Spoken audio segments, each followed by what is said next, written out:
Chapter 292. Brendel was stunned when he saw the tears rolling down Scarlet's cheeks. What's wrong? The girl let her tears fall as if she didn't hear him and only reacted after a while. She sniffed to calm her emotions and finally realized that she had lost her composure. Her cheeks flushed red. It's nothing. It's too painful. Scarlet turned her head away and answered reluctantly, My lord? Brando felt like crying in his heart. Isn't this excuse a little too clumsy? Does it look like she's crying because she's in too much pain? It's more appropriate to say that she's trying to hide her panic. He wasn't an idiot and could roughly guess what she was thinking. Even though he didn't know what she thought of the Grey Wolves mercenaries, Makarov, and himself, he could see that her silence couldn't hide her avoidance of the past. Rather than saying that she had accepted everything, it was more like she was still stuck in her memories. She seemed to have an instinctive fear and distrust of the outside world. If she left everything she was familiar with, she would be surrounded by a great sense of isolation. He did not know what she had experienced in the past, but he knew that the maned wolf Makarov's actions must have caused great harm to her. Can you stand up? He threw those thoughts away and asked. Scarlet nodded weakly, but she tried a few times. Even though she was holding Brando's hand, the pain was so intense that she couldn't help but whimper and kneel down. Brando saw the red-haired girl grit her teeth as she cried and tried her best to stand up. He couldn't bear to see her like this. Even though he had seen women cry before, but compared to the girls in the game who had tears in their eyes, Scarlet's strength was more admirable. Moreover, he was a man after all. Don't hold on any more, I'll carry you, Brando said. They couldn't stay here for too long. Even though they didn't know the situation of Kodin and Metasha who were sealed on the other side, they couldn't stay here for too long. However, if the old man returned to the surface before them, their mission would be a complete failure. They had to race against time. How can I? Scarlet was stunned. What kind of lord would do such a thing?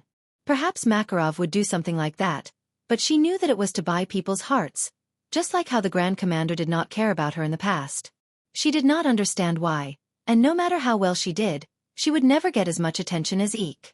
But later on, she finally understood that even if you wanted to buy people's hearts, you still needed to have the qualifications to be bought. Of course, Scarlet wouldn't be jealous of the person she loved, but she couldn't help but feel a little disappointed. A guy who didn't even have the strength of a silver rank might not even be as good as Rady in the eyes of the captain. Thinking of the white-haired young man who had been killed by Brando, the red-haired girl couldn't help but feel a wave of disgust. But what was the young lord's purpose? She didn't have any strength left and didn't have any reputation among the remaining members of the Grey Wolves mercenaries. She was even weaker than Sanford.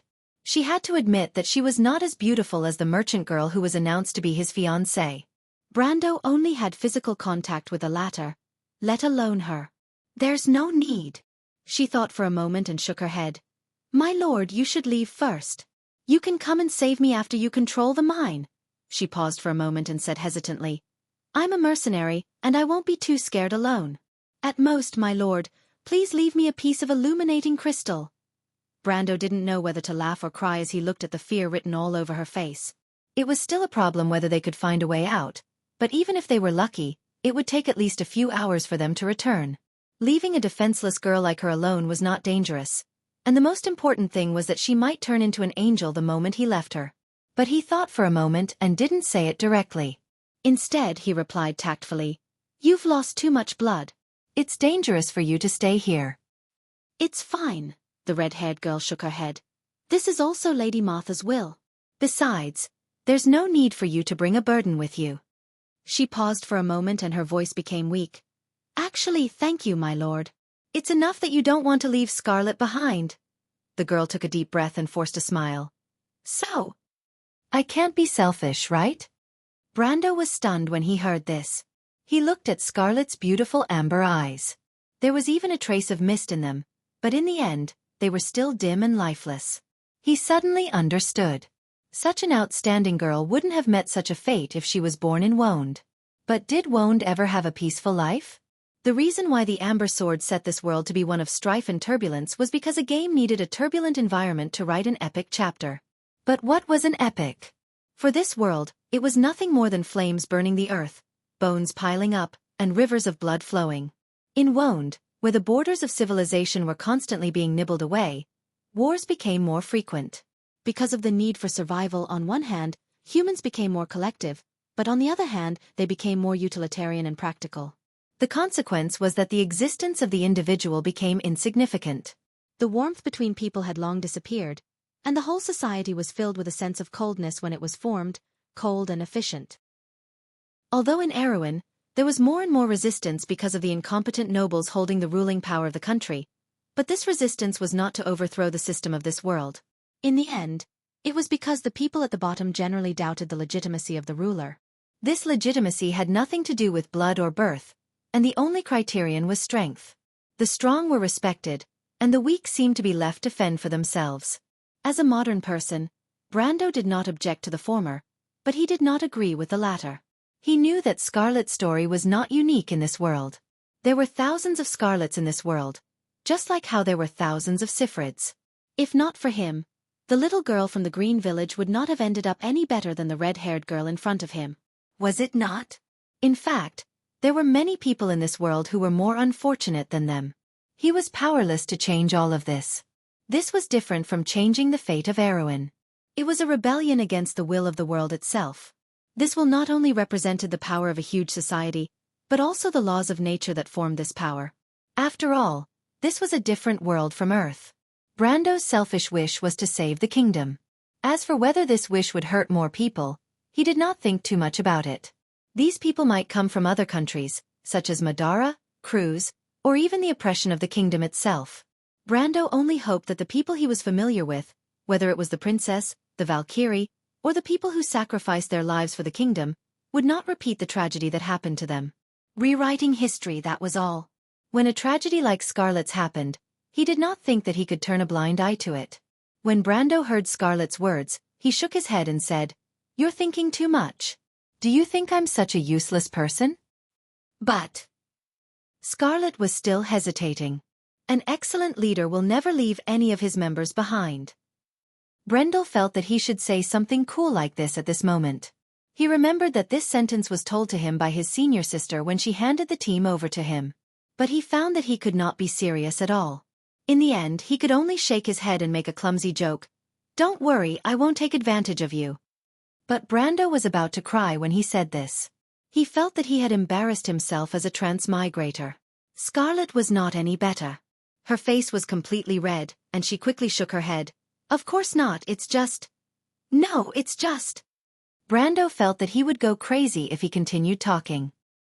He simply carried Scarlet with both hands without saying a word, completely ignoring the latter's frightened cry. Xianxia was dumbfounded. She never dreamed that Brando would be so forceful. Her mind was in a mess. He just said that he won't take advantage of me." But the girl immediately buried her head in her chest like an ostrich. Her ears were red, and her heart was thumping. She could not say a word. She wondered if this was the legendary Princess Carrie. When she was in the mercenary group, she had wondered more than once if Eek would carry her to the Holy Cathedral one day. But this little extravagant hope had long since turned into a beautiful fantasy after Yura appeared. But this red-haired girl never thought that one day, someone would really carry her like this. It was just that this person wasn't the one she had imagined, and the pitch-black tunnel seemed a little too eerie. But when she leaned her head against Brando's chest like an ostrich, she felt an inexplicable sense of security even though her heart was beating fast. "My lord is different from most people I've met," she thought. "He's also different from Eek. When I'm by his side, I feel a strange sense of security and trust. This feeling is probably the same for Amandina, and the Roman lady as well. They should all be able to feel it." Scarlet suddenly understood why there were more and more people gathering around Brando in the past few months. Although this was not unrelated to the young man's personal ability, there were many people in Wonde who had more background and ability than him. But today, she finally found the reason. She lightly clicked her tongue, thinking that she was lucky to be able to follow such a lord. It seemed that Lady Martha had not completely abandoned her. But the prospect of losing her power still made her feel a little gloomy. She knew that she was not a genius, and it would not be easy to regain her power. But she shook her head and threw this thought away. She would just take it one day at a time. Brando's every move had made her completely relieved. But when she thought this, she did not know that she only had a few days or even a few hours to live. P.S. If you're in a situation where your results are good, you really don't want to ask for support. Chapter 293. The two of them walked in the dark tunnel, with only the dim light from the illuminating crystals illuminating the path ahead. The collapse did not only happen in the area where they fought. Brando saw signs of the collapse everywhere. Piles of earth and rocks blocked most of the tunnel. Some places were completely blocked off. Even though he could break through the rocks in these places, he still chose to take a detour in order to not cause a second collapse. Scarlet leaned on Brando's body, clearly feeling the young lord's strong heartbeat. She felt her own heart pounding as well. The red-haired girl's face was a little hot. She felt that she should say something to break the awkward silence, but she did not know where to start. She thought for a while and decided to change the topic. Where are the others? Brando shook his head. He remembered that he, Scarlet, Coden, and Metisha were separated. Yuta was even further away, and he did not know where she was now. He searched for Metisha's card in his mind.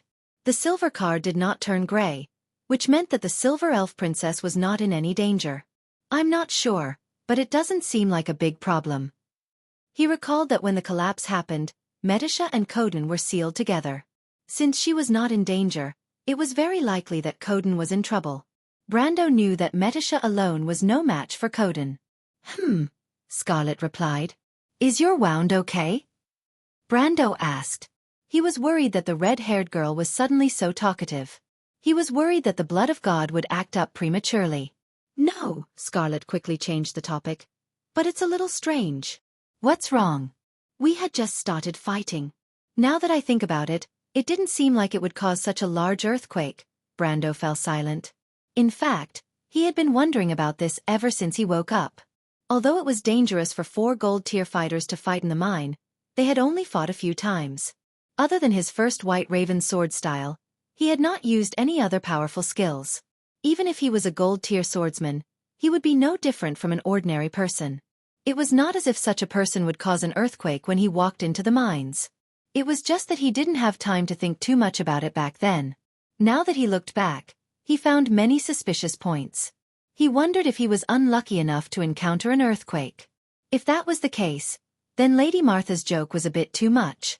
However, regardless of whether it was an earthquake or not, this doubt could only remain at the level of speculation for now. They could only come to a conclusion after they reached the ground and learned how big the impact of the collapse was. But now, Brando had no choice but to weave through the dark, crisscrossing underground tunnels like a mole. As time passed, he began to suspect that the area he was in had been sealed off. However, when he came to a dead end for the 3rd time, Brando finally confirmed it. However, after such a long search, it was not all for naught. At least he found out that the elevator he used to go up to this floor could still be used. The only bad news was that the elevator could only go up to the 4th floor. The 4th floor of the mine was connected to the 3rd floor, but the 5th floor was connected to the beehive. It was a complicated cave system, and from there, one could enter the 4th floor. Perhaps, one could enter the 3rd floor from another area. Brando had asked Joka before he entered the mine. There were a total of 5 elevators from the 3rd to the 4th floor. Although the area he was in was sealed off by the falling rocks, the other areas on the 3rd floor might not be the same. He made a decision in a short time and brought Scarlet to the 4th floor to try his luck. The elevator hit the rock and stopped with a heavy thud. Brando was no stranger to this floor of the mine. In fact, he came up from here before. The 4th floor was also dark, but under the light of the illuminating crystal, Brando immediately noticed that the 4th floor had also collapsed. He looked up at the loose rock at the top of the tunnel and the dirt on the ground. However, the rock here was more solid, so the tunnel suffered less damage than the previous one. Brando was more and more confused. He was more and more certain that the earthquake he encountered before was a coincidence. But how could there be such a coincidence? If this was really an earthquake, then it should have happened in the Amber Sword in the past.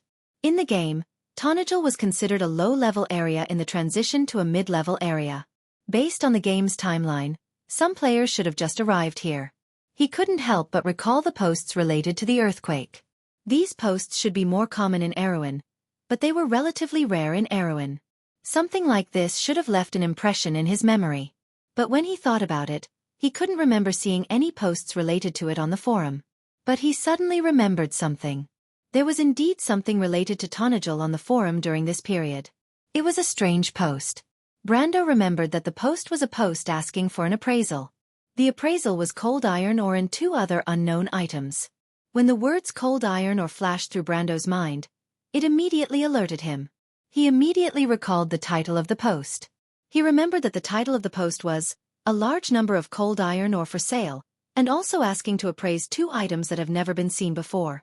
To be honest, there were at least 800, if not 1,000 posts like this on the forum during that era. After all, players had only been in the game for a few months, and there were too many new things that the players had not seen before. It was difficult for Brando to remember such a post.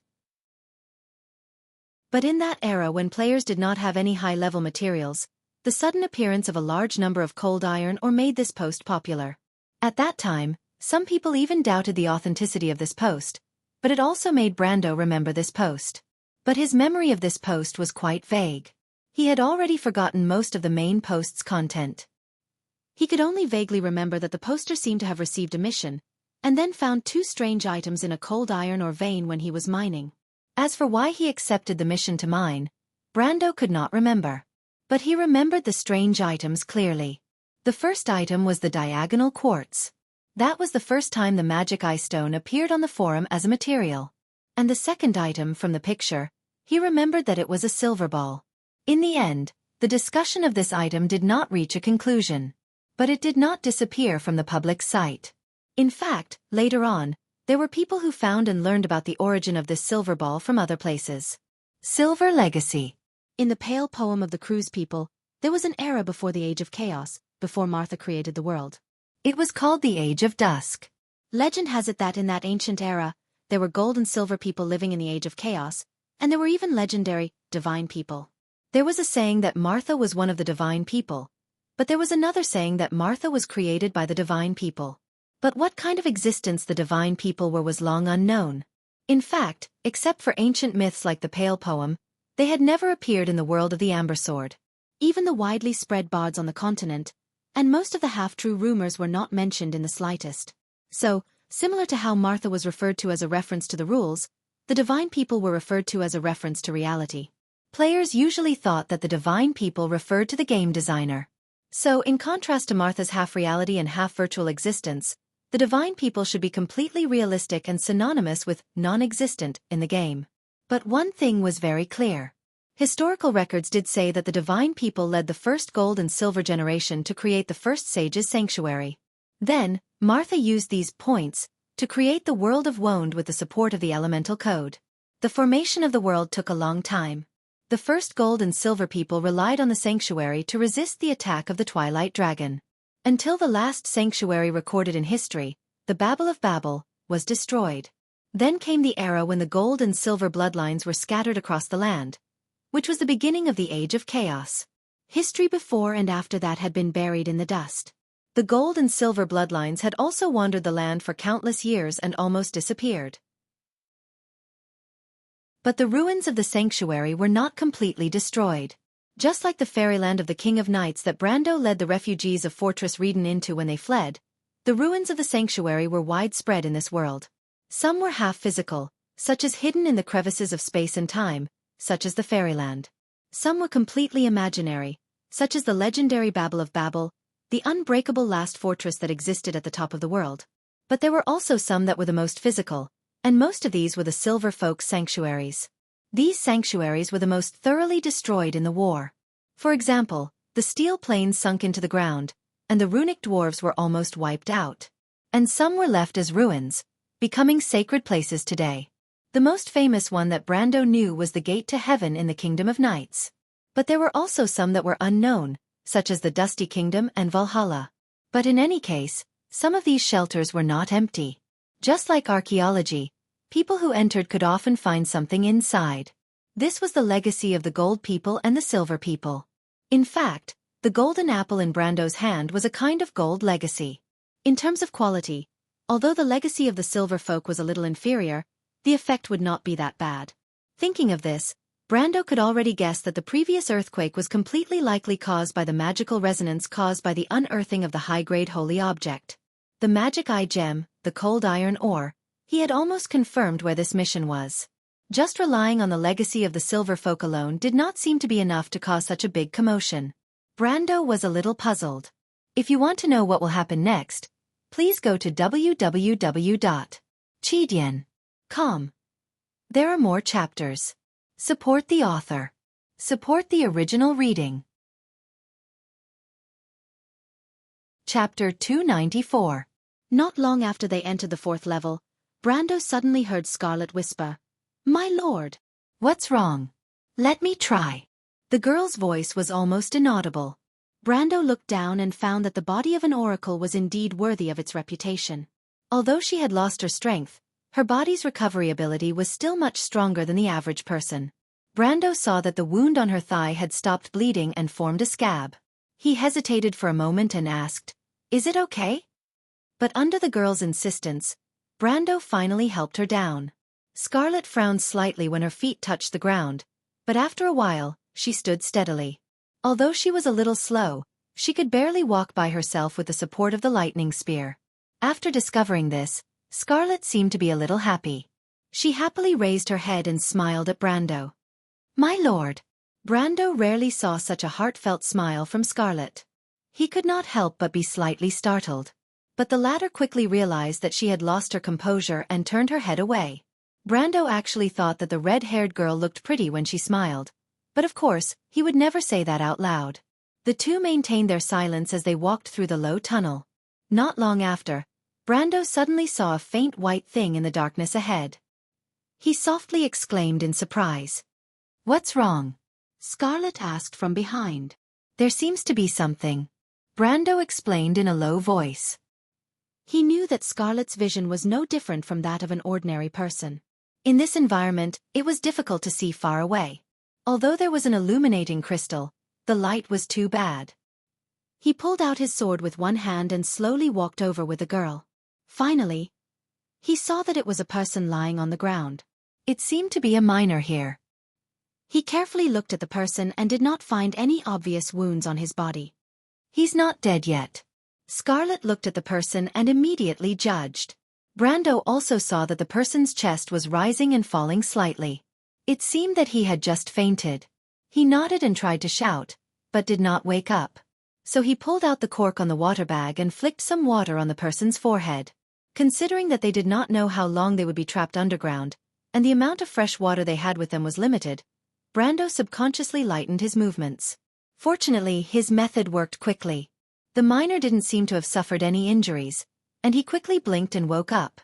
But as soon as it opened its eyes and saw the two of them, it subconsciously shrank back and crashed into the cold rock wall. Brando looked at his uneasy expression and hurriedly said, "We are also from here. You don't have to worry." The miner was stunned for a moment before he came to his senses.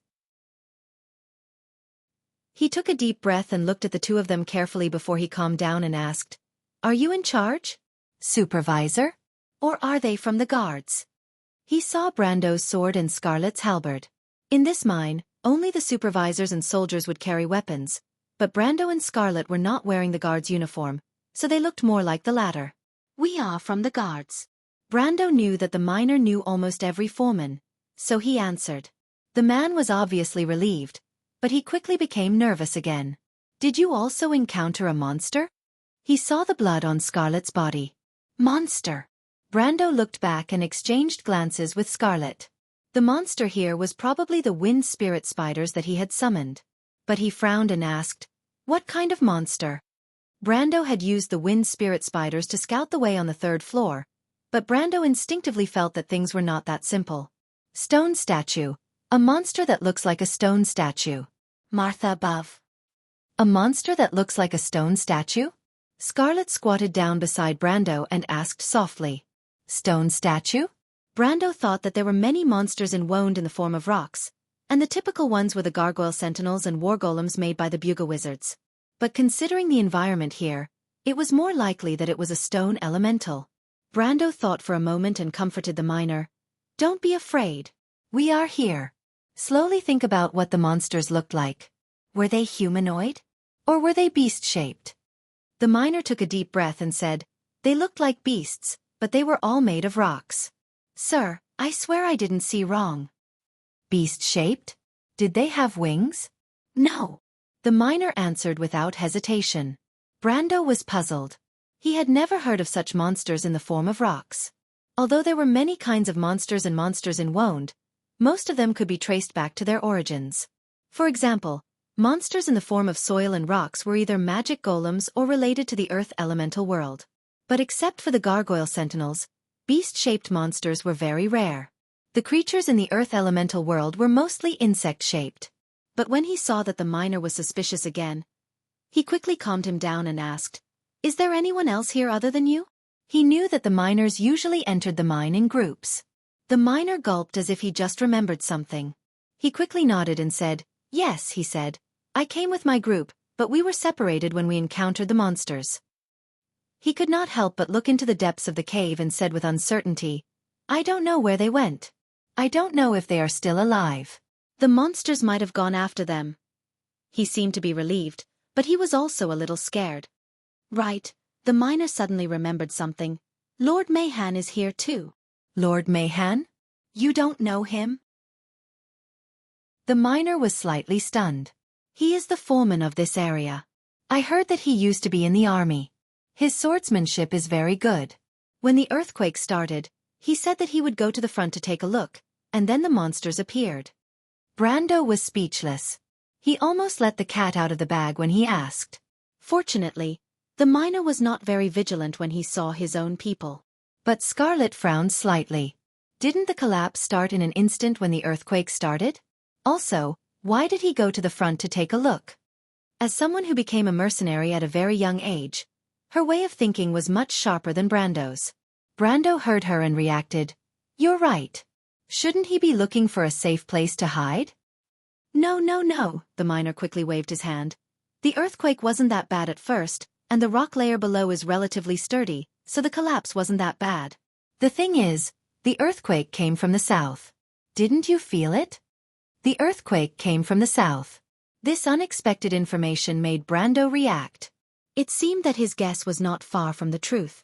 There was indeed something incredible that was dug out from the Schaflund mine. But even though he did not know them, he was still worried for Cohen and the other youths. They must be dead by now.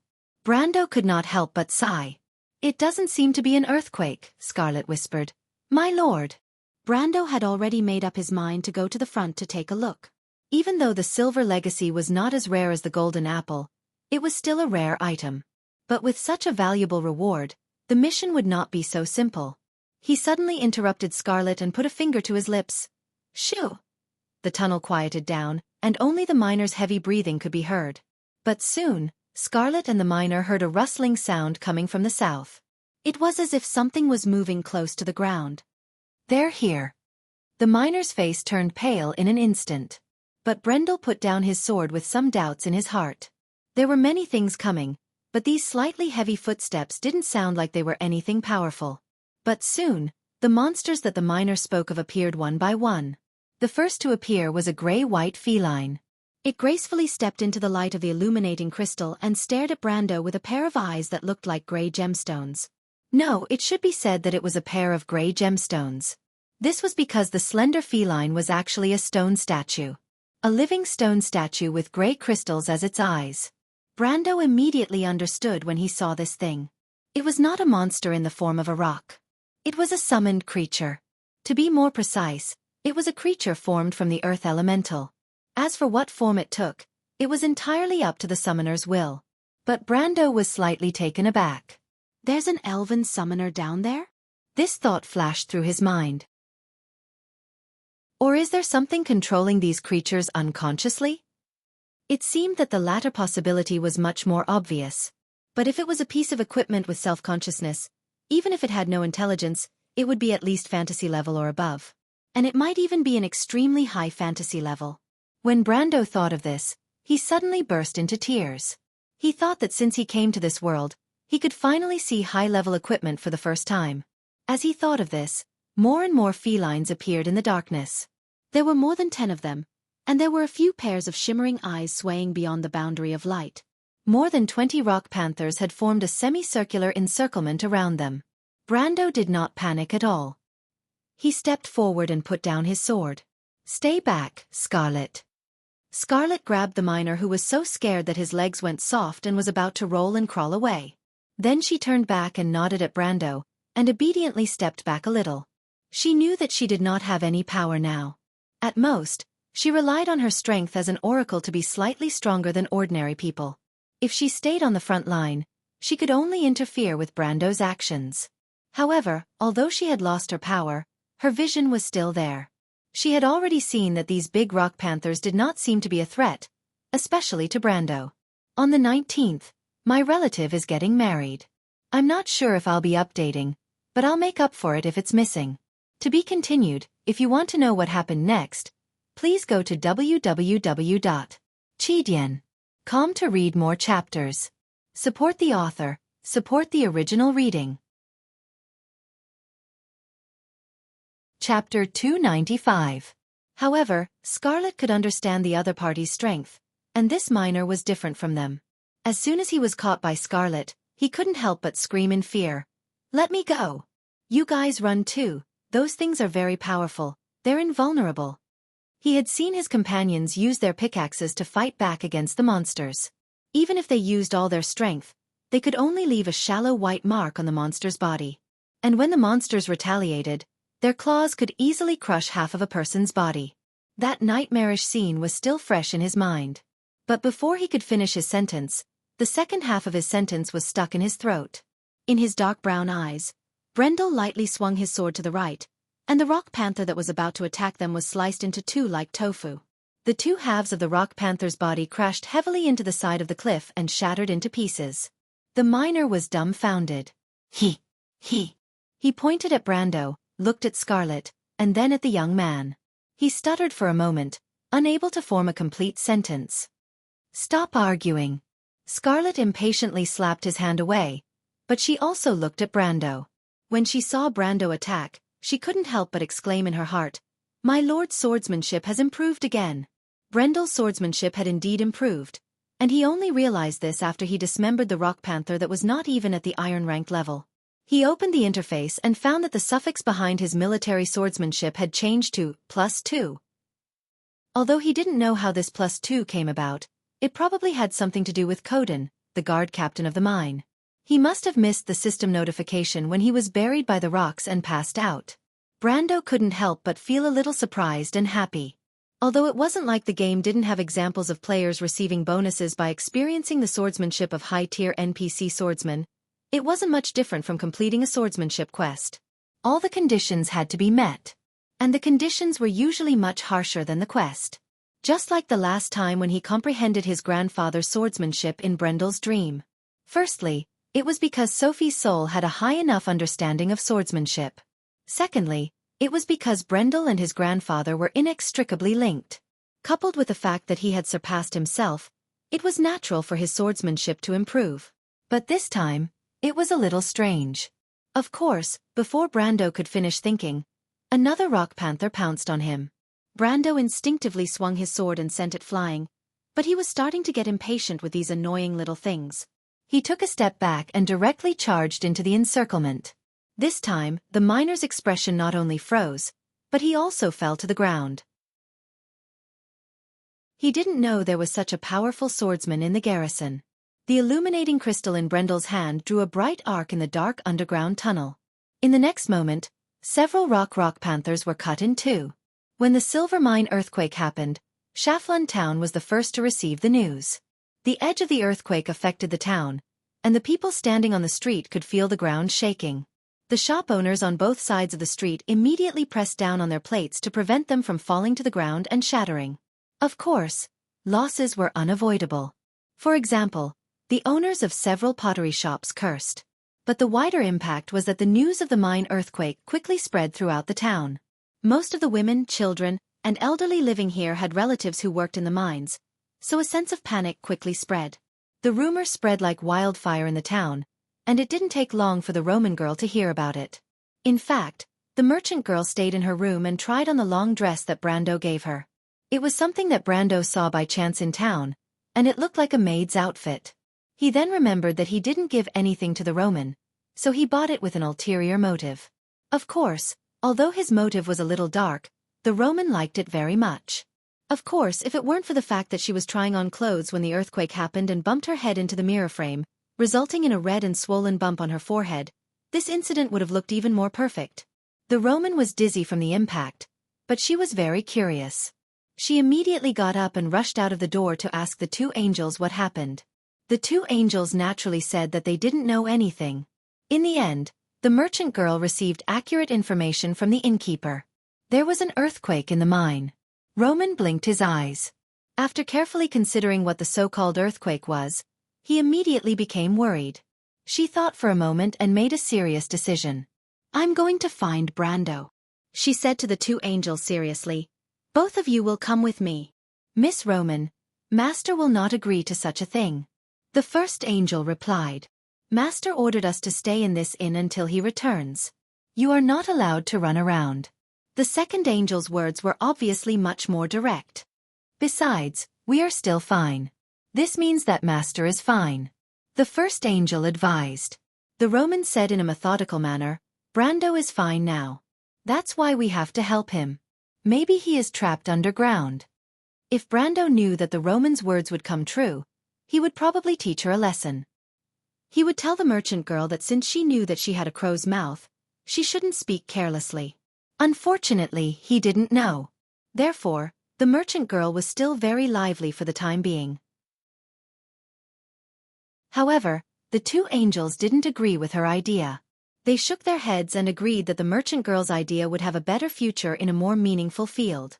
For example, writing fairy tales. The Roman merchant girl knew that her request was rejected, but she wasn't discouraged. In fact, she didn't even know how to write the word discouraged. Not long after, the two angels who were doing their duty heard a loud shout coming from the room. Thinking that it was better to be safe than sorry, they rushed in at the first moment, only to see little Romaine wearing a long purple dress, her head covered in a blanket as she rolled around on the bed. In other words, she was acting like a spoiled child. When she felt the two angels rushing in, she lifted a corner of the blanket and peeked outside. She puffed up her cheeks and said, "I want to go to the mine." The unspoken message in his eyes was, "Otherwise, I'll make a scene for you all to see." The two angels looked at each other and shrugged. They closed the door and left without saying a word. After repeating this for 2 or 3 times, they gradually learned to turn a blind eye to the merchant girl's strange behavior. "His lordship told us not to make a fuss over nothing. It seems that it makes sense," the first angel said to his companion when he heard the merchant girl rolling around on the floor for the umpteenth time. "His lordship is always far-sighted. I can see that he knows the Roman girl very well." The second angel nodded. "His lordship likes the Roman girl very much."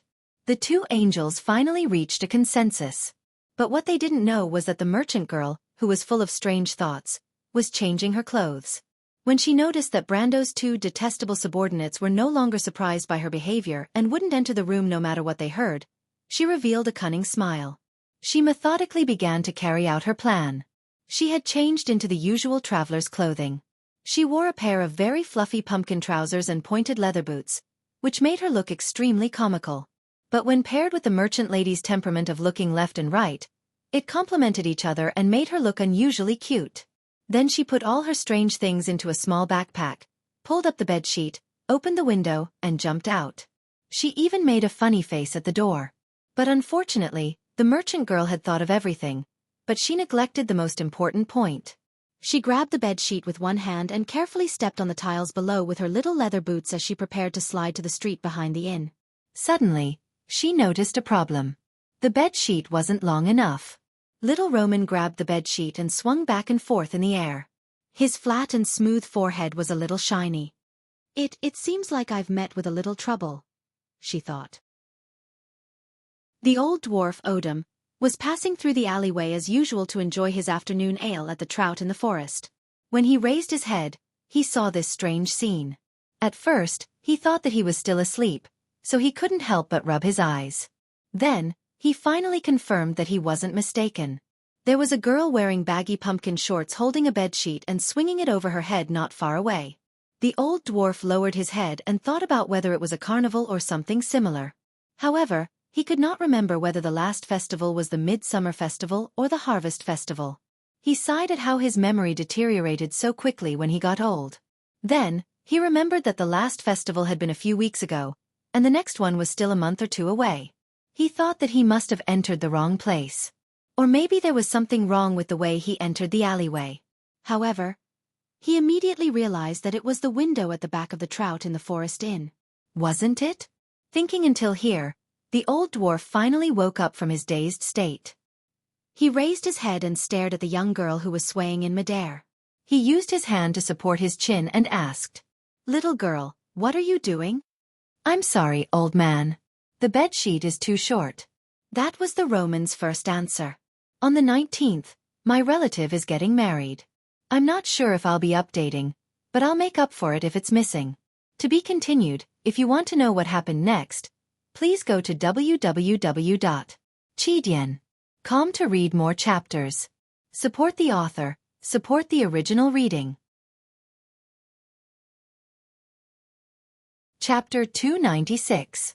It took Odom quite a bit of effort to catch the little girl who was dangling in the air. Odom's face was stern and his thick eyebrows were almost knitted together. He kept grumbling that she was too daring and didn't care about the danger at all, and that she had caused a lot of trouble for an old man like him. But in the end, Odom still asked, "Little one, are you hurt anywhere?" Ah! Descending from midair, little Roman patted his chest the moment his feet touched the ground.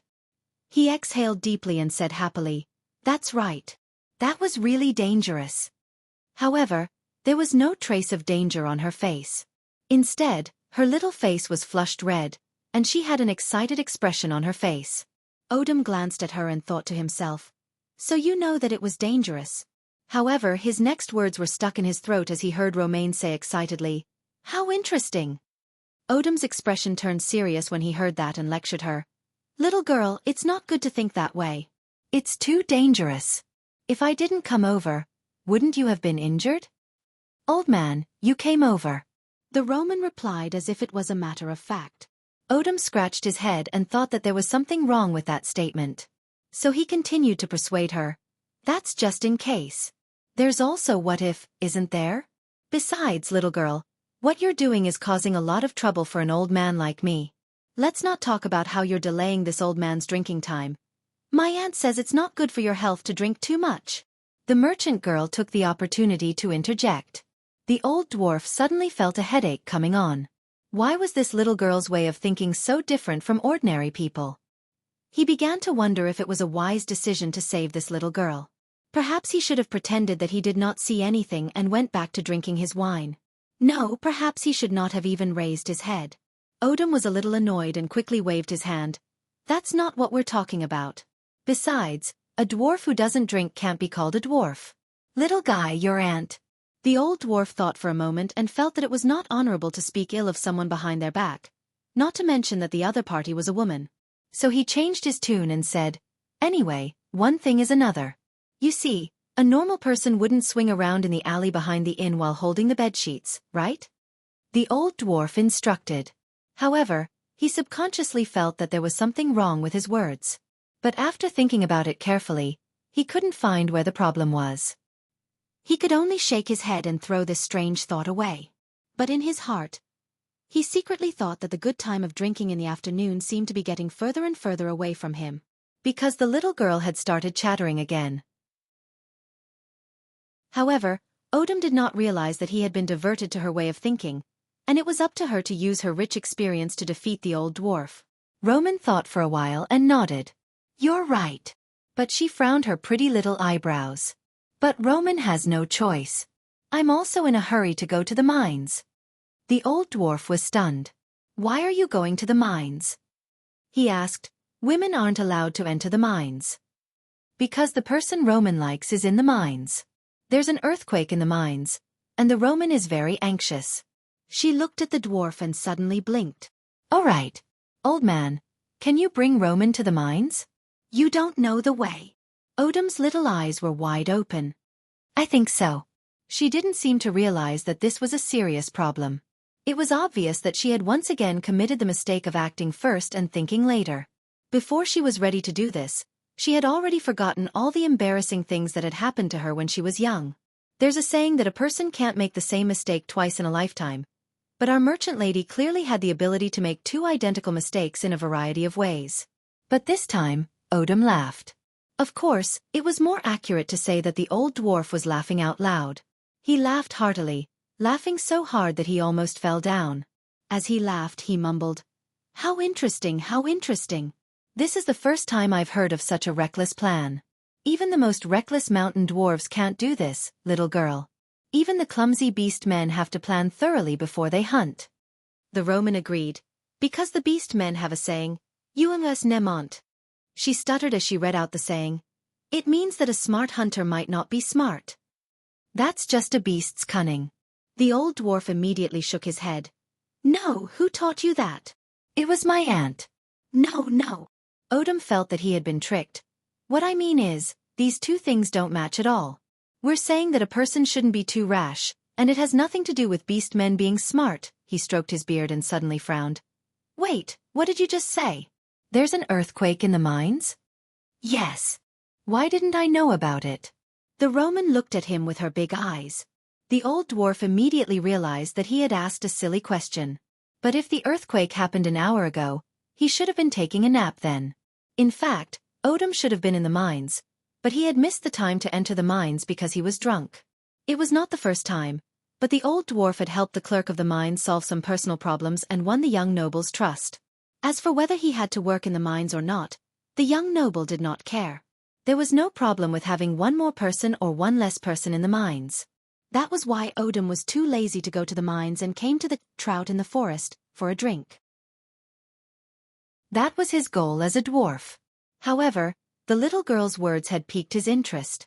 The old dwarf had always known that there was a secret hidden in the mines, and he had come here to wait for an opportunity after he found out about it. But what disappointed him was that ever since the workers of Schaflund mine dug through the tunnels that led to the Great Beehive and caused an accident, the tunnels no longer extended downwards, and the secret hidden in the Greyhar Mountains could only stay there quietly.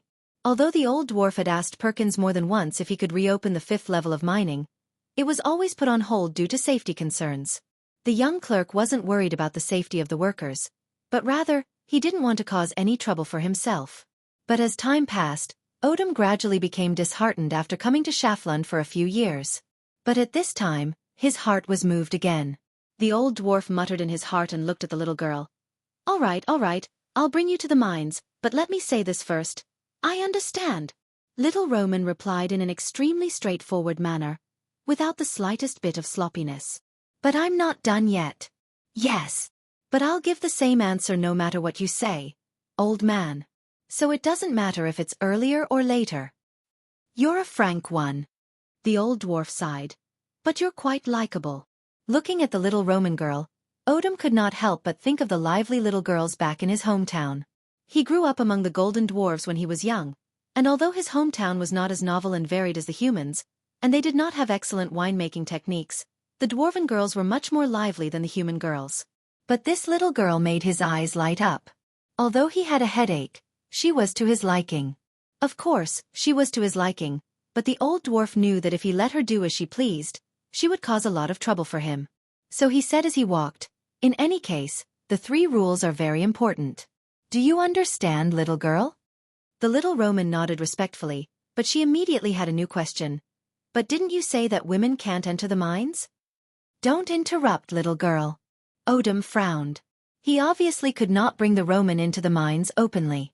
In fact, even he could not enter the mines himself. But it did not matter. He had prepared for a long time for this plan, and some of the arrangements he had made beforehand could be put to good use. He had dug a secret tunnel outside the mines that led to the mines. Since he was the supervisor of the mines, no one would suspect anything if they bumped into him. As for the little girl, it was a little troublesome, but it was just a matter of putting on makeup. "Yes," Romaine followed up and asked. "But old man, are the mountain dwarves also rash?" "Old man, are you a mountain dwarf as well?" "Of course I'm not a mountain dwarf. Those rash fellows have nothing to do with me. I'm—" The short and fat dwarf suddenly stopped and coughed heavily. "Don't interrupt." The battle underground had come to an end. When the last rock beast was reduced to pieces, Brando found a few corpses of miners at the end of the tunnel. After the man identified them, he realized that they were the corpses of his former companions. After the miner who was saved by Brando saw the young man's strength, He was determined to follow them. Even when Brando advised him to hide in the safer third level of the mine, the latter shook his head and refused. He felt that it was much safer to follow the two of them. Translator. Endless Fantasy Translation Editor. Endless Fantasy Translation. If you want to know what will happen next, please go to www.chidian.com to read more chapters, support the author, support the original reading. Chapter 297. In fact, there was almost no loot from the previous battle. The EXP he gained was just some experience points.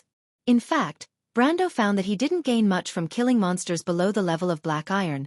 To be exact, monsters below level 15. This was exactly the same as his experience in the game. But he found a ring in the wreckage, an ogre ring. In the amber sword, equipment with the prefix ogre could increase the wearer's strength. In fact, this was a series of equipment, with a wide range of levels ranging from level 20 to 70. The lower ones were titled ghouls, while the higher ones were mostly prefixed with dragons. This ogre ring was the lowest of the bunch, at level 20, but it was far beyond Brando's imagination. In the game, there was less than a 1 in 1,000 chance that a level 15 monster would drop a level 20 magic item. Of course, the highest level on the list was a level 25 armor, which only had a 1 in 10,000 chance, or in the player's words, it was basically zero. But with Brendel's usual unlucky hand, he could not help but look at Scarlet a few more times when he received the ring. Could she also be the holder of the legendary Lucky Hand halo? Brando checked the attributes. The ogre ring increased the wearer's strength by 5%. Brando's strength was 73.4 ounces, and because of the implanted Ghost Knight's crystal and power burst, his strength was close to 100 ounces. This thing could increase his strength by about 5 ounces, which was better than nothing. But he already had the Ring of the Wind Empress, the Ring of Flame, the Ring of Secondary Snake, and the Ring of Warrior on his hand. Brando thought for a moment and was too lazy to change, so he simply threw the ring to the red-haired girl behind him. Scarlet took the ring and was slightly stunned. I don't have any strength again, she whispered, a little puzzled. That's only temporary, Brando replied. It won't be long before you recover. Really? Her amber eyes suddenly lit up. Brando looked back at the girl, slightly silent, but finally nodded. When have I ever lied to anyone? Of course it's true. Scarlet's face revealed an extremely happy expression. However, this red-haired young lady had a sharp sense that was unique to females. She sensed Brando's hesitation. She thought for a moment, blinked her eyes and said, "Is it related to the blood of God, sir?" Brando nodded. Actually, it's nothing. Scarlet wasn't worried at all. She smiled. Compared to becoming a monster, I'm more worried about losing my power. At least then, I can still fight for my lord. Shoo! Brando put a finger to his lips and gestured to the back. The miner still followed them at a distance, and of course, did not hear what was said between them. Scarlet nodded and put the ring on her index finger. She was so careful as if she was protecting a treasure. Actually, you don't have to be so careful. This thing isn't worth much. It's just a magic item. Brando couldn't help but remind him. But Scarlet smiled and replied, "Yes, but as a gift, the meaning is very different." Brando was stunned. The young lady had already changed the topic. She looked at the surrounding rock walls and asked in a low voice, "Sir, do you think the earthquake has anything to do with these monsters?" Brando nodded. Did the earthquake cause these monsters to appear from underground? Scarlet asked again. I'm afraid it's the opposite. The opposite? The mercenary was slightly stunned. How can such weak monsters cause an earthquake? Weak. Brando shook his head. That was only temporary. If this quest really involved a silver legacy, then it was hard to say what they would encounter later on. With this thought in mind, they gradually went deeper into the fourth layer of the mine. Soon, Brando found Mahan's corpse at a corner. Not far from the left side of the supervisor were two incomplete rock leopards. There were obvious sword wounds on their bodies that killed them. It was obvious that Mahan had fought with these beasts when he was alive, but he could not escape death in the end. Brando checked the man's wounds. The fatal wound was on his neck. According to his judgment, Mahan should be at least at the level of a black iron, but the wound left behind by the attacker was very clean. It was obviously a one-hit kill. For this to work, The attacker's strength must be far greater than the victim's. This meant that there were more powerful monsters here. Brando was not the only one who saw this. Scarlet also saw this. She did not say a word, but her face became solemn. When the miner saw the supervisor's corpse, he trembled and fell to the ground. He was scared out of his wits. In his mind, these foremen were usually high and mighty existences. But when they turned into cold corpses, it made him feel like he could die at any time. He almost lost control of his emotions and could not help but scream. Brando had no choice but to use the secondary snake ring to paralyze him so that he would not attract more monsters. It was not easy to wait for the miner to calm down before they could continue moving forward. Brando observed the surroundings and decisively chose a tunnel to the north. If he remembered correctly, this should be the place where he separated from Cohen and the others. But this time, the three of them did not move for long before two groups of rock leopards surrounded them from all directions. These rock beasts quietly came from the shadows, and there seemed to be more and more of them. Brando used two of his swords, but he gradually began to realize that these rock leopards seemed to be endless. Scarlet seemed to have noticed this at the same time. She whispered from behind, "My lord, we have to find a way to leave this place." Brando nodded, but his plan was slightly different from the mercenary girls. He knew that if it was a normal person here, they could only sit and wait for death. And if it was a mercenary with some ability, they would probably make the same choice as Scarlet. But he was different. He was a player. Continuously, killing monsters like this was an extremely abnormal phenomenon in the game. He immediately calmed down and based on his experience, he looked for the leader hidden among the low-level monsters. Sure enough, he soon saw a cat with a smooth surface like black jade flash through the darkness. Although it was only a glimpse, Brando could already tell that it was at least a mid-level iron rank. It was not black jade, but obsidian. This was the guy he was looking for. The young man immediately slashed the small fries blocking the way and took the lead to chase after it. But what surprised Brando was that when he showed hostility, the thing's reaction was shockingly fast. Before he could swing his sword, the black leopard had already turned around and disappeared into the darkness. The obsidian rock leopard's speed was extremely fast, even far exceeding its strength. Brando's charge skill had not even begun to charge, but the creature had already disappeared without a trace after turning a corner. It was not just the beast. Brando immediately noticed that the low-level rock leopards around him retreated like the tide. He stopped in shock, but the monsters around him suddenly disappeared without a trace. What's going on? Brando did not think that it was because of his overbearing aura that scared the monsters away. Elemental creatures did not have emotions at all. They only had the basic ability to make logical judgments. The mine tunnel became empty. What was that? Scarlet and the miner saw the monster that disappeared in a flash. When Brando stopped, they immediately chased after him and asked, "Leader?" Brando replied, "Leader refers to the leader of a group of monsters, but here it is the summoner's eyes." The same goes for elven messengers, beast summoners, and even necromancers. No matter how powerful a spellcaster is, they can't control an entire army by themselves. They need lower-level spies to control those summoned creatures that only have the lowest intelligence. For example, low-level necromancers and skeletons. It's the same here. He pointed to the depths of the mine tunnel and said, "But I don't know how big this summoning network is. If the black jade-like leopard is the highest level of this network, then it's easy to deal with. What if it's not? Then it's troublesome," Brando said as he walked deeper into the tunnel. But Scarlet seemed to be a little worried. She felt that everything underground was strange. Although this lord seemed to know what was going on, she did not like the feeling of being shrouded in the unknown. She thought for a moment and could not help but say, "My lord, let's go back to the third level first. Isn't our goal to find the guard captain and take control of the silver mine? Why do we have to make things difficult for these monsters here?" Brando shook his head. "It was like that at first, but Scarlet, it's different now." "Different again?" Scarlet was stunned. Brando nodded. The value of a silver legacy was much higher than the entire silver mine. It was like using a gold mine to exchange with Brando's golden apple.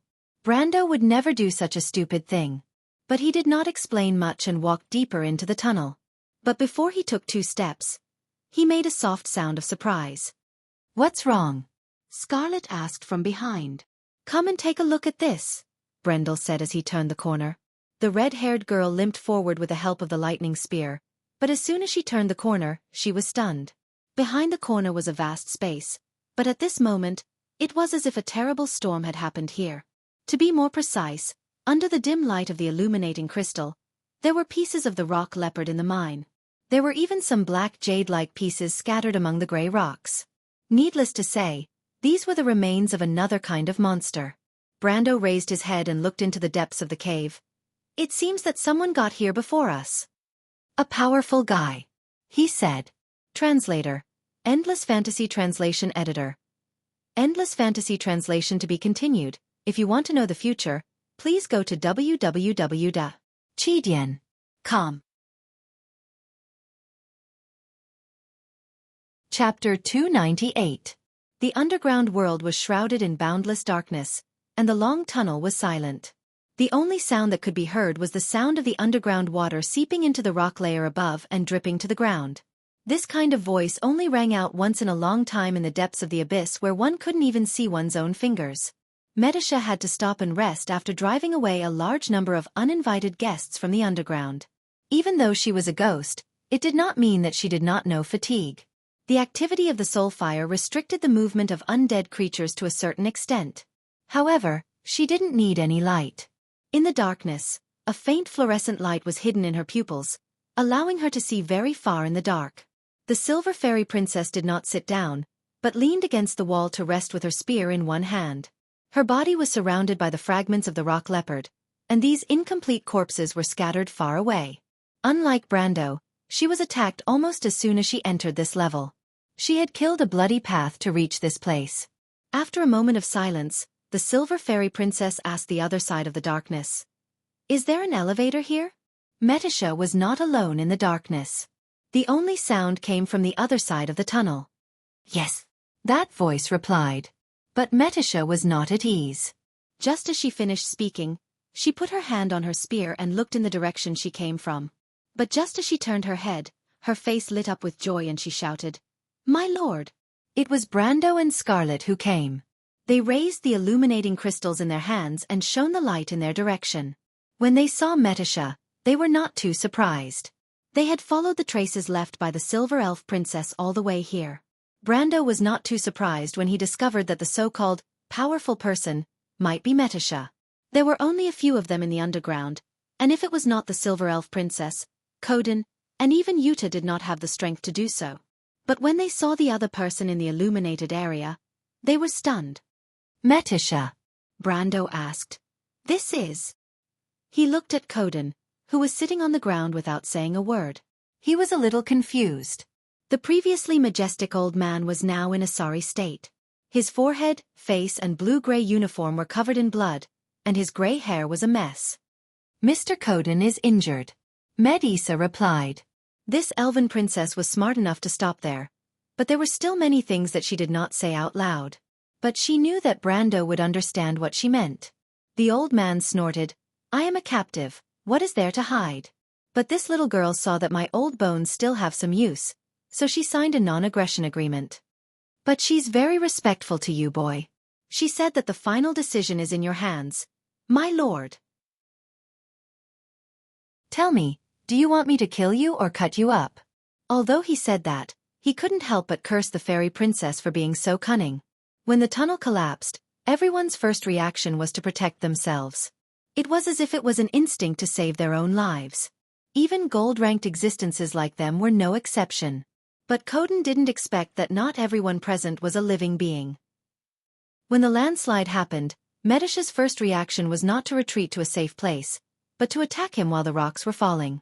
This was a suicidal attack. Even someone as calm as Coden couldn't help but jump in fright. However, a battle between gold-ranked existences could be decided in the blink of an eye. Although Coden was much stronger than Metisha, he had used all his strength to chase after Brando, and he wasn't prepared for the landslide. In the end, he was heavily injured by Metisha. In the end, if it wasn't for this little girl pulling him out of the rubble, he would have died in the mine. But even so, he couldn't help but admire Metisha's courage. If it was him in that situation, he wouldn't have made the same choice. No matter what the reason was, Coden, as a veteran soldier, had nothing to say about being defeated on the battlefield. But if he knew that Metisha was just a spirit, he would probably regret underestimating her. Hearing his words, the young man nodded and asked, "Promise?" Mr. Coden promised to lead me to you and return to the surface. He is very familiar with the terrain here. He knows where the tunnels are, where it connects to the next level, and where it can be opened without causing a large-scale collapse. Metisha explained in detail. Although she was speaking in Cruz, it was as if she could naturally sing an elvish aria. "My lord, there is an elevator not far from here. It leads to the main tunnel on the 3rd level. There are many tunnels leading to the surface, so it shouldn't be blocked." She smiled. "If it wasn't for Mr. Coden, I wouldn't have been able to find this place so quickly." Brando knew that she was talking about the elevator that Cohen and the others came down from. He remembered that the tunnel was very large, with 3 wooden tracks. He nodded and looked at Coden. "What is his condition?" "Let Mr. Coden tell us." Coden glanced at Brando. "Boy, I know what you're planning to do. Originally, as a prisoner, I had nothing much to say. Now, you can naturally take over this place as you wish. It will take at least a month, and at most 3 months. Lord Paulus won't notice any clues." He paused for a moment. "My condition is simple. I don't want to end up like Grodin." He knows. Brendel's heart skipped a beat. The riot in Abes could not be kept a secret, but not everyone knew about Grodin's death. It was common knowledge that a riot in Erwin's territory was not a big deal, but other than a few unlucky ones, no one had ever heard of a lord with real power being killed in a riot. Therefore, after the riot in Abes, most people guessed that Grodin had escaped through a secret tunnel. Only a few of the higher-ups in Brendel's organization knew that Grodin could not be more dead. Brendel looked at Coden deeply. If the outside world knew about Grodin's death, then the situation would be completely different. Lord Paulus might not be able to wait and send out his troops, and Count Randner might not give Tonagel enough time to deal with the problem himself. If the old fox sensed that his territory was in danger of being separated, he would send out his army in less than 2 weeks. Brando hoped that the news would not be balanced to buy time. If Count Randner did not know whether Grodin was dead or not, then he would be inclined to let his useless son deal with the problems in his territory. At that time, they were just a bunch of rioters in the eyes of the nobles. Rioters were nothing to be afraid of, and Grodin had many retainers under him. But with Grodin's death, this small rebellion was treated as a rebellion. Even though he knew that he was starting a rebellion, even if it wasn't to divide Aween, his actions were seen as a serious challenge to the rules of the game in the eyes of the nobles. According to Brendel's plan, Count Randner would only realize this after Lord Maxon and Lord Paulus were defeated. Brendel still had 1 or 2 months before that. Coden seemed to have seen through his thoughts. The old man smiled mysteriously. "You don't have to worry, it's just a rumor. But when I see you all here, I'm 80% sure that the people in Ferber aren't rioters." Coden shook his head. "But I don't know if it's you or me who's crazy. Ever since the year of the Zither, Erwin hasn't had a rebellion for almost 100 years. Brando nodded. The year of the Zither was the era of Hesse I, who was nicknamed the King of the Roads. He was the most notorious king in Erwin's history, and one of the last rulers of the Cipher dynasty. This nickname came from the fact that he organized an army to rob all the merchants who passed through Erwin, regardless of whether they were local or foreign. He openly declared that all property in Erwin's territory belonged to him, and all merchants who traveled on the roads had to pay him 2/3 of the value of their goods. This act of his angered everyone except for him. In the end, Hesse I was ousted from the throne after only 3 years. He was the only king in Erwin's history to die in the hands of the angry people. Of course, from His Majesty's performance, it could be seen that the people of Aween were in dire straits at that time. That was the darkest era in Erwin's history. If not for the rise of Madara, the current Erwin would not have been as chaotic as it was then. That was also the era in Erwin's history when uprisings, riots, and rebellions were the most frequent. In Wone's world, it was rare to see the word uprising in the history books. But perhaps this was the so-called power and fortune of the nation. Madara had to borrow Aween's strength to rise, so the Corvado dynasty was able to rise under the same circumstances. But under better conditions, Princess Griffine's reforms failed. But Brando did not have time to sigh. He shook his head and said, "This condition is too vague. We can coexist peacefully here, but once we leave the underground and reach the surface, How can we guarantee that you won't run away and spread the news? It was not unreasonable for him to think this way. If it was the subterranean dwellers, he could ask Tajiv to swear to their gods. But humans were probably the least religious people in the world. Although they often talked about Lady Martha, even if they swore to Martha, most of them would not take it seriously. Brendel was a human himself, so he knew this better than anyone else. But Coden shrugged and said, "This old man is seriously injured. I can't run away even if I want to." If you want to know what will happen next, please go to www.chidian.com. There are more chapters. Support the author and support the original reading. Chapter 299. Brando smiled. You might not be able to escape now, but that might not be the case in the future. Once you recover your strength, no one will be able to stop you. There were some things that he did not say. Brando could not possibly leave 2 gold-ranked warriors in the mines just to watch over one person. Coden placed a hand on his sword, but he quickly let go. The old man could sense that the young man was interested in his suggestion, or else he would not have said so much to him. If that's the case, what do you think we should do? Brando pondered for a moment and asked, What's the name of the clerk in the mines? Coden was stunned. He could not keep up with Brendel's thoughts. He didn't understand why the topic was brought up to the noble clerk, but he still replied, Perkins. Perkins from the Sykerville family? You know him? Coden narrowed his eyes. He instinctively sniffed out Brendel's identity. It was likely that he was a young noble. After all, a normal person would not have such a clear understanding of the nobles. It was just like how a well-informed person in the capital might know the names of the nobles above him, but outside of Corvado, he might not know the nobles in the other provinces. However, Perkins was the nephew of Count Ranner's wife, and belonged to the same class as Grodin in the Ranner province. It was impossible for Brando not to have heard of him. Even though Perkins was not famous in this era, the players would have to deal with the young nobles as the old nobles gradually aged and passed away. Brando remembered that Perkins was the lord of the Silman region, but he did not expect him to be the clerk of the Schaflund mines.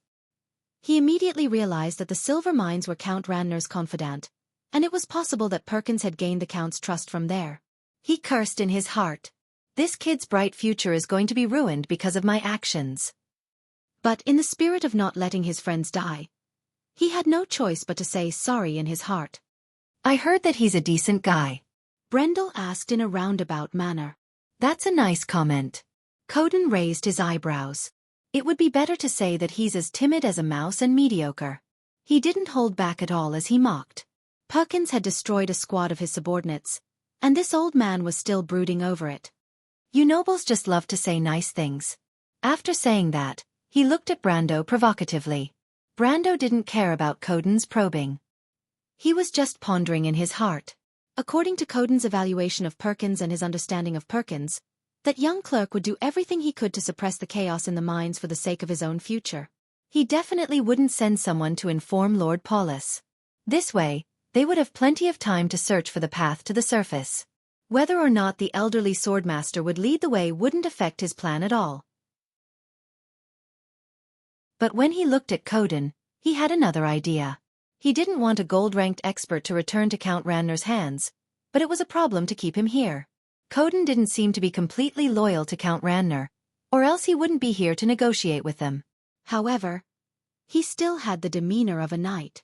It wouldn't be easy for him to surrender, especially when he didn't have the strength to do so. Brando thought for a moment and had a plan in mind. Then I'll have to trouble you to come back to AB's with us for the time being. After this period of time, I will naturally let you go. It will take at least a month and at most half a year. He didn't mind sending 1 or 2 gold-ranked experts to watch over the swordmaster in AB's. Half a year. Coden narrowed his eyes. If I don't appear in the mines for a long time, it will arouse suspicion. Aren't you worried that the news will be leaked? Brando thought that this old man was really cunning, but he had already considered this point. It's fine. Didn't you suffer heavy injuries in the earthquake? You'll need some time to recuperate, and I think Hawkins will understand. He purposely emphasized the words Hawkins will understand. Coden snorted in disdain. He knew why the clerk would understand. If he didn't, the young man would use his sword to make him understand. The clerk wasn't a tough nut to crack. He could imagine that if Brando threatened him, the clerk would cry and become their mouthpiece. The old man fell silent. It seems like you've made up your mind. But how can I guarantee that I can leave after a month or half a year? He asked again. Why should I guarantee that? Brando retorted. Coden was stunned. He raised his silver-gray eyebrows and glared at Brendel.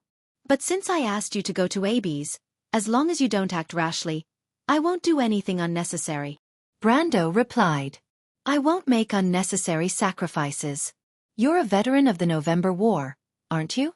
Life is precious, and the winner of a war is the one who survives, the old man snorted. You know very well that there are survivors of that war among your elders. Brando did not answer and only stared at the old man. The old man glanced at the ring on Brando's finger and remained silent for a while. He then asked, Judging from your actions, you're planning to stay here for a long time. But I have to remind you that Count Randner will not allow a territory to be separated from his control, even if it's the most barren Tonagel. Are you prepared to face the wrath of a king? Other than Corvado, Erewhon was controlled by 13 vassals. These vassals included 6 dukes, 2 marquises, and 5 counts with special privileges. Their power was comparable to the royal family, and they were nicknamed the kings under the throne by the people. Among these kings, other than Duke Arek, Duke Vero, and Duke Cypher, who were the strongest, the rest of them were on par with each other. Count Randner was not the strongest among them, but he was not the weakest either. In Coden's opinion, Brando and the others were like ants trying to challenge a giant. They could be crushed at any time. However, Brando laughed and shook his head. You've got 2 things wrong. First, I knew what Count Randner would do from the start. Second, Tonagel is not the most barren of lands. Coden looked at him deeply. Confidence is a good thing, but arrogance is not necessarily the same, young man. I agree. Brando replied. Fine, I don't care what you think. The old man shook his head and stopped talking about it. He placed his hand on his sword once more. I still want a promise. Promise me that you will let me leave after at least half a year. You promise that you won't return to Count Randner's side? I'm sorry, but I can't promise that. Coden replied firmly. Brando looked at him with admiration, but he did not refuse this time. He smiled. Fine, I promise. I don't need half a year. Just 3 months. The old man was slightly taken aback. He raised his head and looked at Brendel in surprise. Brando smiled and did not explain. After reaching an agreement, Metisha was also done resting. She felt the soul fire in her body becoming active again, and they continued on their journey. At this time, Brando glanced at the miner behind them. In fact, when he found out that Brando and Scarlet were not part of the mine's garrison, but were traders who wanted to go against Count Randner, the poor man was terrified and almost wanted to run away. But he quickly calmed down. Compared to thinking about the future, the monsters that were lurking in the mines would immediately take his life. In the end, the man still followed them. But he met Scarlet, and after the red-haired girl threatened him fiercely, the miner had no choice but to bring his family to Abby's with him. During the conversation, Brando found out that the man had also learned some skills as a silversmith, so he decided to give him a job as an apprentice blacksmith. In comparison, this job was much safer than being a miner, and the benefits were much greater. In the end, the man still felt uneasy, but he could not help but look forward to it. With these thoughts in mind, he felt the people in front of him stop again. But this time, they did not encounter any monsters or people. Instead, there was no way out. To be exact, everyone saw a dark door not far from them in the mine tunnel.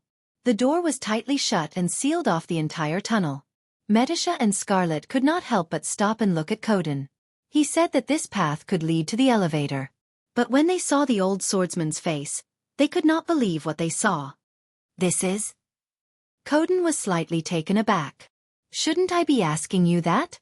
Scarlet frowned. Her voice was weak, but it was filled with suspicion. No, what's going on?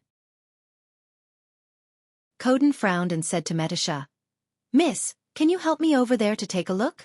Metisha looked at Brando with a questioning gaze, and the young man nodded. He had been here before and knew that the old man was not lying. There should not be such a door in this place. He had a suspicion, but he still needed to confirm it. The Silver Elf Princess did as she was told, supporting the elderly master swordsman as they walked over. The master swordsman used his hand to feel the cold, heavy giant door as he muttered to himself, "How is this possible? How is this possible?"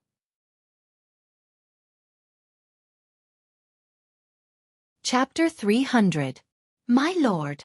Scarlet looked at Coden, who was muttering to himself, and asked in a low voice. Brando shook his head and signaled for her to calm down. The door must have appeared out of nowhere, and it might have something to do with the monsters. Sure enough, Coden suddenly stopped and whispered, "There are words on the door."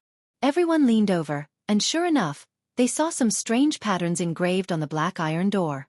To be more precise, they were words. Brando saw the trapezoidal characters and immediately said, "It's the language of the dwarves." "It's the dwarven language." Dwarven language. Coden frowned and turned his head. "Why is there dwarven language here? Tonagel only has the hill dwarves, and they don't live underground." "What about the grey dwarves and the iron dwarves?" Metisha asked. The grey dwarves and the iron dwarves were both creatures that lived underground.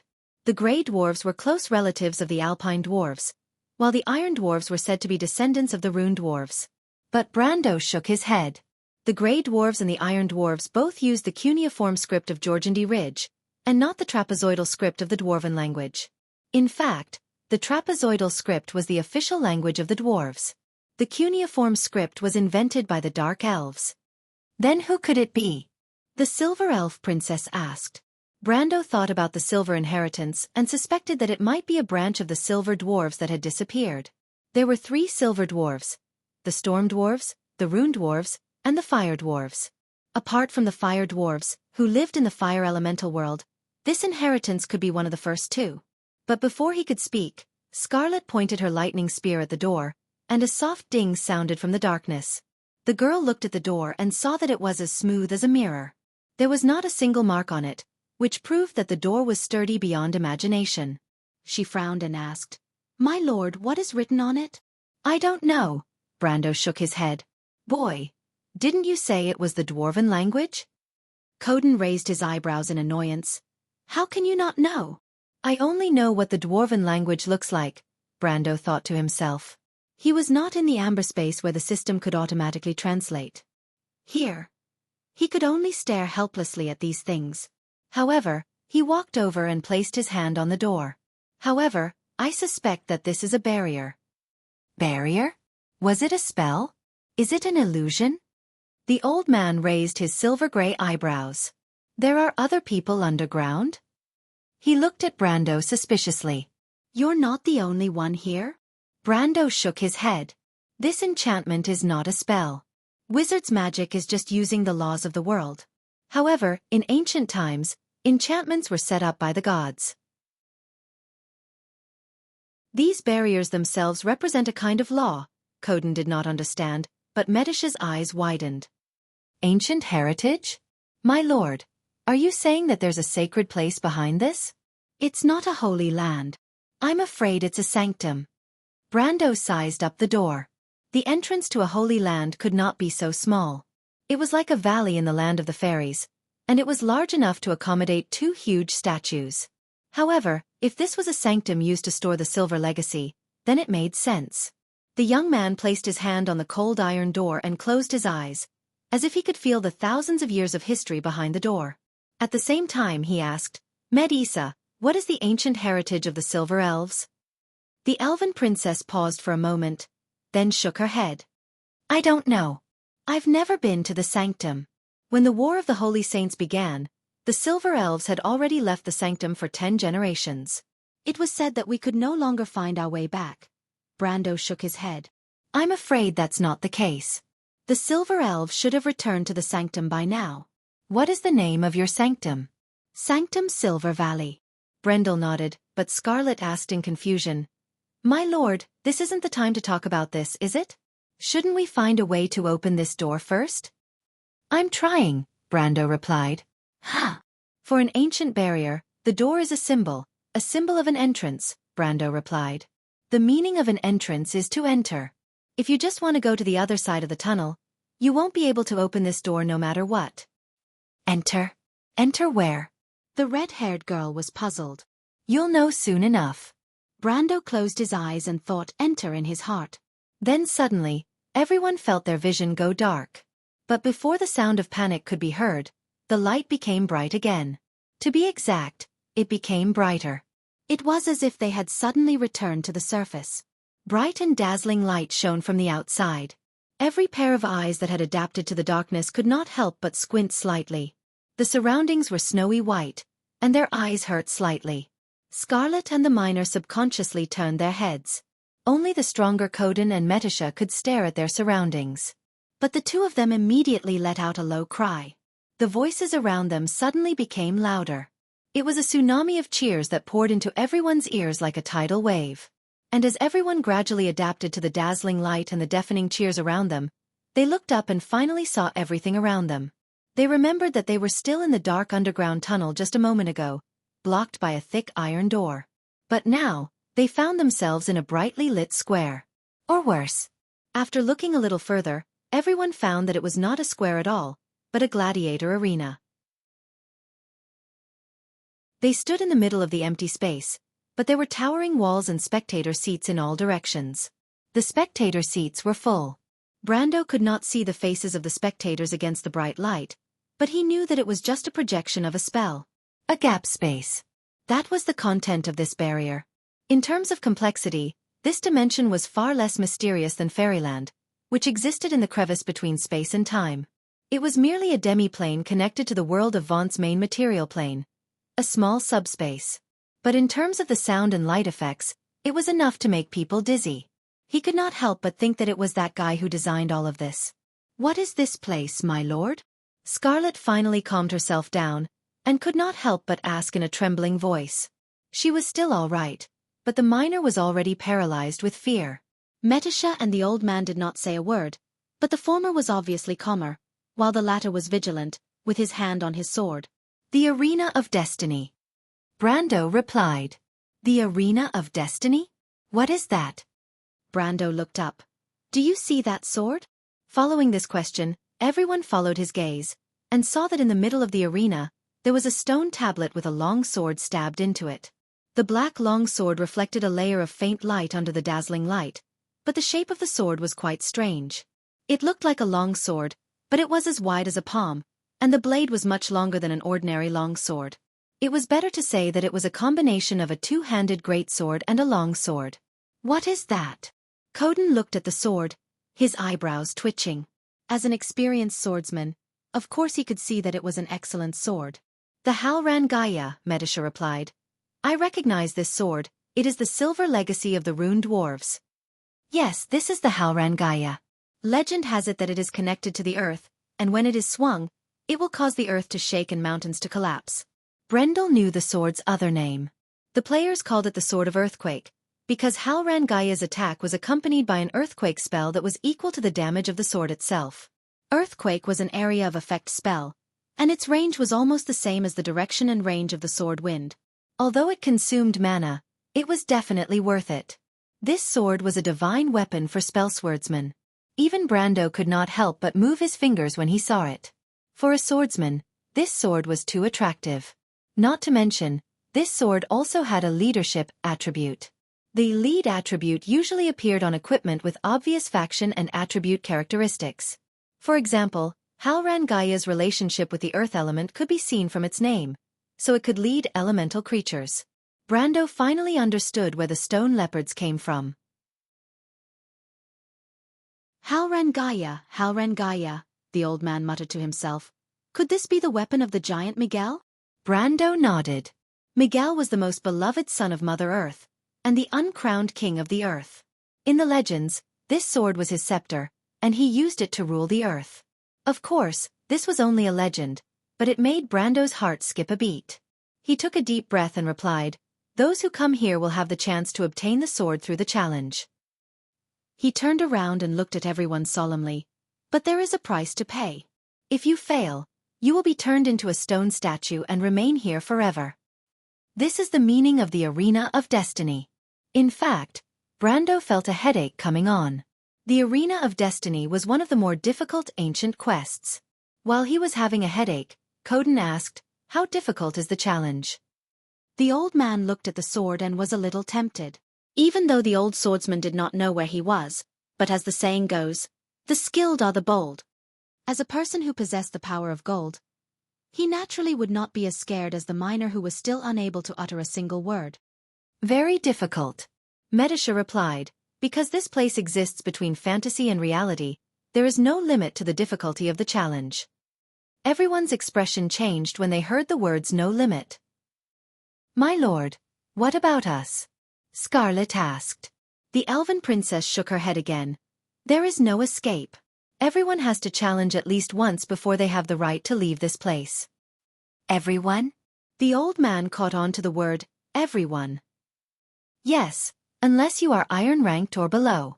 You can only challenge alone, and not together.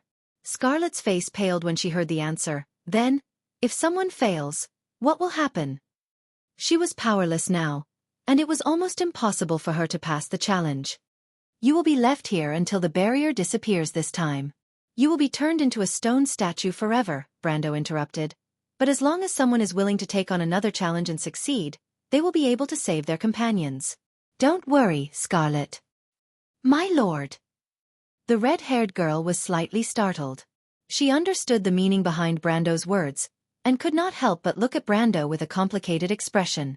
To be continued, if you want to know what will happen next, please go to www.chidian.com. There are more chapters. Support the author, support the original reading.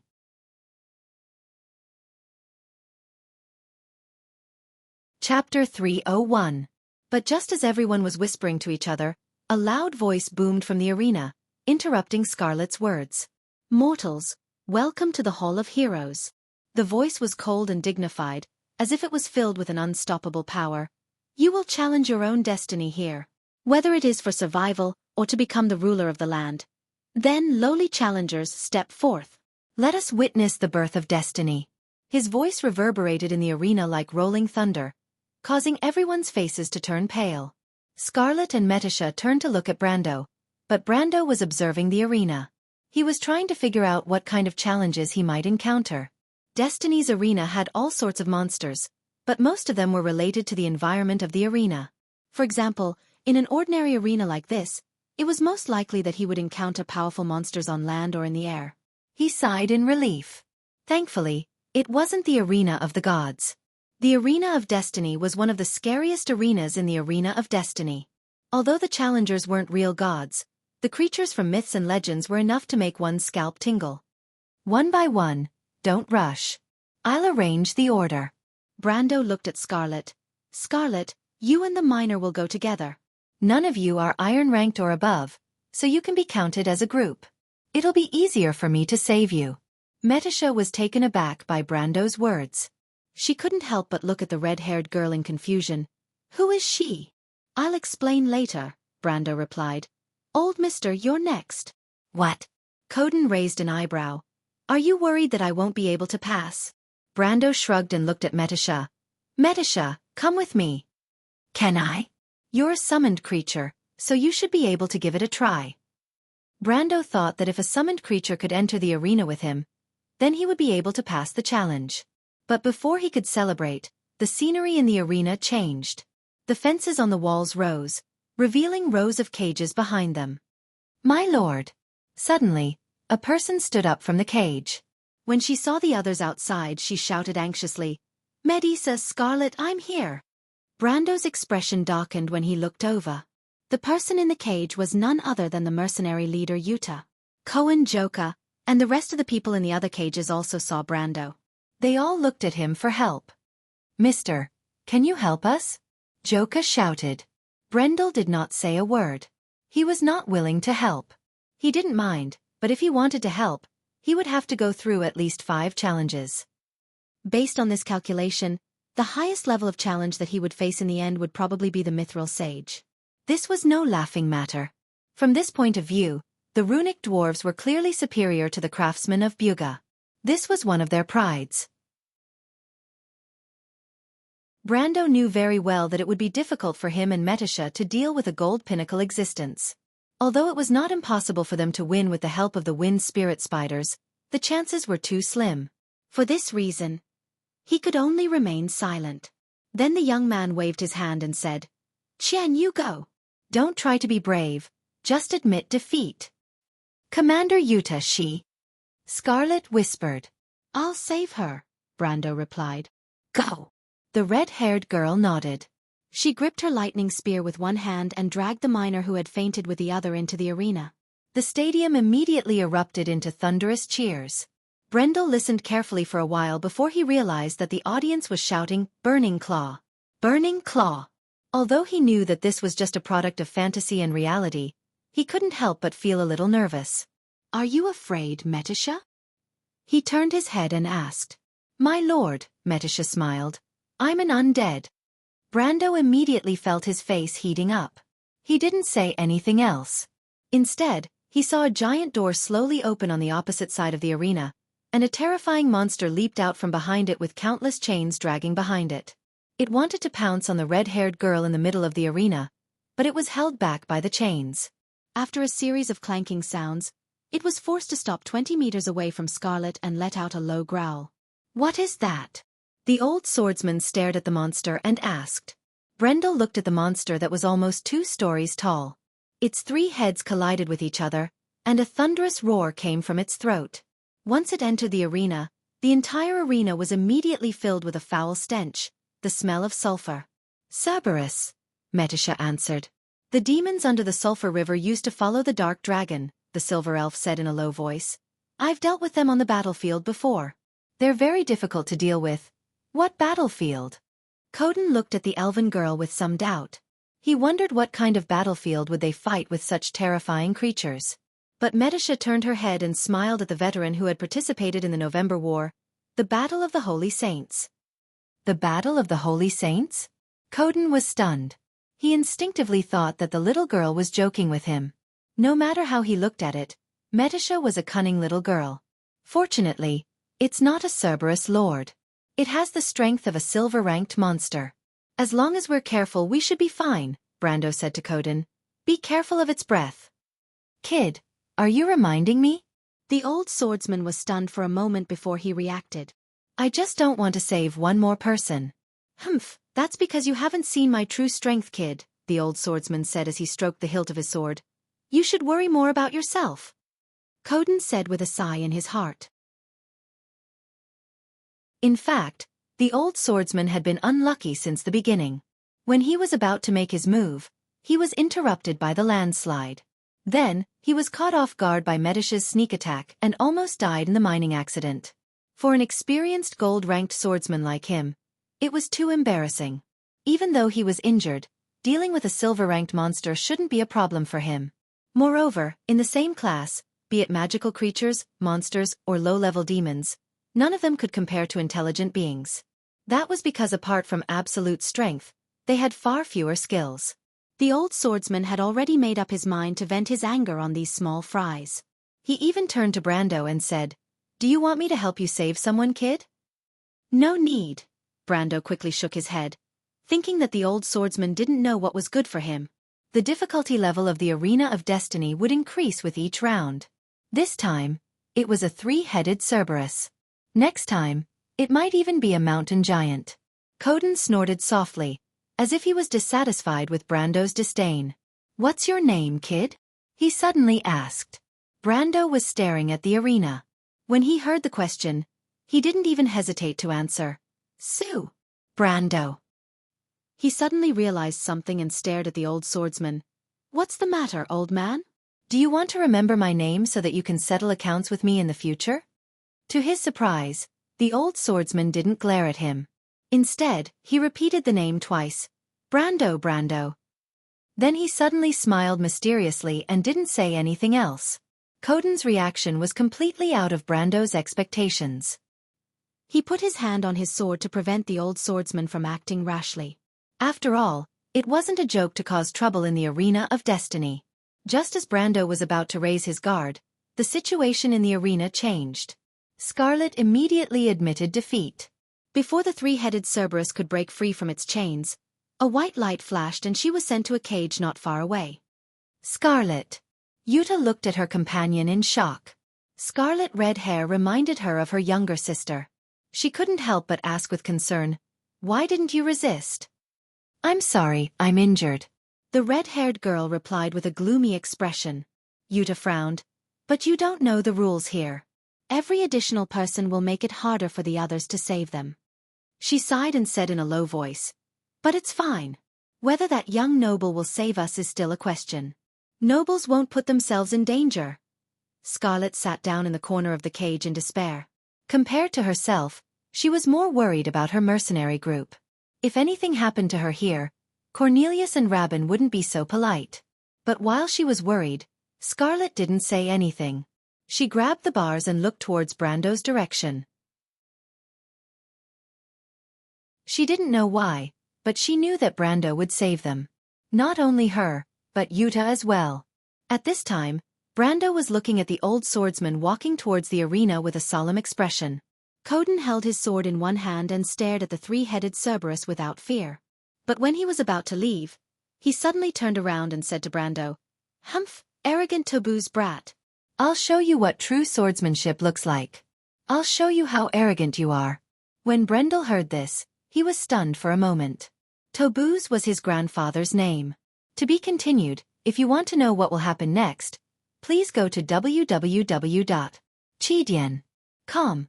There are more chapters. Support the author, support the original reading.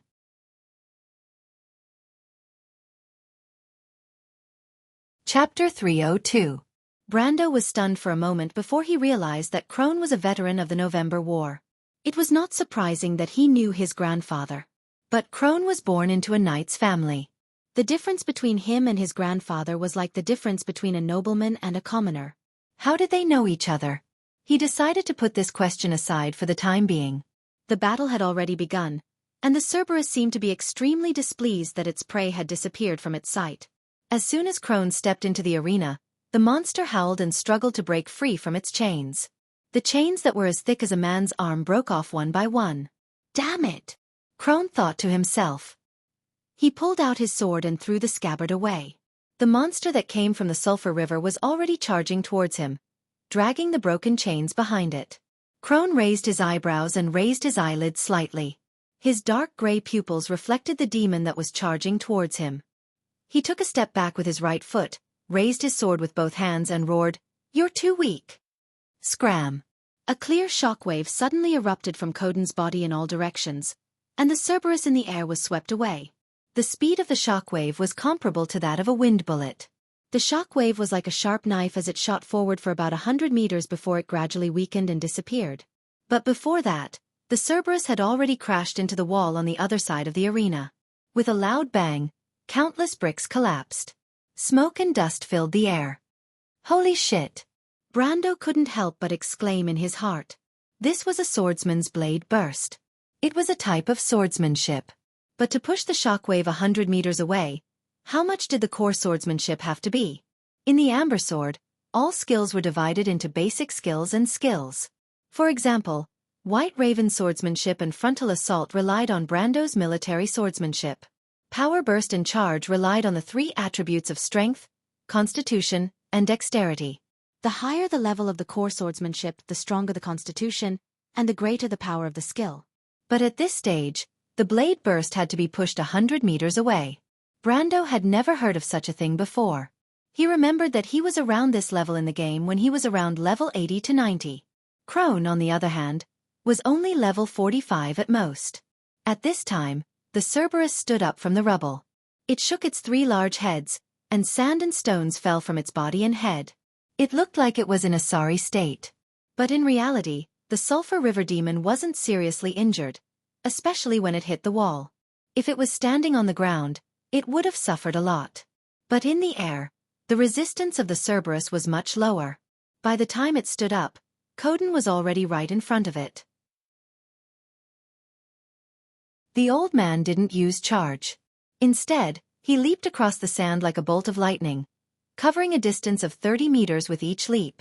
Cerberus bared its fangs as it raised its head. Its big, wheel-like eyes had already caught sight of the approaching sword. There was no room for it to dodge. It didn't even have time to feel fear. With a loud bang, everyone saw the old man holding his sword with both hands, leaping high into the air and chopping down on the head of the demon that came from the Sulphur River. The tip of the sword went straight into the hilt and continued downward, splitting the huge head into two. Crone landed on the ground and swung his sword to the side. Black blood splattered on the sand. However, he immediately retreated, avoiding the fate of being sprayed by the stinky black blood. The Cerberus couldn't withstand the force and fell to the ground. However, the ferocious beast didn't give up. When Crone retreated, its two remaining heads each spat out a pillar of fire. The Cerberus was prepared for this, but he didn't expect the pillar of fire to have such a long range. Like a flamethrower, the pillar of fire covered half of the field. He quickly rolled to the side, but his clothes, eyebrows and beard were all burned off. This accident made him tremble in anger. The beard that he had painstakingly grown out was his most precious treasure. Crone roared and charged at the Cerberus. He punched the chin of the Cerberus' left head. Everyone heard the crisp sound of bones breaking. But this wasn't the end of it. The immense force lifted the Cerberus, which was as tall as a one-story building, off the ground. The Cerberus' body weight was lifted by the Cerberus' left head. It was as if the Cerberus would fall back down and crush the Cerberus. However, Coden didn't move at all. Instead, he leaned forward slightly and swung his sword upwards from the hellhound's lower left hip, all the way to its upper right shoulder. With a loud tearing sound, the hellhound was split into two in midair. Black blood splattered and fell like raindrops. The two halves of the Cerberus body fell to the ground. There was a moment of silence. Yuta, who was locked in the cage, gasped. Fear flashed in her green eyes. Amazing! She wasn't the only one. The youths in the other two cages were stunned. Their mouths were wide open, but no sound came out. The power of a gold-tier ranker was truly inhuman. When it was fully unleashed, it had an overwhelming impact. He's injured, Scarlet said, grabbing the bars with both hands. Otherwise, he wouldn't have to go through so much trouble. Yuta nodded. She knew that it was difficult for her to understand, but Scarlet, who had experienced it firsthand, knew better than her. Meanwhile, Joka, who was in the other cage, was whispering to the skinny youth beside him. Cohen, do you think they'll save us? Joka asked. The skinny youth shook his head. It's hard to say. I don't think so. Mar looked outside with a complicated expression. Why would they save us? We're not related to them. Besides, this isn't a joke. What will happen to us? Joka asked. The skinny youth shook his head again. I don't know. We won't be locked up here forever, right? Some of the youths were already crying. Can't you think of a way, Cohen? Joka was getting anxious. He didn't want to be locked up here forever. I'll try. Cohen looked outside and answered. Who's going to help you? Joka asked. The captain of the guards, of course. I heard that no one in Tonajul is a match for him. Someone said. Everyone looked at Cohen, but the skinny youth didn't answer. He looked at the arena. Brendel was not surprised by Coden's victory. He was more surprised by the old man's injuries. Why would a gold-ranked swordsman need to go through so much trouble to deal with a Cerberus? He turned his head slightly. How badly did you hurt him? The strike of 1,000 armies. Metasha answered softly. The youth wiped the sweat off his forehead. What kind of monster was Coden? How could he survive a strike of 1,000 armies? But Metasha quickly added, I didn't hit him. He dodged it, but he was hit by the wind and hit a rock. I followed up with another attack and he surrendered. He didn't have a strong will to resist. Brando suddenly remembered that Coden had shouted for him to stop. He realized that Coden must have recognized him from the start. He rubbed his forehead. How did Coden recognize him? His swordsmanship wasn't the same as his grandfather's. After the November War, Erwin's swordsmanship was reformed, but it was simplified by the players. But he didn't have time to think too much about it. The battle in the arena began again, and the old man challenged him again. The three-headed Cerberus corpse disappeared in a flash of white light.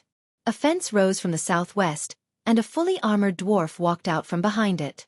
When the sound of heavy footsteps could be heard, the silver elf princess suddenly said, My lord, I know this person.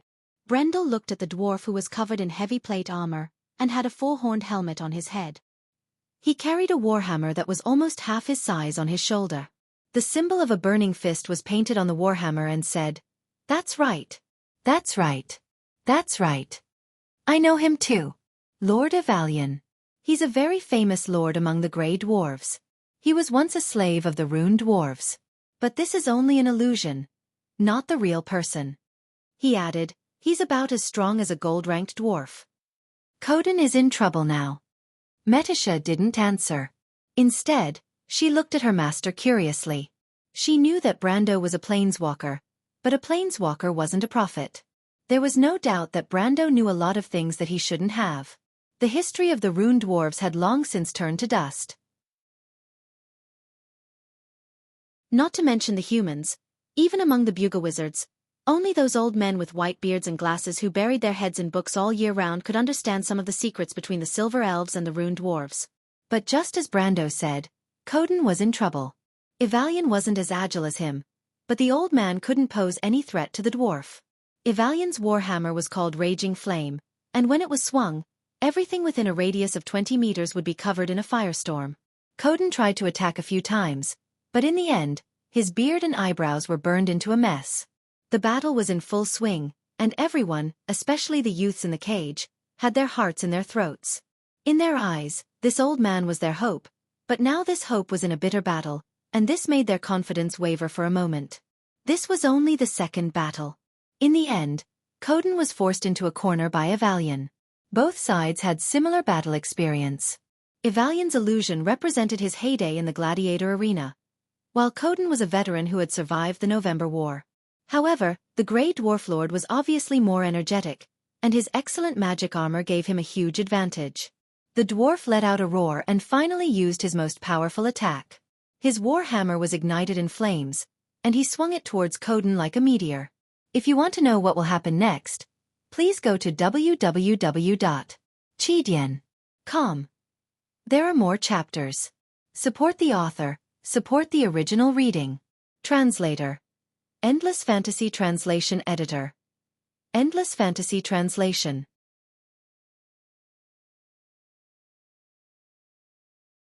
Chapter 303. Ah!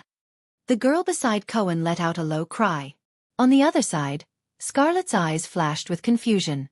The old swordsman did not retreat. Instead, he raised his sword and clashed with Varian's hammer for the first time. Ding! An ear-piercing sound pierced through the entire arena. Everyone could not help but close their eyes and cover their ears subconsciously. But the next moment, the youths in the cages were shocked to see Coden sweep Varian's hammer away. Everyone had only one thought in their minds. This is impossible. Brando's heart skipped a beat. He knew that Coden had been hiding his strength all this while, waiting for this final blow. But what really surprised him was that when the old man attacked, only he and Medisa saw a flash of blue light on the old man's right index finger. Wind bullet. Brando looked at the ring on his right index finger. Although the ring of the Wind Empress could be found all over Wonde, this was too much of a coincidence. He was distracted for a moment and missed the moment when Coden took off Varian's helmet and stabbed him in the throat. When he came back to his senses, the Dwarf Lord's corpse had turned into white light and disappeared. However, the old man did not have it easy either. His hasty attack had caused him to suffer a punch to his chest. Varian's gauntlets were full of metal spikes.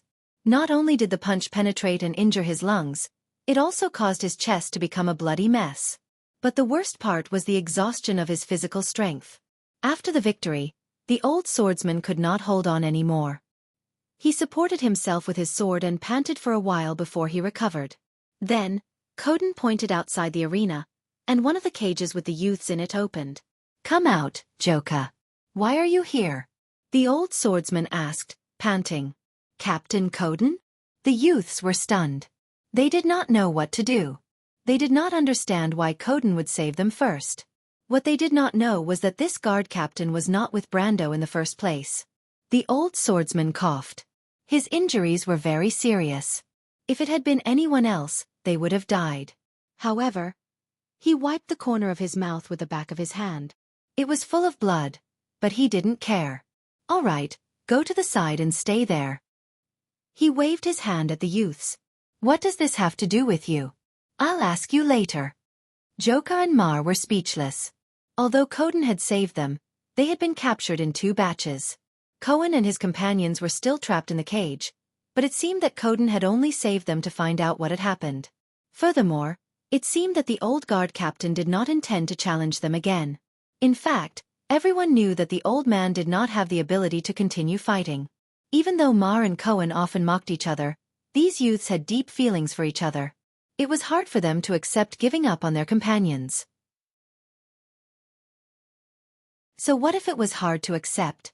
They were powerless and could only stand there at a loss. You guys go first, Joka. The skinny youth didn't seem to be panicking as he spoke to his companions. Cohen, take as much as you can. As for the rest, I'll think of a way myself. What is it? Joka asked. I don't know. Cohen answered honestly. Coden did not care about what the youths were saying. He only knew Joka and Mar because he was familiar with them. However, in his eyes, they were nothing more than a bunch of hoodlums from Shaflun town. They weren't worthy of his attention. Mortal, do you want to continue the challenge? A loud and majestic voice boomed across the arena. No. The old man refused the next challenge and limped to the side of the arena. At the same time, he shouted at Brendel. How is it, Tobu's boy? Brando looked at him and shrugged. The old man walked over and threw his sword to Brando. Take this. I'll lend you this. It's your turn now. Let me see if that stubborn old man's descendant has improved. He then looked at Brando from head to toe. You're his son. He shook his head. You don't look like it. Grandson? But you look like you're in your early 20s. And you're already a gold ranker. You're not any weaker than that bastard. Humph, the son of a general doesn't have a dog. Coden shook his head as if he was lamenting the fact that he didn't have a descendant. Brendel's hand almost dropped the sword he had just caught. What did he mean by you're already a gold rank swordsman? And from this point alone, you're not inferior to your grandfather? He never knew that his grandfather was a gold rank swordsman. No, wait a minute. According to Coden's words, he was far from being a gold ranker. He knew that he was able to become a gold ranker in half a year because of his cheat code. But if his grandfather also became a gold ranker in his 20s, he would at least be a seer. Brando slapped his forehead. He couldn't accept this information. In his memories of this world, his grandfather's family moved to Brags from other places. As for where they came from, he didn't know, and Brando never asked. He only knew that his grandfather used the money he brought to buy a piece of land in Brags, and then built a mill in the outskirts of Brags. Although he didn't come from a rich family, he didn't live a poor life. Otherwise, a young man like Brando would have either worked in the fields or become an apprentice. It was impossible for him to live alone in Buchi. Now that he thought about it, his grandmother didn't seem like a normal girl. Not only was she literate, but she also knew many things. His mother was from Kaliga, and came from a noble family. Her status was even more prominent. To be honest, Brando had never wondered why a noble's daughter would marry his father. No matter how rich a miller was, the gap between his bloodline and his status was difficult to cross. When Brando thought about it, he suddenly realized that the soul in his body didn't seem to understand his family and background. He suppressed his doubts and raised his eyebrows. You know him? I've known him for a while. That stubborn old man, the old man replied. At that time I was just a young man about your age. I just came out from the countryside of Togo. I said I was a knight, but I was just a wild boy. Your grandfather, on the other hand, graduated from a nobleman's academy. I was his subordinate for a period of time. He wanted to continue speaking, but at this moment, a loud voice above the arena interrupted their conversation. Next challenger. Coden raised his head and looked at the sky above the arena. Brando also stopped thinking about it. A person could meet all kinds of people in their life, but only a few people would leave an impression on you after a few decades. Usually, you would remember them through a small connection. He guessed that their relationship wasn't as simple as what Coden said. He looked at his right index finger and saw 2 identical rings. This made him even more suspicious. When he was in Buchi, he had his suspicions. No matter how ordinary the ring of the Wind Empress was, it wouldn't fall into the hands of an ordinary miller. When Braggs asked the cripple about it, the latter's strange attitude made him suspicious as well. His suspicions were put aside for a while, but today, with the old man's reminder, it resurfaced. He looked at Coden and thought that as long as the old man was still in his hands, he would have plenty of opportunities to find out more. It seemed that he, or rather Brando's grandfather, wasn't a simple person. Then Brando and Metisha looked at each other and said in his mind, "Let's go." The Silver Elf Princess replied in her mind, Yes, my lord. The two of them walked to the arena side by side. As they walked, the entire arena fell silent. Two people? The youths were fine, but Jana and Coden were stunned. They knew Brendel and Melissa's strength, and they were at least gold-ranked. No matter how they looked at it, this was against the rules. You two. The old man hurriedly called out to them. Brando didn't answer. Melissa didn't say anything either. She followed the young man to the center of the arena. The two of them stood there and waited quietly. However, Coden quickly guessed the origin of the Silver Elf Princess. He suddenly remembered that Melissa's elemental power was soul, when they fought. However, there was only one kind of existence in this world that used souls as elemental power, and that was Madara's undead. Undead. The old man was suddenly enlightened. No wonder Medusa was so reckless during the landslide, because the undead had no fear at all. However, why would this young man have an undead following him? Coden's first thought was that he was a necromancer, but that was obviously wrong.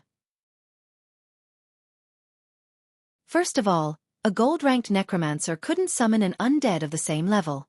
Secondly, Brando's eyes didn't have the purple or green light that represented soulfire. Coden suddenly gasped. A heroic spirit. He immediately guessed that Brando was a trainee knight of the Flame. The Flame Knight was the strongest fighting force in the Holy Cathedral of Fire. It was a level 11 organization. Every Flame Knight was accompanied by the soul of an ancient hero from the War of the Holy Saints. These heroes were all knights who had once followed the Flame King Gretel. According to the Pale poem, the Flame King Gretel had 232 knights. Because of this, the Flame King Gretel never had more than 200 knights. However, he immediately shook his head. There were no silver elves among the knights that followed the Flame King. While the old man was puzzled, the youths at the side of the arena were whispering to each other. It's over, Joka sighed when he saw Brando and Metisha enter the arena. Can you stop being so discouraging? What do you mean it's over? The fight hasn't even started yet. Mar frowned when he heard his companion's words. He wasn't sure if Brendel would save Cohen or not. Did you forget? Joka turned around and said, if you're stronger than that Iron Knight, you can't fight together. What does that mean? Mar was stunned. This meant that Brando wasn't strong at all. They couldn't help but look at Cohen in the cage. The skinny youth's face was expressionless, but the girl beside him was gloomy. Damn it, I didn't expect this guy to be an embroidered pillow. Mar said angrily. He looks good, but he's useless. I thought he was strong. Didn't you always say he wasn't strong, Mar? One of the youths whispered. However, this sentence naturally received a fierce glare from the tall youth. If you want to know what will happen next, please go to www.chidian.com. There are more chapters. Support the author, support the original reading. Translator. Endless Fantasy Translation Editor. Endless Fantasy Translation.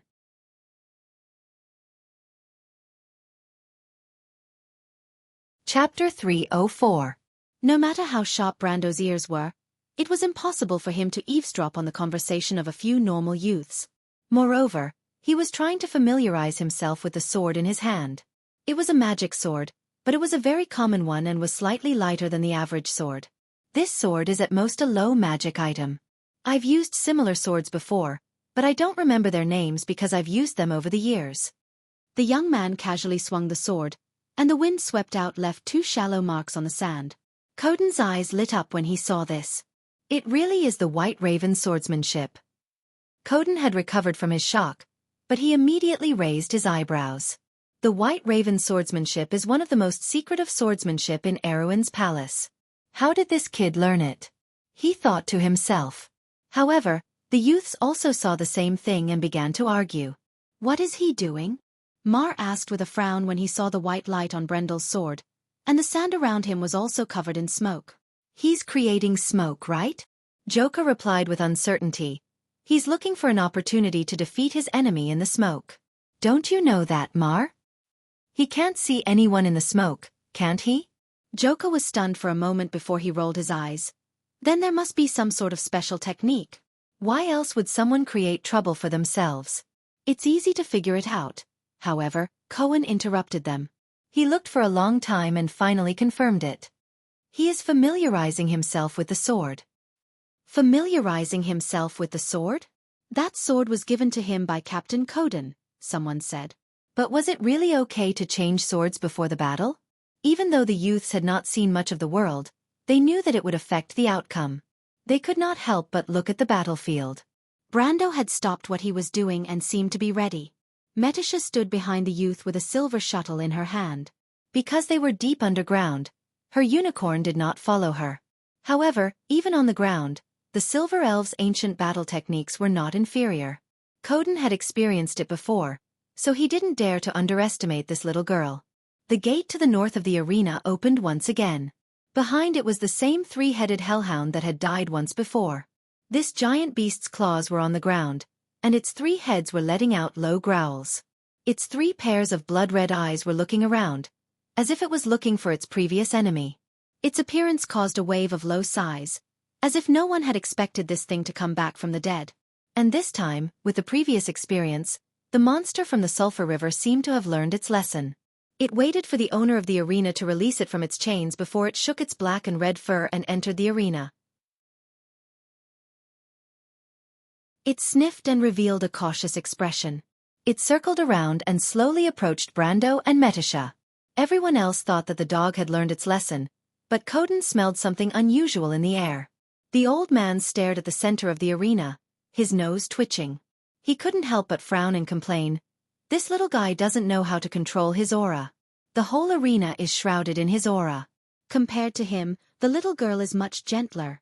His frown deepened. But what is this smell? An element? What kind of element is this? It's strange. The surroundings were getting colder and colder. Frost had even appeared on the sand on the walls. The flow of the air seemed to have stopped, as if the entire place was filled with a sense of stillness. Even the youths who were dozens of meters away felt as though they had lost their footing and were stuck in a quagmire, let alone Cerberus, who was right in front of him. The youth stared at the dog's 6 large blood-red eyes with a calm expression. However, the latter did not feel so good. The hellhound felt as if there was a heavy mountain pressing down on its body, and its front and back paws were shackled firmly. Not to mention attacking, it could not even take a single step forward. The hellhound subconsciously lowered its 3 heads, as if it wanted to resist this unstoppable force. Coden was slightly surprised. At this moment, the words stability and stillness were clear in Brando's mind. He felt as if he could touch the rules. Just like when he fought against Cabias, he felt as if the power of his element was in his hands, and he could use it at any time. He knew that this feeling was just an illusion. Compared to the gold stage, the power of his element was like a trigger that could not be controlled. But now, this trigger had been triggered. Everyone, including the youths, felt that something was wrong. They saw the 2-story beast kneel down in front of Brando. The demon's limbs and chin were on the ground, as if it was a subject submitting to its king. It had no choice but to submit because the immense power made it unable to move. The young man stood there motionlessly, looking at the other party, as if he had accepted this kind of submission with a clear conscience. Everyone was stunned by this scene. Coden was even more stunned. What kind of element was this? Was it the aura of a king? Metisha, go.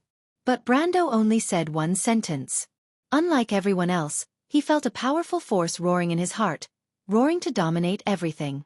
It was as if a terrifying beast would break out of its shell at any time. He even had the illusion that if he raised his hand, the world would collapse. It was as if he had the power of a god. Then, the silver elf princess moved. The silver shuttle in her hand turned into a silver line that extended forward, the tip flashing with the cold light of death. Time seemed to be stretched by this attack.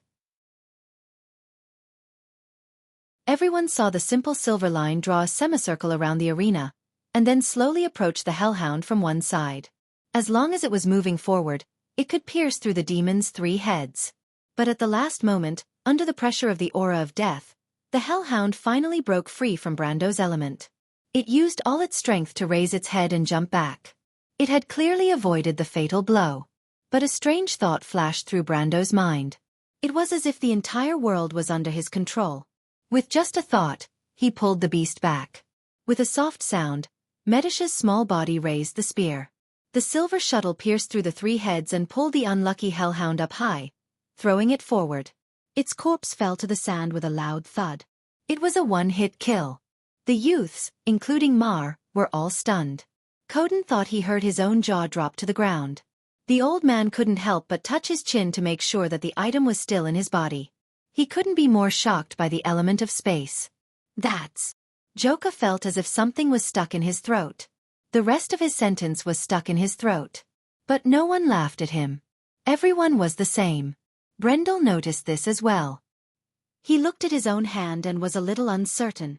Whether it was spatial lock or time stop, they were infinitely close to the element of existence. However, Medusa had already returned to his side. "My lord?" she asked in surprise. She was the one who had attacked, so she felt it more than anyone else.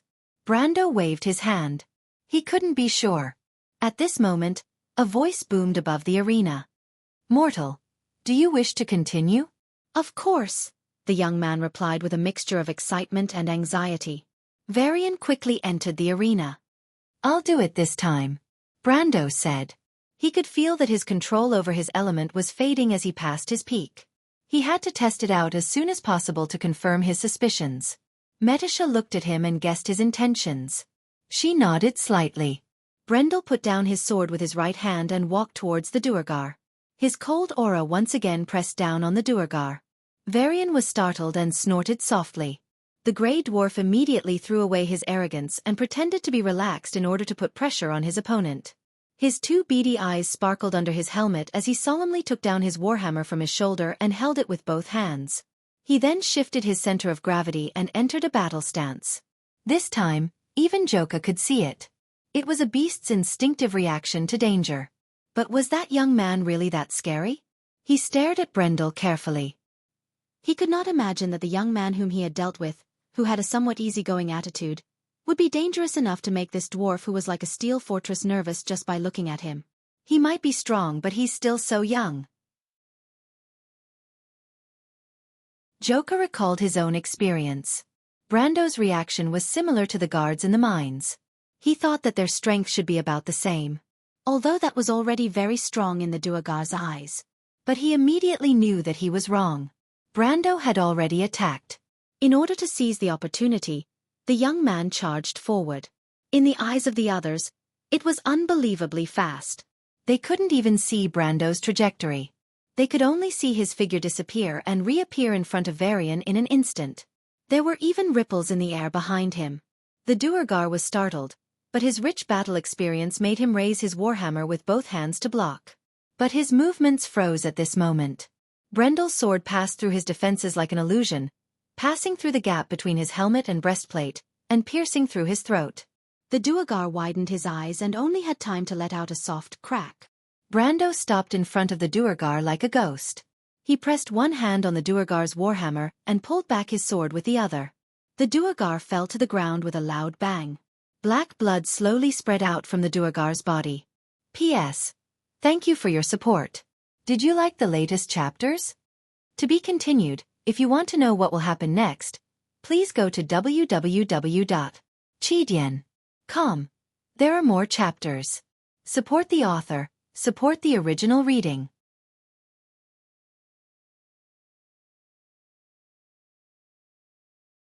Chapter 305. Black blood slowly seeped out from the dwarf's body. If a needle were to fall from the sky at this moment, it would definitely make a ding sound when it hit the ground. Everyone would be able to hear it. Even the cheers in the arena stopped. Joka made a sound in his throat and turned to look at Mar. Mar also turned to look at him, and both of them saw the same look of disbelief in each other's eyes. Who is this young man?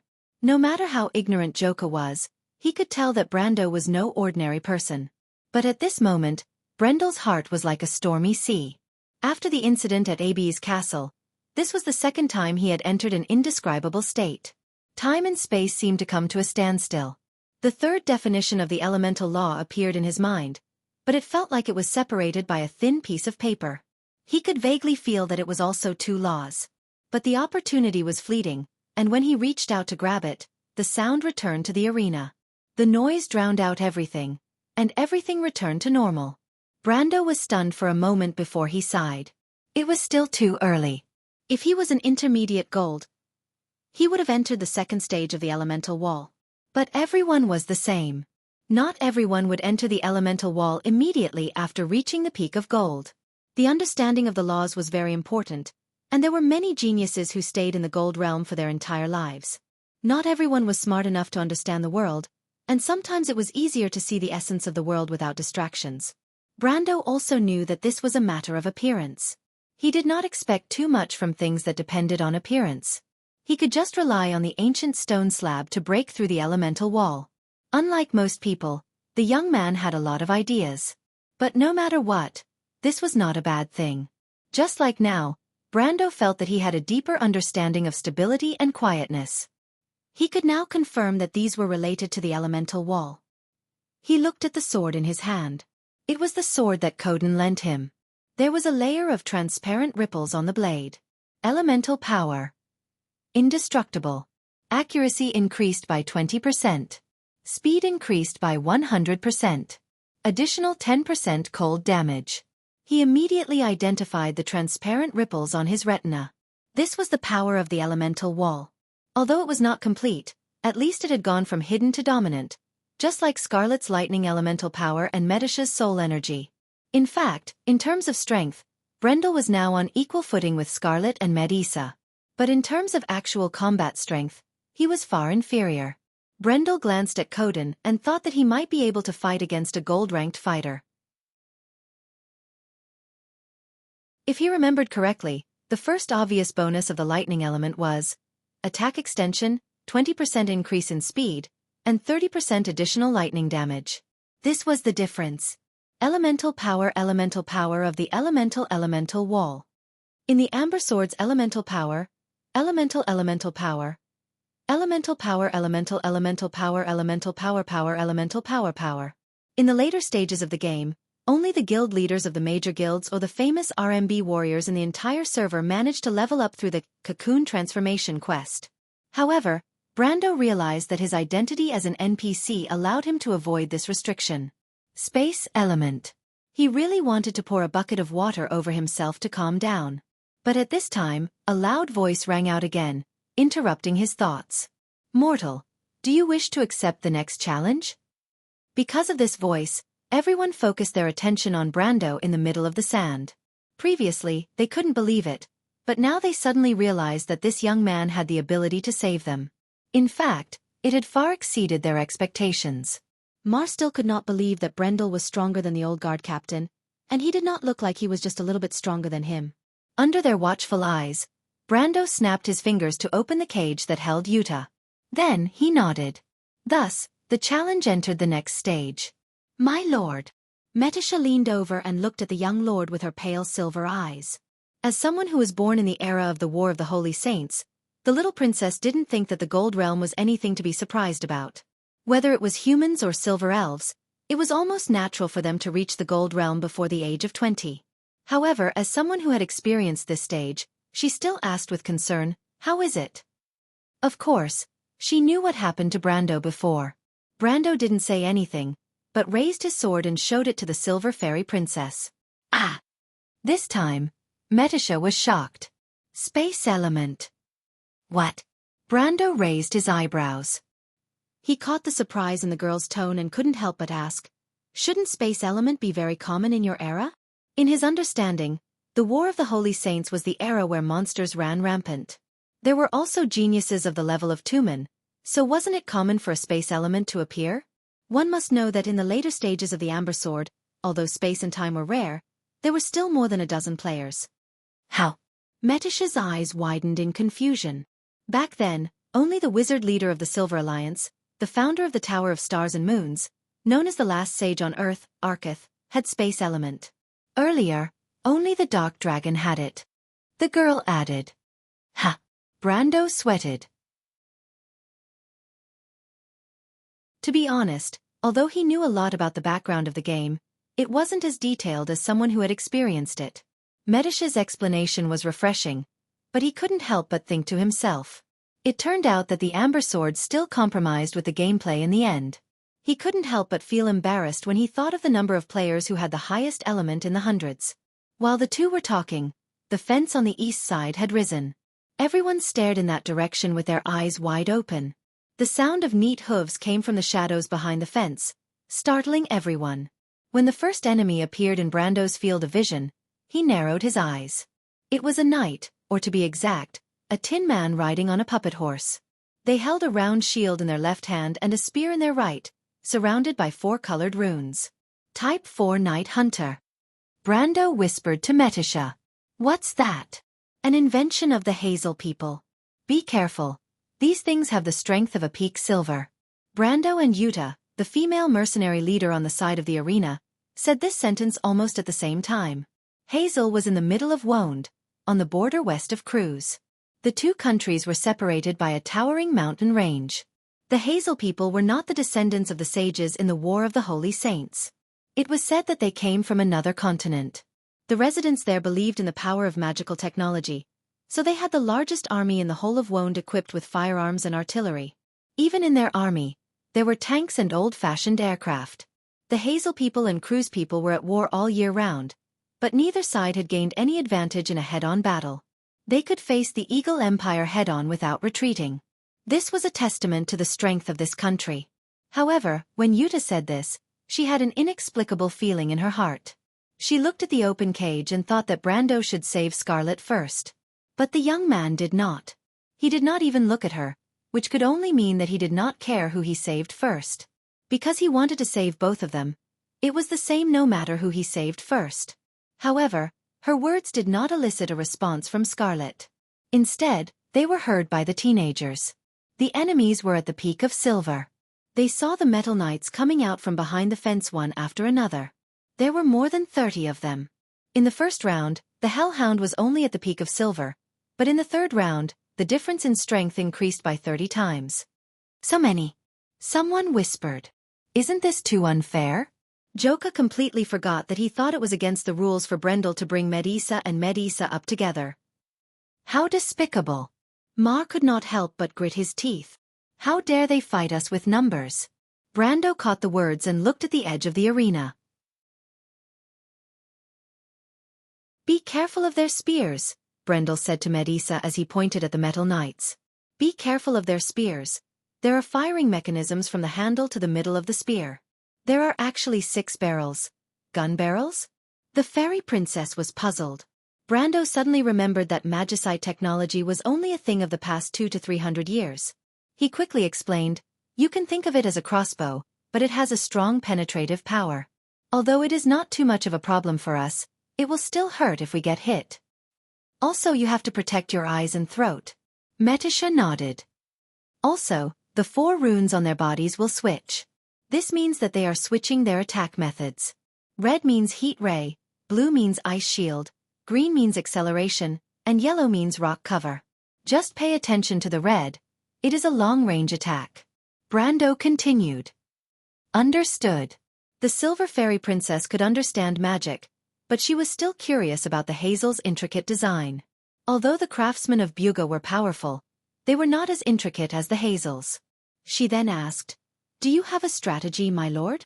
2 gold-ranked warriors fighting against 10 silver pinnacle warriors was the limit. Of course, she and Brando were far more powerful than the average gold-ranked warrior, but it would still be difficult for them to fight against 30 silver pinnacle warriors. However, Brando shook his head. Just protect yourselves. Leave the rest to me. The Silver Fairy Princess was stunned. She then saw Brando raise his hand and snap his fingers. The crisp sound echoed throughout the arena, and everyone felt the light above their heads dim. They subconsciously looked up. Then he choked. Over 200 wind spirit spiders with shining holy swords blotted out the sky above the arena. That spectacular scene even caused the clamor in the surroundings to come to a halt. Outnumbered. Brando lowered his hand and looked at the youths in the distance. That's my line. P.S. If you think it's good, please vote for it. Thank you.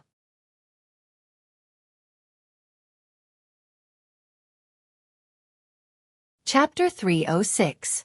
What is that? Everyone maintained the same action. They raised their heads, opened their mouths, and did not blink, afraid that they would miss a single detail. In the sky, countless holy swords were arranged at equal intervals, shining with golden light. They formed a huge diamond shape, as if the stars were inverted. The wind spirit spider was like a sky blue pattern on the holy sword, fusing together with the blade. Naturally, The Type 4 Hunter Riders also saw this scene. These metallic creatures raised their heads, and their prismatic crystal vision reflected a huge threat, so they made a uniform choice. The sound of spears being leveled drew everyone's attention back to the arena. The 30 Type 4 Hunter Riders pointed their spears at Brando. The 6 black barrels on the base of each spear were aimed at the young man. "Careful!"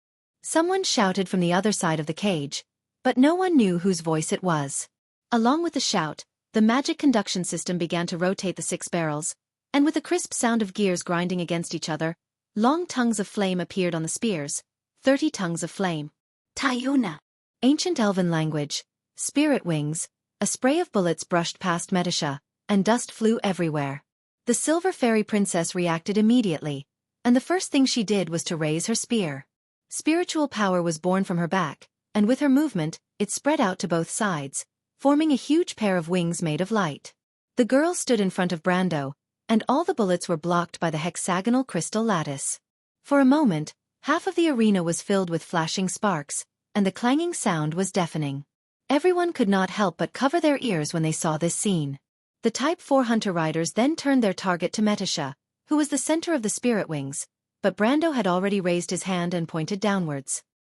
He stood on the other side of the arena, and pointed at the metallic knight, as if he was a commander giving orders. A buzzing sound came from the sky, and the holy sword began to glow, and then became white-hot. After the white-hot light lit up, it quickly gathered into a dazzling light at the tip of the sword, and in the next moment, thousands of arrows were fired. It was an unforgettable scene for everyone present. Koden, Joka, Cohen, and Mar were all thinking about what was going to happen next. But even after exhausting their imaginations, they were still shocked by the spectacle of the next moment. Countless rays of light pierced into the ground in an instant. The air between the scorching light pillars seemed to have evaporated, giving people the illusion that the entire arena would be vaporized into ashes in the next moment. At that moment, Koden suddenly remembered a phrase that the crew's ancestors used to describe war in their Pale poem. "We saw the clouds parting and the sky turning crimson red." Steel seemed to be burning as it fell from the sky. Golden rain pillars fell diagonally onto the ground, and all living things fell into a sea of fire. It was so fitting. Koden had experienced the November War and witnessed the destructive power of the wizards. They could even destroy an entire army with a wave of their hand. However, that was already in the past. Koden thought that he would never return to that nightmarish battlefield again.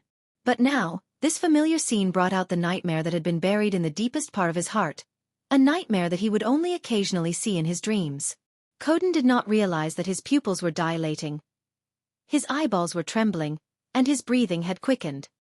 He instinctively reached for his sword, but he grabbed nothing but air. Koden broke out in a cold sweat, and then he remembered where he was. He was still in shock. He looked at the flames burning between the sky and the ground, and he was shocked by the power of the wizards. However, the metal creatures in the battlefield were more sensitive than him. The Type 4 hunters' reactions were simple. They stopped attacking at the same time and turned the yellow runes in front of them. As they did so, the rocks under the horses' feet rumbled and rose from the ground to form a rock barrier. The golden beam of light then fell from the sky and hit the rock wall. The rain of light splashed like molten steel on the outermost layer of the magically reinforced rock wall. The rock layer below was burned red, but it did not fall apart. The youths who were watching this scene from afar opened their mouths wide. A battle of this level had already exceeded the limits of their imagination. Whether it was the destructive rain of light that fell from the sky or the rock defense that could block such an attack, it was enough to deeply shock them. Joka did not move.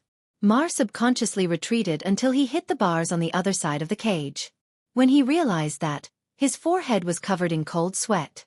There was a layer of golden light in the deepest part of Cohen's eyelids. He clenched his fists tightly and stared at the scene without moving. Unlike most of the people who were attracted by the beautiful magical effects, he was looking at Brendel, who was in charge of all of this. "This is..." Yuta grabbed the bars with both her hands.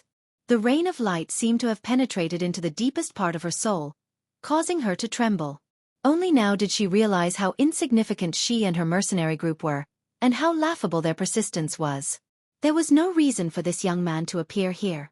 She understood that even in this old kingdom, this kind of power was worthy of respect. As long as he was willing, He could obtain more power and authority than he currently had under any faction. Groudon's territory was nothing more than a joke to the mercenary leader. She could not understand why someone with such power would choose to live in such a barren land. He was even willing to fight against Count Ranner and Erwin's upper plane. Yuta suddenly realized that she could not think of a single possibility that could explain all of this. But she finally remembered that night when Groudon received all the rewards he deserved. That night changed the course of everyone's lives. The young man brought the little girl with him, and the determination in his eyes. He is an envoy sent by the heavens to raise a flag for everyone. When people gather under this flag, everything will change. Yuta suddenly remembered a passage in the Pale poem that described the Azure Night. She felt that this passage was very apparent. A few hundred years ago, this passage was also used to describe the late King Eric. The defensive spells of the Type 4 hunters only managed to buy them a brief moment of respite. As the second and third beams of light converged on a single point, the magical defenses quickly fell apart. The sturdy rock layer was vaporized by the high temperature, and the metal with a higher melting point was melted into molten steel that seeped out from within. The scene resembled the egg white that flowed out of a broken eggshell, but this egg white was a dazzling golden red and had a temperature of hundreds or even thousands of degrees. When the red-hot metal flowed onto the sand immediately crystallized and formed a smooth layer. In less than a minute, the beams of light disappeared one after another. When the last beam of light disappeared, the arena was dead silent. Smoke curled up from most of the crystallized sand. The destroyed, charred rock fortresses stood lifelessly on one side of the arena. There were no survivors. The Type 4 hunters had all melted into a pile of metal debris in their own graves. Even Metisha, who was on the battlefield, was shocked. The elven princess looked up at the rows of holy swords in the sky, and then looked at Brando. "Did we pass just like that, my lord?" She could not help but ask softly. "What else do you want?" Brando shrugged in annoyance. Judging from her tone, it seems like she still thinks it's not enough. If it wasn't for the fact that he was a planeswalker, these 30 over Type 4 hunter riders would have given him a hard time. But he put down his hand, feeling that it was too good to be in control like this. The only pity was that the attack power of the holy swords was still a little too low. The 3 beams of light combined almost couldn't penetrate the silver pinnacle defense. The arena was silent. It seemed that Brando's actions had made the builder of the sanctum feel embarrassed. The sudden silence made the young man secretly alert. He knew that the arena of destiny was not without the possibility of tailor-made difficulty. Because this place was built on a material foundation, in the words of the players, it was actually a kind of pain in the ass to challenge oneself. But after a moment of silence, a voice suddenly sounded in his mind. 3 challenges completed. Additional rewards received. Brando was stunned. I almost forgot about that. He couldn't help but want to slap his forehead. He had always been clear about the rules of the Arena of Destiny in the Amber Sword. The first challenge here was often mandatory, and although the second challenge was optional, there were no benefits. And only after 2 challenges, the player had the right to choose to challenge the core reward. The number of challenges required for the core reward was 2, which meant that if a person wanted to complete this dungeon, they would have to challenge it at least 4 times. And at most, there was no upper limit. Of course, the so-called core reward here was the Halran Gaia. Brando looked in that direction. If he wanted to get that sword, he would have to go through at least 2 challenges. And there was an additional rule here. That was, from the 3rd time onwards, every successful challenge would receive additional rewards. The rewards would get better and better, and even have the possibility of surpassing the core reward. But it was said that it would take at least 30 challenges. But that was a rule that players found out in the later stages of the game. Now, Brando didn't even dare to think about it. Do you want to receive the reward? Brando looked at the row of fluorescent words that appeared on his retina, and answered in his mind, "Of course. Please select your interface." Another row of words appeared. Brando was slightly stunned. He had never heard of such a thing as selecting an interface. He thought for a moment, and then continued to read. Sure enough, the green text changed again. General interface. Planeswalker interface. Huh? Brando was dumbfounded. He had never heard of a game where there would be additional choices for quest rewards due to a change in class. Although there were different rewards for some quests, there was one point, and that was that they were originally there. They were not extra rewards after you advanced into a certain class. He looked at the two options and hesitated for a moment. But in the end, he decided to give it a try. Planeswalker Interface. The scene changed again. Last night, I forgot to turn off the air conditioner when I went to sleep, and you all know the result. I'll be leaving today's update. If you want to know what happened next, please go to www.chidian.com to read more chapters. Support the author, support the original reading.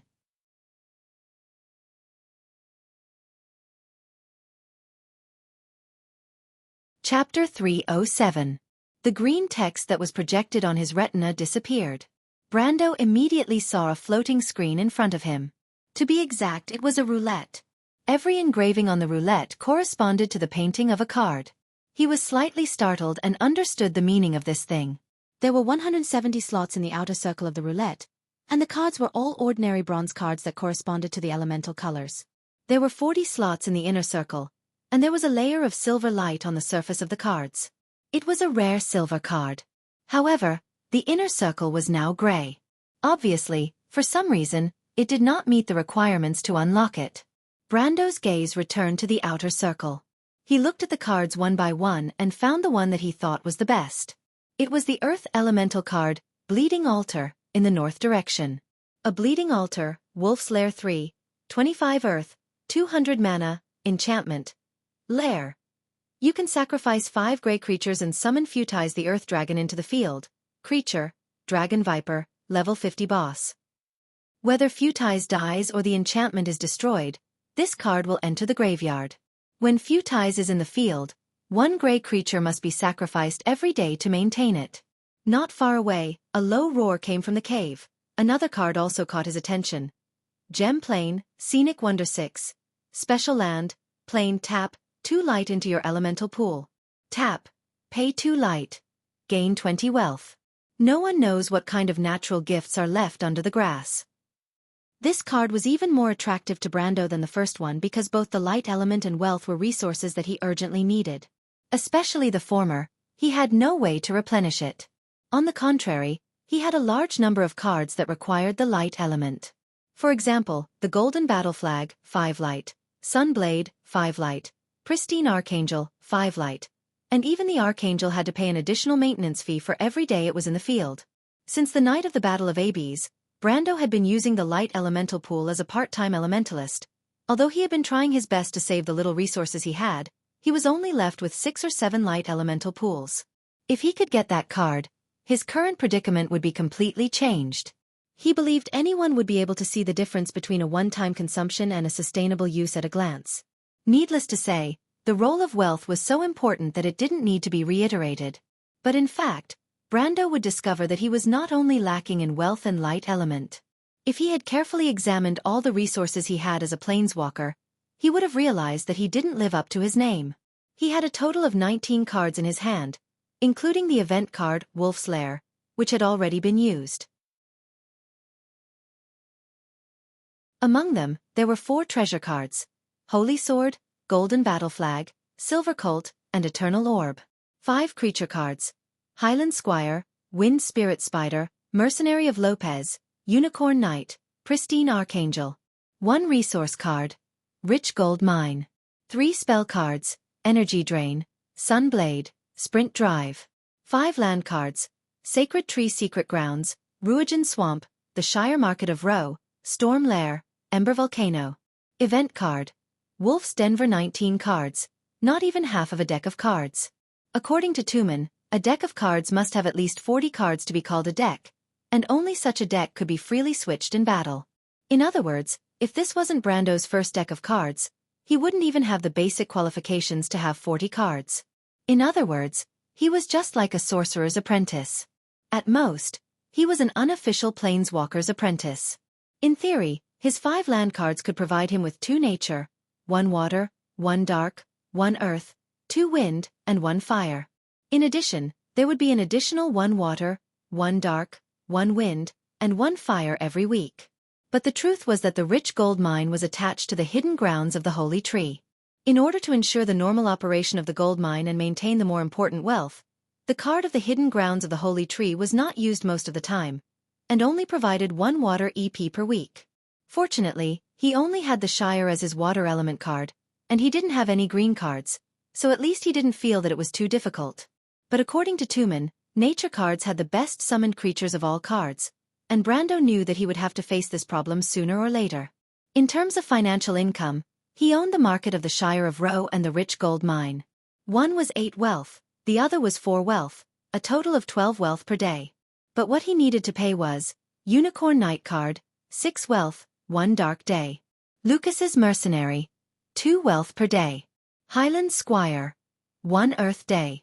Pristine Archangel, 1 light day. It could be seen that under normal circumstances, Brando's dark and earth elements were equivalent to having no income every day. Dark elements were still fine because Medisha usually had a hard time entering the graveyard. But earth elements were necessary for Brando's other powerful card combination, Wind Spirit Spiders, Holy Sword, and the consumption wasn't just a little bit. Usually, it would take half a month to store enough for 1 battle. In order to save earth elements, Brando would rather shuffle the Shire back into the deck and summon it again every day. This was because summoning the Highland Squire only required 1 water, but maintaining the presence of the Highland Squire required 1 earth. But this wasn't without its disadvantages. First of all, he couldn't obtain the 1 reputation that the Highland Squire provided every day. Secondly, Brando's water element storage was decreasing day by day. His original plan of living off his previous savings would soon lead to the crisis of the elemental pool.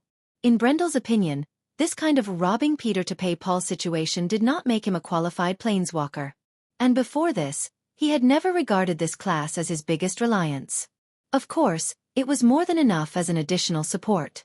But Brando could faintly feel the potential of the planeswalker class. He thought that perhaps this class would bring him a huge surprise in the future, or even become a life-saving asset. But he also understood that it would require an even larger deck to support it. This process was very long, but the prospects that were presented were very tempting. So when Brando saw the roulette, he couldn't help but say, "Interesting." He immediately tapped on the screen with some anticipation, hoping to get the card he wanted. The roulette immediately spun, and Brando's gaze was nervous and motionless. But after a few seconds, the needle slowed down. It first swept across the gem plane, which made Brando's heart tighten slightly. He was a little disappointed, but he immediately saw that the needle was approaching the north from the other side. At this moment, the arena was silent. Everyone saw Brando standing there motionlessly, frowning as he focused his gaze on an infinite distance in front of him. "My lord." Metisha turned her head and asked softly. But Brando turned a deaf ear.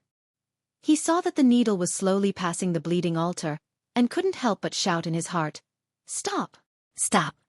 But the disobedient needle still slid a little, just a little, but the card's appearance changed. Fireclaw Spearman, Flame Tribe 2, 15 fire. Creature.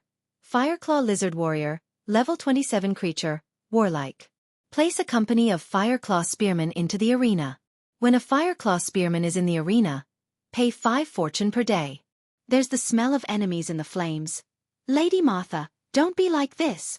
Brando shouted in his heart, but he didn't show it. Instead, he watched as the roulette disappeared, and then a fiery red card floated from the air into his hand. Brando looked at the card. It was a drawing of a lizard man warrior. But unlike the lizard men of Wonde, these lizard men with crimson scales were obviously much stronger.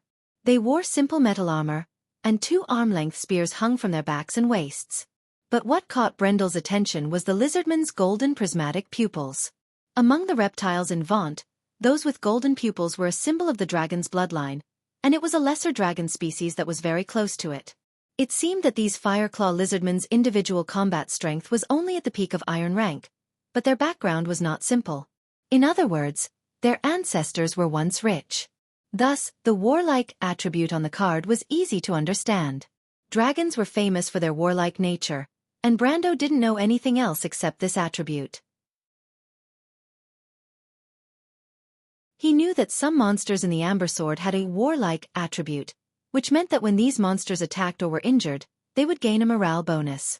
This bonus wasn't easy to understand, but according to Brando's rough estimation, every morale bonus was equivalent to a 10% increase in overall combat strength. Overall, This buff was quite unobtainable. But this card made Brando feel a little uncomfortable. He felt that he needed a resource card, not a creature card. Not to mention that the summoning cost of the Fireclaw Spearman was as high as 15 fire, and the cost of maintaining it was close to the cost of the Unicorn Knight, but this card was inferior to the latter in every aspect. He flipped the card over and over again, and when he saw the sentence, "Put a company of Fireclaw Spearmen into play," he calmed down a little. According to Madara's calculations, a company of 30 people, and Erwin's company of 100 people. He didn't know how these Fireclaw lizardmen were organized, but Brando felt that it shouldn't be too much of a scam. When the card was in his hand, it was not unsealed. With a slight thought, the card disappeared from his hand and entered his deck. This scene naturally fell into the eyes of Metisha and the other youths, but Koden, who was facing away from him, didn't see this subtle movement. "My lord!" Metisha was also a summoned creature, but she didn't understand how Brando got a card out of nowhere. Brando regained his senses and quickly replied, "It's just a reward, let's continue the challenge." "Do you still want to continue the challenge?" The Silver Fairy Princess was stunned. Brando looked at the sword in the center of the arena and nodded. Ever since he lost the Thorn of Light, he had always wanted to find a suitable weapon, and he didn't want to give up this opportunity no matter what. Moreover, the Halran Gaia was indeed tempting. Thus, when the loud voice sounded for the third time in the arena, "Mortal, do you want to continue your challenge?" Brando nodded without hesitation. "I want to proceed with the advancement challenge." The young man looked at the Halran Gaia on the stone tablet and replied. The arena fell silent. Then, under everyone's astonished gazes, a huge cage slowly rose from the other side of the sand. A huge monster was locked in the cage, and everyone promptly shut their mouths. It was a dragon. Author's note. Please support me. 1. Into the promise, Man Shen said to Qingqing, "Cecilia Chung, you will never get true love, and even if you do, you will lose it immediately." 2. Wu Huan, Nicholas Tse, said to Qingqing, "Cecilia Chung, you have ruined my chance to be a good person." 3. Qingqing, Cecilia Chung, said to the millions of soldiers, "Do you want to see me take off my clothes?" Now, hundreds of millions of people around the world have seen it. 4. Chen Kaiga said, "You don't understand the promise now, but you will in the future."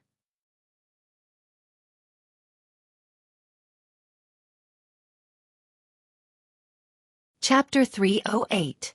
To be more precise, it was a lesser dragon. When the draconic beast landed on the ground, it was as majestic as a fortress. Its color was sky green, and the edges of its scales reflected a cold light like steel. Each scale was a few inches thick, and from afar, it looked as if it was covered in a layer of metal. However, the draconic beast's true characteristic was its ugly, angular, triangular head. Its deep eye sockets had a pair of motionless pale blue eyes. The only thing that stood out about the draconic beast was the golden flame of the draconic beast's descendant, the draconic wind Aedra. In front of the adult draconic beast, Cerberus was as obedient as a puppy. The draconic wind Aedra was at the top of the food chain in the mountain of quelling storms. The natives of that country called it the overlord of the wind. Legend had it that the draconic wind Aedra was the descendant of the sky dragon, the dragon of calamity. However, in Brando's previous life, the Royal Society of Naturalists in the Cruz Empire had already refuted this theory. The draconic wind Aedra was the descendant of the sky dragon, but it was different from the elves in the clouds. It was more of a savage predator, and the blood that flowed in its body was not the cold blood of the elements, but the warm blood of the wild. However, no matter what kind of blood it had, it would not be affected by the draconic wind Aedra's name. Even if the draconic wind Aedra in front of Brando was just an immature youth, it still had the strength of an upper gold. Damn it! Brando cussed in his heart. The draconic wind Aedra's true strength was that it was immune to all air spells. The Arena of Destiny must have scanned the wind spirit spiders before releasing this draconic wind spirit spiders. The draconic wind spirit spiders could be said to be one of their biggest natural enemies. This was blatant cheating. If it was in the past, Brando would have immediately disconnected and run to the forum to curse the designer. However, he could only accept it now. Fortunately, it seemed that the Arena of Destiny could only scan the draconic wind spirit spiders and not the other cards attached to it. This was because the attack attribute of the Holy Sword cards came from the earth element, which was the most effective against air element creatures. Thinking of this, he couldn't help but be filled with the pleasure of revenge. However, unlike Brando's rich and colorful thoughts at the moment, when the others saw this mountain-like monster, they did not have many thoughts in their minds. Everyone sucked in a breath of cold air, and a kind of fear that seemed to tighten their heartstrings grew in their hearts. Even those who hadn't been out of Schaflund since they were young could at least recognize what kind of item it was. Dragons. Although they might not be able to tell the difference between the real dragons, sub-dragons, secondary dragons, and flying lizards in the Amber Sword, they undoubtedly had one thing in common, and that was that they all played the role of the final boss in legends or bedtime stories. Everyone grew up listening to the legends of dragons, whether it was the mythical dragons such as Dusk and Darkness, the sky dragons such as Azure, Blazing, and Crystal, or the fire-breathing dragons on the ground. There were too many stories to describe the power of these creatures. Moreover, as the last of the golden dragons on the ground, they had the blood of mystery and nobility flowing in their veins. Joka, Mar, and Cohen held their breaths. Even Yuta, Scarlet, and Coden were stunned. They recognized Erwin's pterosaur as a military flying beast, but it was definitely not this thing. This was a gigantic beast that shone with a blue and green light. Its wings were like blades that cut the metal cage into pieces. So this is a dragon. They all thought at the same time. The only one who reacted was Mar. Perhaps he was born a little careless. He suddenly pushed Cohen aside and whispered, He's challenging us again. Is he going to save us? Cohen didn't say a word. He looked at the dragon, his heart pounding nervously even though he knew that they weren't its target. But in front of such a gigantic beast, ordinary people couldn't help but feel small. It was as if the dragon could easily kill them with a flap of its wings. Of course, it wasn't unreasonable to think that way.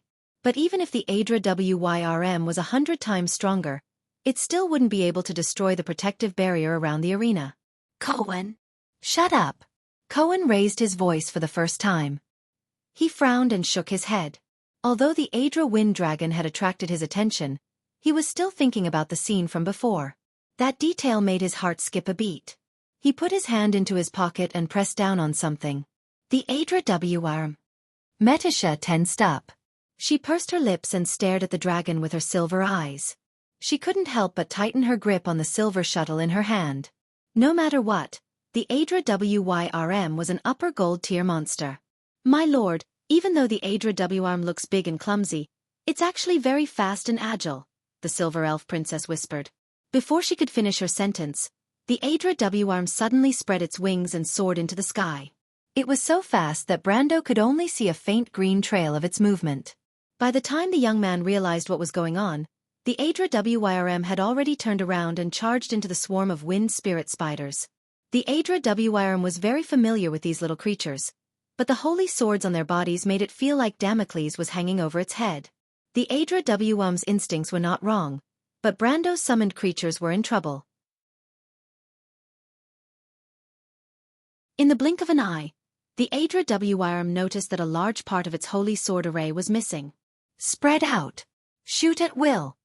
Brando was so anxious that he immediately gave the order. 2 Earth EP was drained from his elemental pool, and a large golden net appeared in the sky. But what happened next was something that Brando would never forget. He looked up and saw the Adra Wyrm swimming in and out of the net like a fish. More than 70% of the light beams missed the Adra Wyrm's body, and only a few hit the scales of the Adra Wyrm. It was as if the air was not an obstacle but another pair of wings for the Adra Wyrm. It wasn't just the young lord who was shocked. Everyone else was shocked as well. Even though it happened in the blink of an eye, it felt like 10,000 years had passed in everyone's eyes. The Adra Wyrm seemed to be moving in slow motion in the air. It rolled, and the light beams missed its wings. It dodged left and right as if it was so slow that even the naked eye could follow its movements. But the holy sword cards just couldn't hit it. The illusion disappeared in a blink of an eye. The Adra Wyrm had passed through the net of light and was now in front of another group of wind spirit spiders. This was the strength of a gold-ranked wind elemental creature.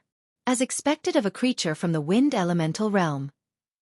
Brando felt an inexplicable sense of beauty in his heart. He had heard of the wind elemental realm from the players before, but this was the first time he saw it with his own eyes. The Adra Wyrm's speed left a deep impression on him. They are the descendants of the Cloud Elves.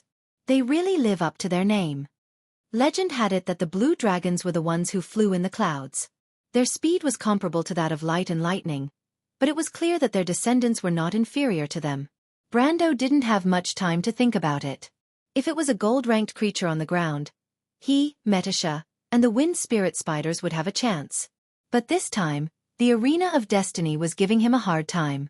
Fortunately, this problem was not unsolvable for him. He took a step back and shouted, "Metasha, summon the unicorn!" "Yes, my lord." The silver elf princess grabbed her spear and jumped up. The spirit unicorn immediately jumped out of a door of light that appeared out of thin air, allowing the girl to land on the saddle behind it.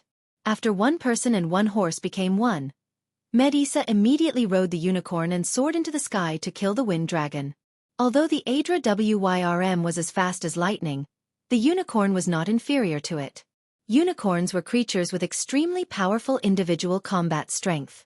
Only silver elves could accompany them and make them willing to become mounts.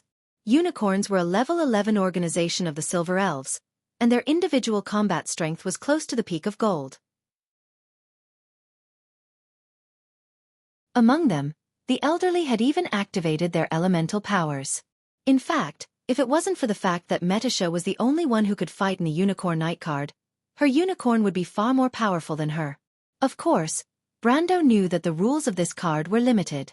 The only thing that the unicorn she rode on was its speed. But that was enough. The Adra Wyrm immediately sensed a threat approaching from behind. Although Metasha was only at the beginning of gold, if it exposed its back, it would suffer the same fate as Coden. It had no choice but to give up on the wind spirit spiders and turn around to face the silver elf princess. Both sides crossed each other in the sky.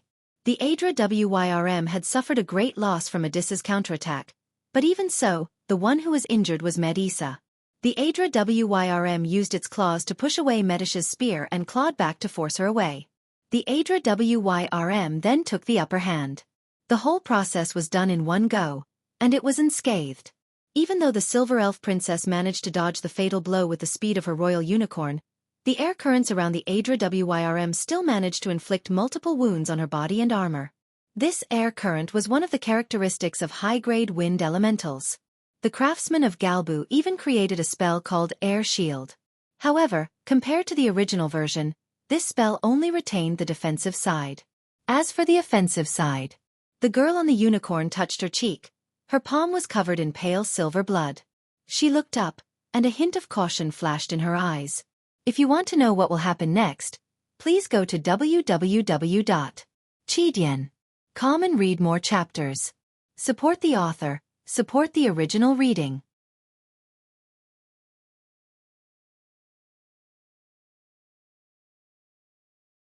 Chapter 309. The wind spirit spiders in the sky launched another volley of attacks. Golden beams of light crisscrossed in the sky, forming a magnificent net of light. Brando still had 3 Earth EP left in his elemental pool, but he immediately tapped the Shire of Rhodes and allowed the Holy Sword card to attack twice in the next 15 minutes. The Holy Sword's attack was not very effective. A single beam of light could barely penetrate the outer layer of the Adra Wyrm's magic defense, let alone penetrate its thick scales. The Adra Wyrm's speed was too fast for the wind spirit spiders to catch up to it. Brando realized that the wind spirit spiders and the Holy Sword combination had another fatal weakness. The Holy Sword's accuracy was dependent on the wind spirit spider's attributes. However, the wind spirit spider's levels were too low. Their dexterity and perception were too low, and their intelligence was too low. Although the number of wind spirit spiders could make up for this weakness, the remaining 100 wind spirit spiders in the sky were not enough to deal with the Adra Wyrm. The wind spirit spider's speed was at least 300%. Even with Medusha's help, the wind spirit spiders could barely contain the Adra Wyrm. Brando stared at the battle in the sky and took a step back. Another card appeared in his hand. The silver horse. He threw the card to the center of the battlefield and drew a magic circle on the ground. A shining silver horse leaped out of the circle. "He knows how to summon," one of the young men shouted. Their eyes shone brightly. This battle was beyond their understanding. In their minds, if the Adra Wyrm was the most terrifying monster in the world, then Brando and Metasha were the most powerful people in the world. On the other hand, the old man did not express his opinion. Khodan's attention was completely focused on the battle taking place on the battlefield. The November War might have been more gruesome and cruel, but it was not as magnificent as this one.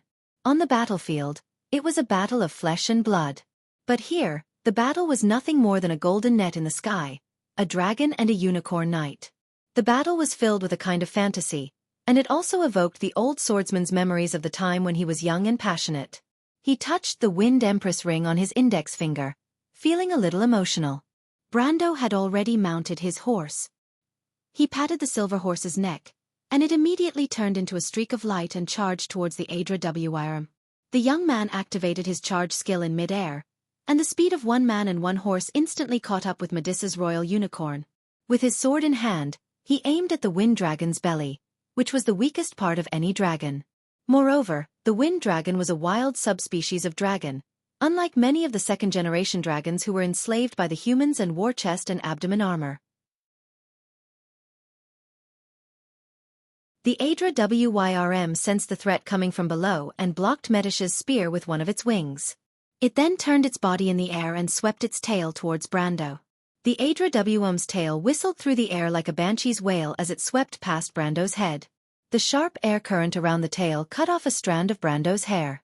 The young man ducked to avoid the attack, but he also lost the opportunity to attack. The Audiobook took advantage of the opportunity and swooped down towards Brando. A streak of azure lightning flashed across the sky. "Oh!" Jana heard Scarlet's worried cry from behind her. She realized that she had unknowingly gripped the iron bars tightly. The mercenary leader let go of her hand awkwardly, but the battle in the sky still made her feel uneasy. She looked up anxiously. The Audiobook's strength was beyond her imagination. However, Brando, who was under attack, did not think much of it. Brando had never fought a Audiobook before, but he was quite familiar with the flying lizards. He did not hesitate to tighten the reins of the silver horse and stopped in mid-air. He then whispered an order to the silver elf girl. "Metisha!" Metisha, who was chasing after the Audiobook, looked up and saw Brando's eyes from afar. She immediately understood what he meant. Brando raised his sword, and the wind spirit spiders around him received the order. They immediately attacked the area between him and the Audiobook. The intertwining beams of light blocked the path of the Audiobook that was swooping down towards Brando. The Audiobook paused in mid-air, and at that moment, it was as if the wind in the air had stopped. The net of light became brighter and brighter, and even the Audiobook and Brando could not see each other through the blinding light. The Audiobook flapped its wings and could not move forward. Brando took a breather and checked his elemental pool. There were only 2 Earth EP left. He patted the silver warhorse's neck and allowed it to dive through the net of light. At the same time, another card of fate appeared in the young man's hand. The Audiobook on the other side of the net did not see Brando's actions. In fact, it had a bigger problem to deal with. The wind spirit spider's sudden attack had stopped it in mid-air. However, the price of being interrupted was fatal. Even though it was only for a moment, Metisha and her royal unicorn still managed to catch up to the Audiobook. Strike of 1,000 armies. Metisha held the silver spear in her hand tightly and thrust it forward. Her petite body was filled with terrifying power. Her spear, her horse, and her spear pierced through the air. The silver line pierced through the Audiobook in an instant, causing it to let out an anguished wail that shook the entire arena. Although it tried to dodge the amazing spear at the last moment, the Silver Elf Princess Knight's spear produced a strong suction force in the vacuum area and pulled it back. The spear first pierced through the Audiobook's outer layer of magical defense. Then, it parted the sharp air current and shattered the blue scales on the Audiobook's back. Blue blood burst out in the air and fell like rain. However, it evaporated halfway and formed a light blue cloud in the air. This was one of the main characteristics of air elementals. Air elementals were made up of wind elementals. When the wind elementals dissipated, they would return to the world in a free state. The Audiobook almost lost consciousness due to the excruciating pain. The strike of 1,000 armies was a slow but powerful elven battle technique. Even though Metisha was 2 ranks lower than the Audiobook, she was still able to inflict serious damage to it. While the Audiobook was falling, Brando and the silver warhorse had already passed through the light blue clouds in the same direction. He looked up at the Adra WRM that was falling towards him and raised the card in his hand. "Show me!" he shouted. The card in his hand depicted a group of charging knights. As soon as Brando let go of the card, it flew into the air and emitted a blinding light. Card of Fate. Sprint Drive enters the arena. Planeswalker pays 2 Earth Elementals. Summoner and Unicorn Knight receive Link ability.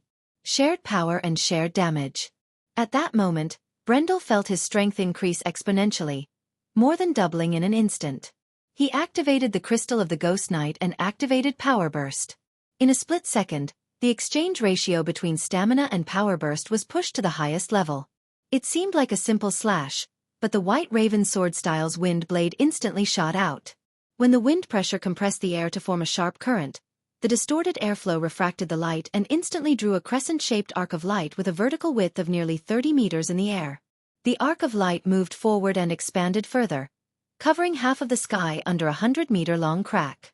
Time seemed to have stopped for a moment as the sword's splendor that flickered with a faint silver light stretched across the sky. In the eyes of everyone who looked up at this scene, it was like a sword that tore through space. Mid-level gold. At that moment, the old man froze like a stone statue. He did not know what kind of sorcery Brendel had used, but the young man's strength had skyrocketed in such a short period of time. The scene of him breaking through to the gold-ranked realm was real. Even in the entire world of Woned, it was rare to see such a sudden breakthrough. At that moment, Coden could not help but associate Brando with the rare golden bloodline. He could not help but wonder if the stubborn Taboo's ancestor came from a family with a long history. With a loud bang, the Adra Wind Dragon landed in the middle of the arena, stirring up a cloud of dust. Everyone felt the floor shake. But no one said anything.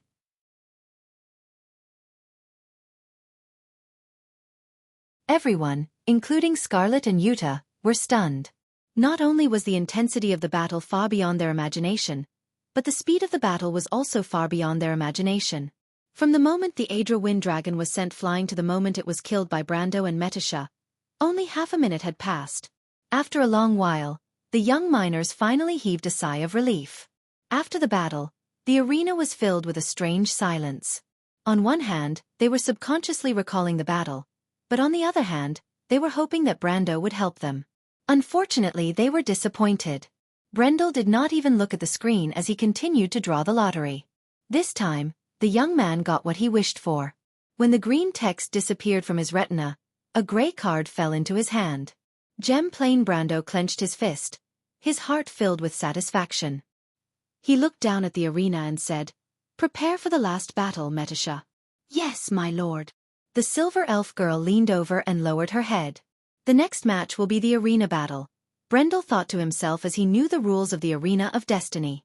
If you want to know what will happen next, please go to www.chidian.com. There are more chapters. Support the author. Support the original reading.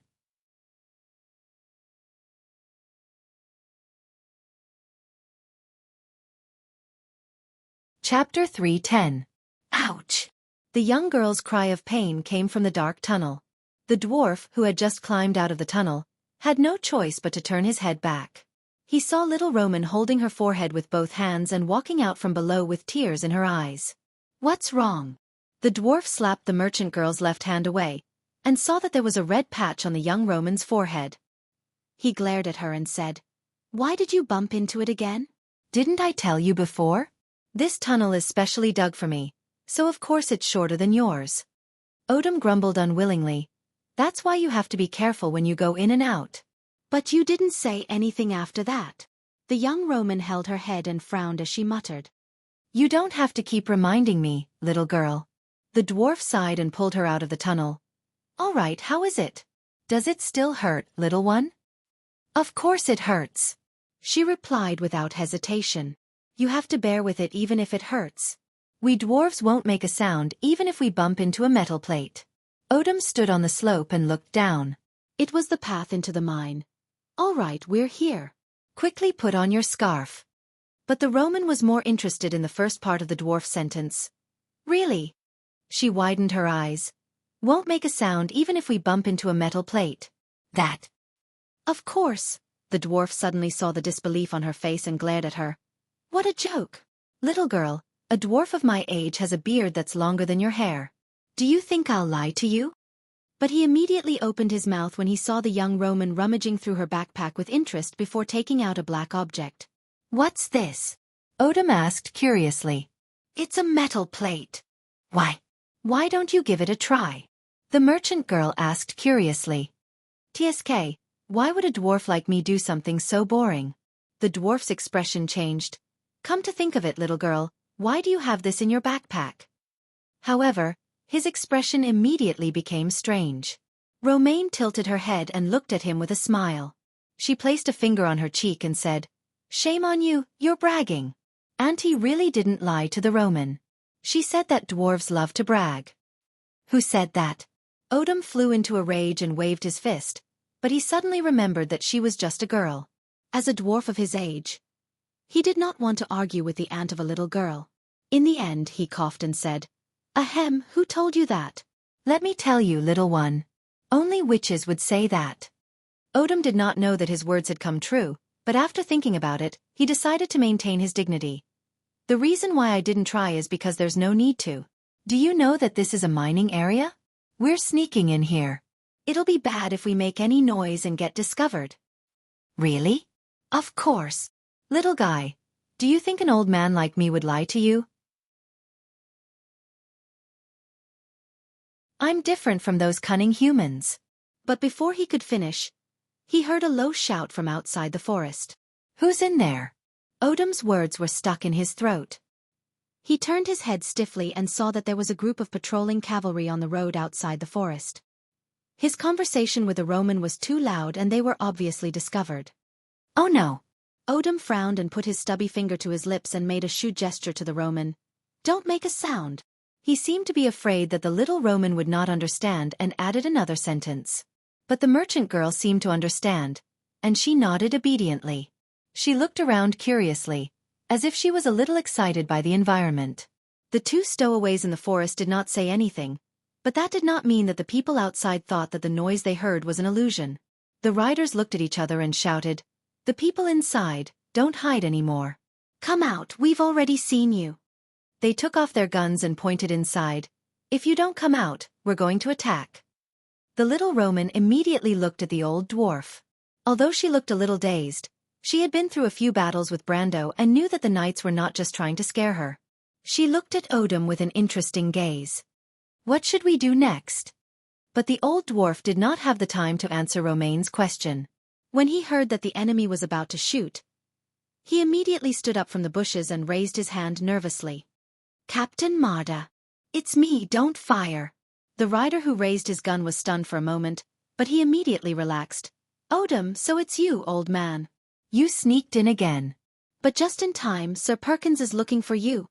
He looked at the Roman and asked curiously. Who is that? It's a relative of mine. No matter how thick-skinned the old dwarf was, he could not hold it in anymore. But he did not expect to meet these people. Why is Perkins looking for me? Relative? The riders immediately had a we understand expression and laughed. I didn't expect you to have an illegitimate daughter outside, old man. But the leader of the knights quickly interrupted them. There's a big mess in the mines, and Sir Coden is also in there. Sir Perkins is looking for you because you're the only one who can help him. When the riders mentioned the clerk, it was obvious that they did not have much respect for him. Odom snorted. The Golden Dwarves and Alpine Dwarves were the best miners in the world, apart from the residents of the underworld, of course. As someone who grew up among the Golden Dwarves and had a deep relationship with the Alpine Dwarves, he was able to understand the situation in the Schaflund mines in a short period of time. He did this in order to better realize his plan, but he did not expect that by a stroke of luck, his reputation would soon be discovered by the sissy clerk. This matter actually helped him a lot, and from then on, he obtained a fairly good position in the mining area. There was no need to explain the convenience that came with this position, and it was obvious that Odom liked it. What's the situation in the mines? It seems like someone dug through the lower levels, and monsters came out and injured people. But thanks to Martha, it's not my turn to be on duty today. The leader of the riders clearly did not have the self-awareness of a soldier, and he sighed in relief. As you can see, there's an earthquake, and it's a mess inside. Odom's heart skipped a beat when he heard that someone had dug through the lower levels, but he frowned when he heard about the monsters. Earthquake? He asked. Then how are the tunnels that lead to the underground? Are there any problems with A4, A12, and B3? How's the work of the lift there? Odom was familiar with the Schaflund mines like he was with his own fingerprints, and he immediately sorted out the tunnels that led to the 5th level and were the least likely to be damaged by the earthquake. I'm not sure about that, Mardell shook his head. I don't dare to go in now, so you can ask around yourself. But old man, you're not really going in, are you? You have to think about it carefully. There are monsters down there, and you don't have to risk your life for that, Lord Perkins, do you? Humph, what do you know? Odom replied in annoyance. Of course I don't. I can't wait for you to die, old man, he glanced at the Roman behind him. But don't worry, I'll definitely take care of your illegitimate daughter when the time comes. Scram! Odom shouted angrily. The cavalryman immediately walked away, laughing and laughing. The old dwarf groaned as he turned his head, but his face immediately crumbled when he saw the merchant girl looking at him with an inexplicable expression that was a mixture of curiosity and amusement. It's nothing, old grandpa, the young Roman nodded seriously. Romans understand, Romans won't laugh at anything. Odom was petrified, feeling that his reputation had been destroyed. Brendel and Med-Isa slowly landed on the sandy ground in the middle of the arena. As they descended, Brendel whispered to the silver elf girl beside him who was walking side by side. Don't worry. Next should be the arena battle. In the arena battle, one side will choose the arena and the rules, so you have to listen to the rules clearly. If you break the rules, you'll be kicked out. Metisha lowered her head and listened carefully. She then nodded and asked softly, My lord, what should Metisha do? Don't worry too much. The rules won't be complicated, and most of them are mandatory. I'm just giving you a reminder. The silver elf girl looked up at her summoner with a hint of curiosity in her pale silver eyes. My lord, you're the most knowledgeable person this Metisha has ever met. She used an elf's unique attitude and praised him softly. Brando was stunned. The knowledge of the Black Tower's wizards comes from Buga of the Silver Alliance. He thought for a moment and explained in a casual manner. Metisha smiled at him and nodded. She thought that the young lord would not explain, but Brando's attitude gave her a pleasant surprise and explained the doubts in her heart. If Brando's knowledge came from the artisan wizards who claimed to have all the knowledge in the world, then everything he knew would not be so strange. The Silver Elves were descendants of the Silver Race, but so were the artisan wizards. When the two landed on the ground, everyone's eyes were fixed on them. Brando saw Coden running towards him from the side. The old man ran a few steps before he was stopped by an invisible wall of air. He stood outside the wall and shouted, Kid! Brando raised his eyebrows and looked in that direction. P.S. This chapter has been corrected and can be read normally. This chapter has been corrected and can be read normally. This chapter has been corrected and can be read normally. This chapter has been corrected and can be read normally. This chapter has been corrected and can be read normally. This chapter has been corrected and can be read normally. This chapter has been corrected and can be read normally. This chapter has been corrected and can be read normally. This chapter has been corrected and can be read normally. This chapter has been corrected and can be read normally.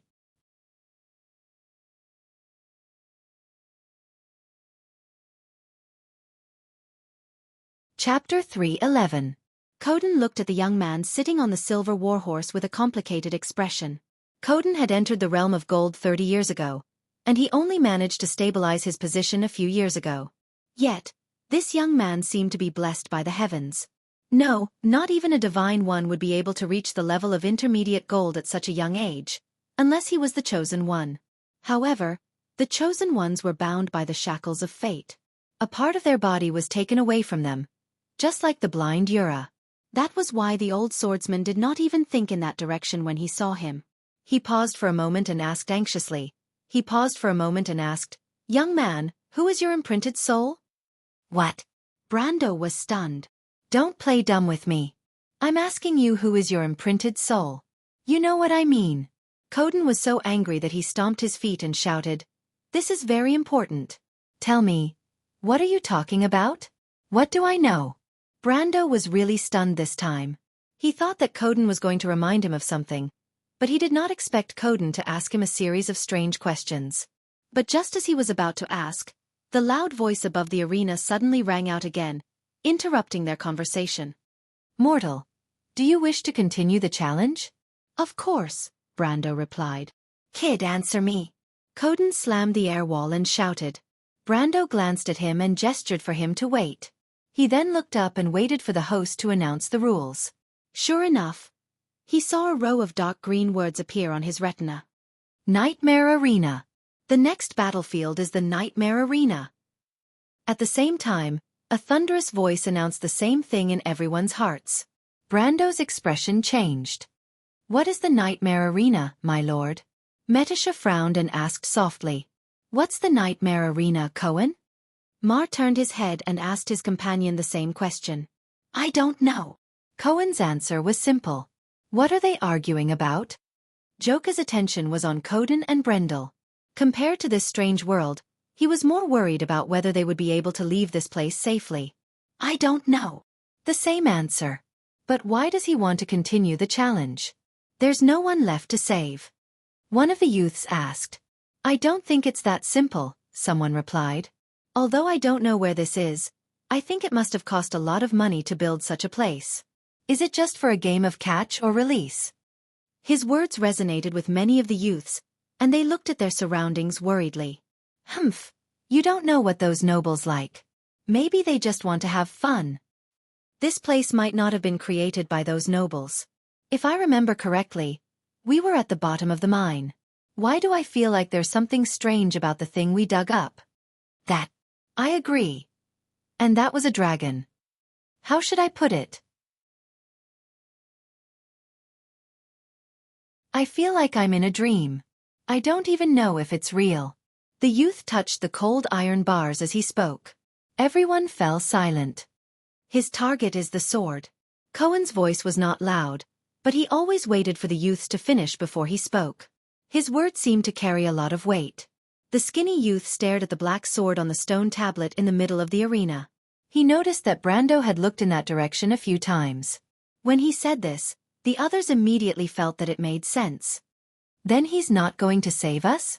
Someone asked worriedly. "Why would he save us?" This was a questioning voice. "Cohen." Joka looked at his companion. In his mind, Cohen was the most knowledgeable person he had ever met. Even though he did not like to talk much, he was always insightful. "I have an idea," Cohen said softly, but it sounded like he was trying to encourage himself. "I'll convince him." "How are you going to convince him?" Mar asked in confusion. "I'll make a deal with him." Mar's eyes widened. "You're not going to use your worthless items to make a deal with him, are you? Angering him won't do us any good." Cohen didn't answer. He just silently glanced at his companion. The Nightmare Arena is an extreme mode. No matter how strong you are, you're just an ordinary person. You have to use your skills to defeat your enemies. Skills? Metisha raised her eyebrows. "What skills?" Brando tapped the blade of his sword. "Battle skills." The silver elf girl fell silent as if she was thinking. It sounded like it would benefit them, but she did not think so. Even though her lord did not mention it, she could guess that it would not be so simple. Brando looked up at the sky. Rows of golden words appeared in the sky. There were Dwarven, Ancient Crews, Tower, Elven, Draconic, and even a language that made Brando's heart skip a beat. He rubbed his nose and pretended that he did not see the familiar words.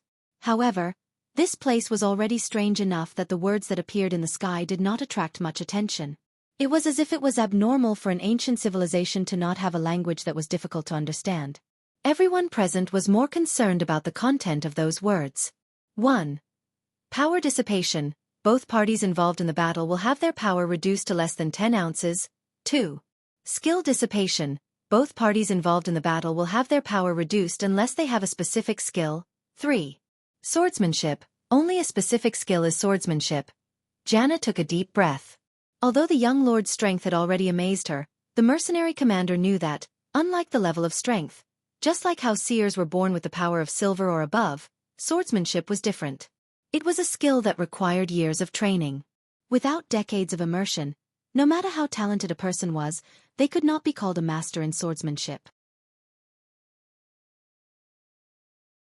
Whether it was in Aween, Kurlutz, or even the whole of Vaunt, those who could be called grandmasters of their generation were mostly old men with white hair who had entered the twilight of their lives. "Don't worry, Yuta." Scarlet's voice came from behind. She seemed to have seen the worry in the female commander's heart. However, the red-haired girl seemed to have more confidence in Brando.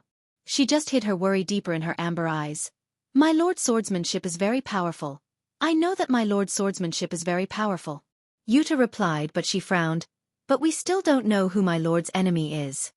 She reminded softly, "Even in the history of Erewhon, there are many famous swordsmen." Scarlet shivered and could not help but worry. Brando was also worried. His thoughts were actually similar to Scarlet's. The nightmare challenge was not that simple. He was already thinking about which swordsmanship master he would have to face. The young man pressed down on the sword in his hand. Suddenly, the light around him dimmed. In the next moment, Metasha, the silver warhorse, and even the wind spirit spiders in the sky disappeared in an instant. There was a low murmur around him. His planeswalker ability was also taken away. Brando immediately felt his scalp go numb. He had hoped that this ability, which had always been like a cheat, could escape the rules, but now it seemed that the planeswalker class was still within the rules of this world. Fortunately, Brando was not so reliant on his planeswalker that he would not be able to fight without it. He only took a light breath to adjust his emotions, and then looked around vigilantly. When the light dimmed, he found himself in an unfamiliar place. The ground was no longer sand, but rough granite. The granite was neatly cut into pieces to form a huge field. Brando looked around and saw a black shadow in the north. He narrowed his eyes slightly and recognized the identity of the person behind the shadow. Byuga? Cross sword, Byuga. Koden and Yuta had the same name in their minds. Byuga was quite famous in Erewhon, and his unique swordsmanship style allowed the old swordsman and the mercenary leader to recognize him at a glance. Koden frowned deeply. He had met the talented young man a few years ago, and he knew that he had great swordsmanship.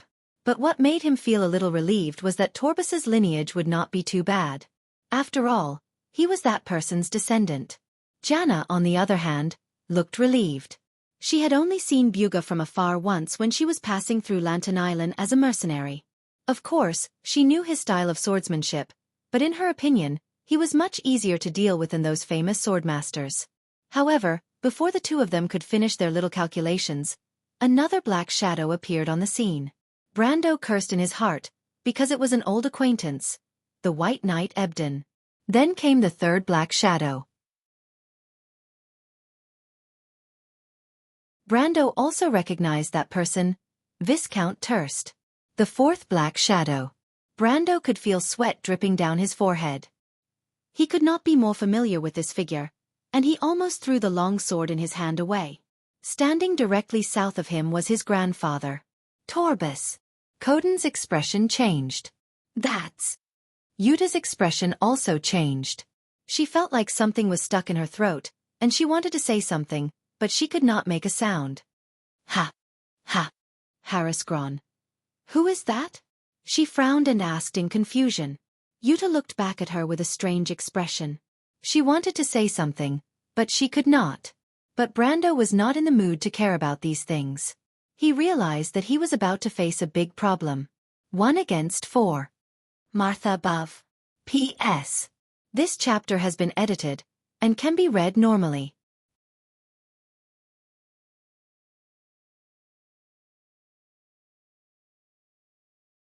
Chapter 3:12. In terms of strength alone, Brando felt that Byuga was the strongest, followed by Turst, Ebden and his grandfather. But if they were to be ranked based on swordsmanship, his grandfather and Byuga would be at the top, followed by Ebden, and Turst would be at the bottom. He had fought Turst before and knew that his swordsmanship was fast, but speed was dependent on his body's attributes. The rules of the Nightmare Arena were the most restrictive for Turst. Brando looked at his opponents and decided to start with the weakest one. Even so, the situation was not looking good.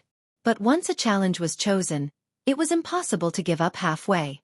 Brando knew that he had to give it his all. The arena was completely silent. The spectators outside all realized that Brendel was in a bad situation. 1 against 4, and they were not weak. In fact, they could even say that they were very strong. Even an idiot could see that the situation was not good for him. Koden, who had been slapping the air wall, was also stunned by the sudden development. He put himself in Brendel's shoes and couldn't help but think that he wouldn't be able to win either. That old bastard Tabuz alone could beat him 10 times over.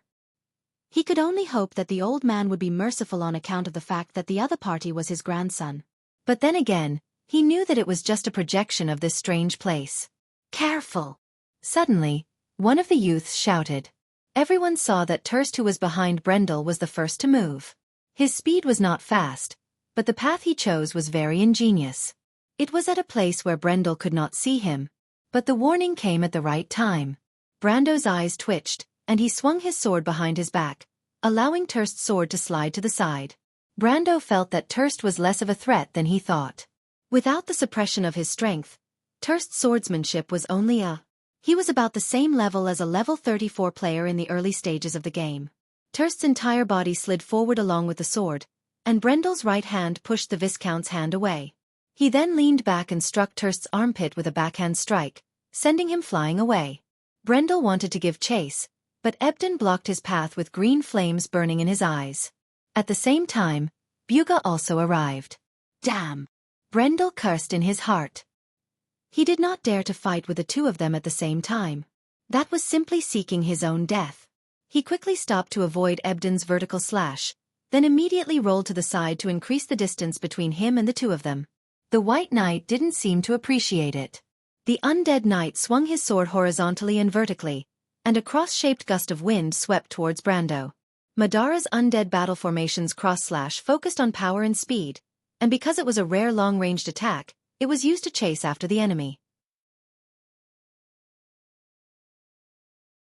Brendel knew this, and he rolled backwards while pressing his hand against the ground, and his entire body spun 270 degrees around the center, dodging the attack that would have been fatal to many people.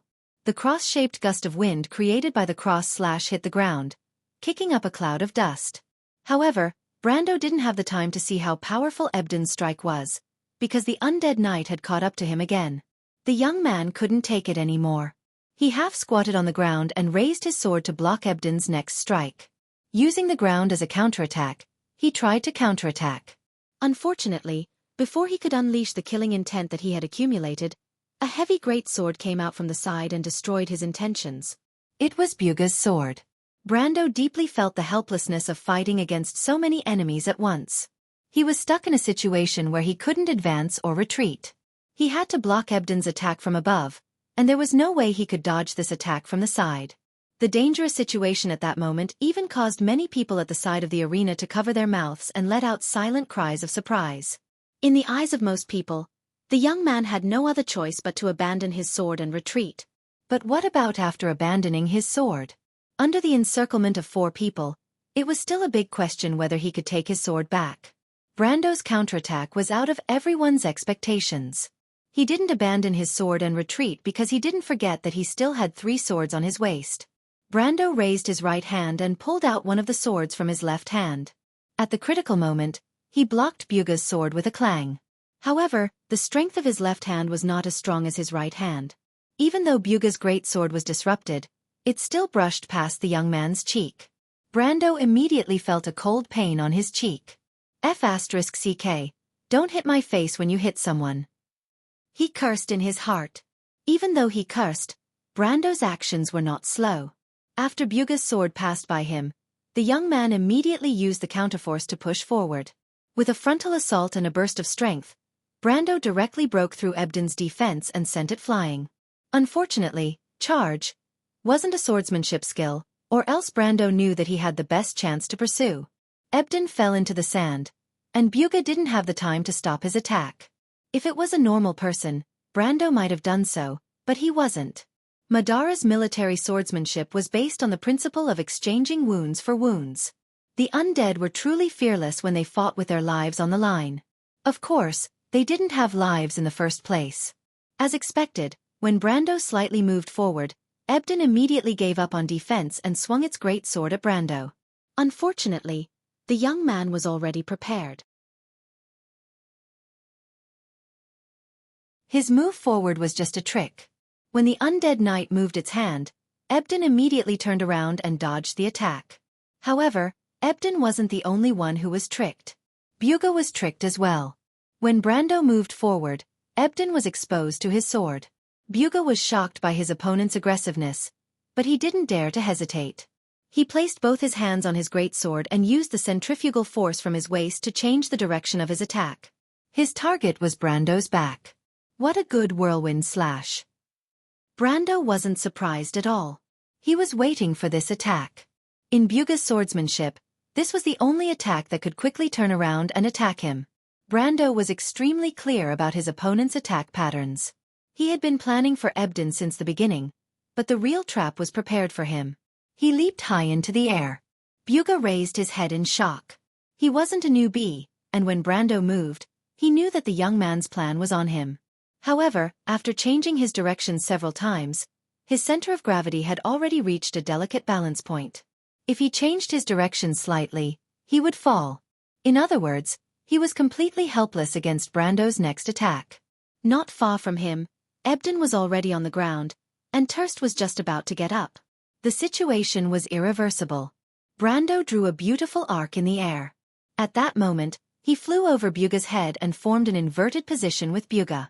The young man's hand was on the hilt of his sword, as if he was about to draw his sword and attack someone. Time froze at that moment. Everyone subconsciously held their breaths. The previous battle was different from the previous one.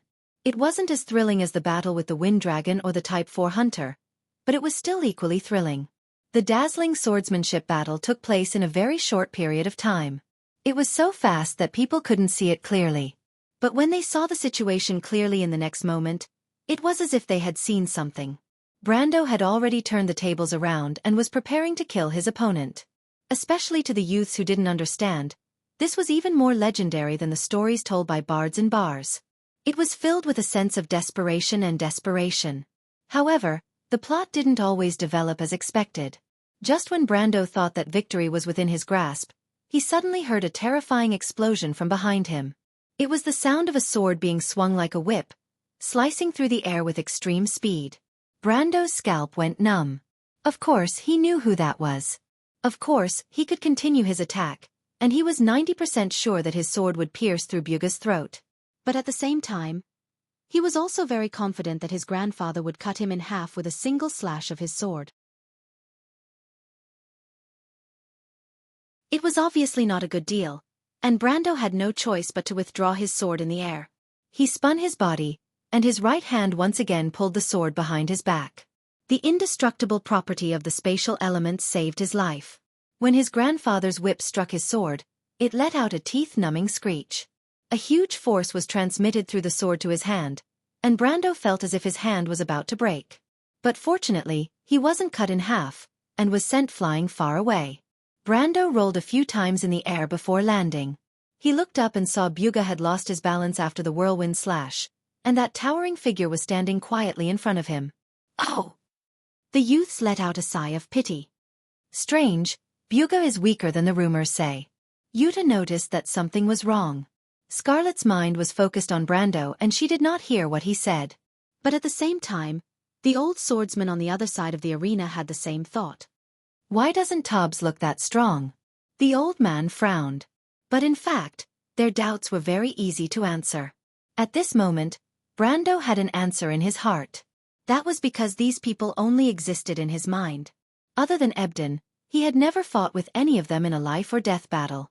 Without the experience of a life-or-death battle, he naturally wouldn't be able to see the strongest side of their swordsmanship. But even so, the current situation gave Brando a headache. He couldn't help but be disappointed to find that his previous attacks didn't have any effect in the end. Instead, it consumed a lot of energy.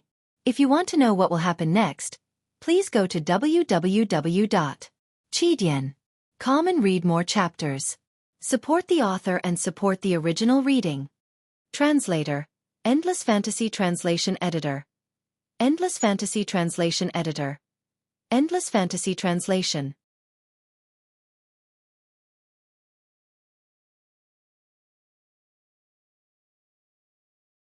Chapter 313. After a short but intense battle, the atmosphere in the arena seemed to have changed.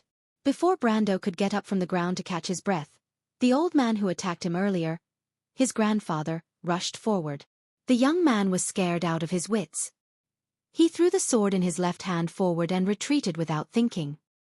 He did not want to face his grandfather directly. It was not that he had the tradition of respecting the old and loving the young, but this old man was simply too terrifying. But he soon realized that things were not as simple as he thought. Bugha, Terst, and Ebden were no longer in a hurry to attack after they stood up. Instead, they carefully coordinated with his grandfather and began to attack together. The battle seemed to have become long and steady. Brendel quickly realized that ever since his grandfather joined in, the old man had led the three of them to attack. He interrupted their quick attacks, and instead slowed down the pace of their attacks.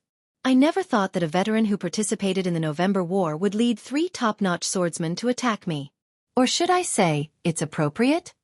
It was as if the old man was born to be a leader, making the others follow his orders. When the battle slowed down, it seemed to be in Brando's favor. But in reality, the young man knew that this slow and steady method of fighting would leave him with no chance of winning. At most, he would drag the battle on for a while, but he would eventually run out of stamina and die. Brando felt a headache coming on. Originally, he thought that he would not be able to deal with his grandfather alone. The old man's swordsmanship was as sharp as the one he saw in his dreams. It was impeccable. However, his grandfather was not in a hurry to succeed. Instead, he tried his best to disrupt his attacks and counterattacks. Every time Brando wanted to break through Terst's defense, his grandfather would appear there and chase him back. Moreover, his grandfather would chase after him and retreat if he could not gain the upper hand. But Brando knew that if he did not use his full strength to deal with the old man's attack, what awaited him would not be as simple as retreating. Instead, it was a deadly encirclement. It looked like a simple sword strike, but it hid a boundless killing intent. For this reason, Brando had no choice but to concentrate fully on dealing with the attacks. Sometimes, attacks that did not seem dangerous became extremely dangerous when surrounded by other strong enemies. The old man always seemed to be hiding his intentions very well, so Brando had no choice but to focus 120% on dealing with each of his attacks. Even if it was just a feint, there was no exception. The young man was soon in unbearable pain. If he attacked quickly, he still had a chance. But with such a blunt knife cutting his flesh, it was as if he could only watch himself slowly bleed to death.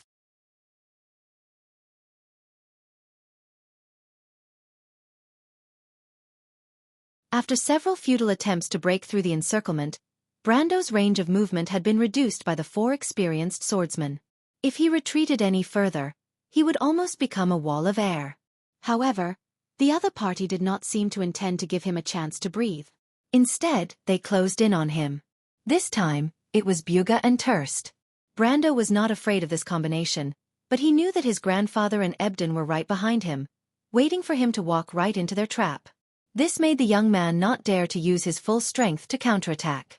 He could only try his best to parry the attacks that might be fatal. He tried his best to slow down his retreating steps while preserving his strength to guard against Ebden and his grandfather's sudden attacks. This kind of focused battle made Brando suffer. He had to maintain his full concentration at all times. The movement of the air around him, the changes in his opponent's muscles, and even the slightest change in their expressions. Only then could he use his understanding of swordsmanship to understand what each of the 4 swordsmen was going to do next. He had never done this before, and it made him feel extremely uncomfortable. It was as if every cell in his body was groaning, and his head was dizzy. His hand movements seemed to have become subconscious. However, Brando did not realize that he was in such a good state right now. The swordsmanship he had seen in the past and his understanding of swordsmanship were slowly corroborating each other in this battle. Gradually, the knowledge from the other world became the knowledge of this world. It was as if it was unconscious, but he had already mastered it. 1 slash. 2 slashes. 3 slashes. Brendel blocked Bugha's and Terst's swords at an astonishing speed, while his grandfather and Ebden seized the opportunity to attack. The youths outside the arena gasped in shock. Even Scarlet could not help but cover her mouth. Her eyes were wide open. Brando did not even think about it and used all of his strength. He blocked his grandfather's slash with his sword and used the momentum to retreat. He then used the White Raven swordsmanship to sweep the sand on the ground and repelled Ebden's attack. He then landed on the ground and blocked his grandfather's second slash. Another 3 slashes. All of this happened in a breath's time. Brando realized that he did not have this kind of strength before. He was so shocked that he broke out in cold sweat. After playing the game for so many years, Brando had seen countless swordsmanship, but he knew that the swordsmanship of the two worlds was not the same. One was given by the system, while the other was obtained through practice. The degree of mastery was completely different. Just like how Brando knew many swordsmanship stances, attack routes and even attack patterns, but when he tried to use them, he only knew the basics. But the 6 slashes just now were completely different.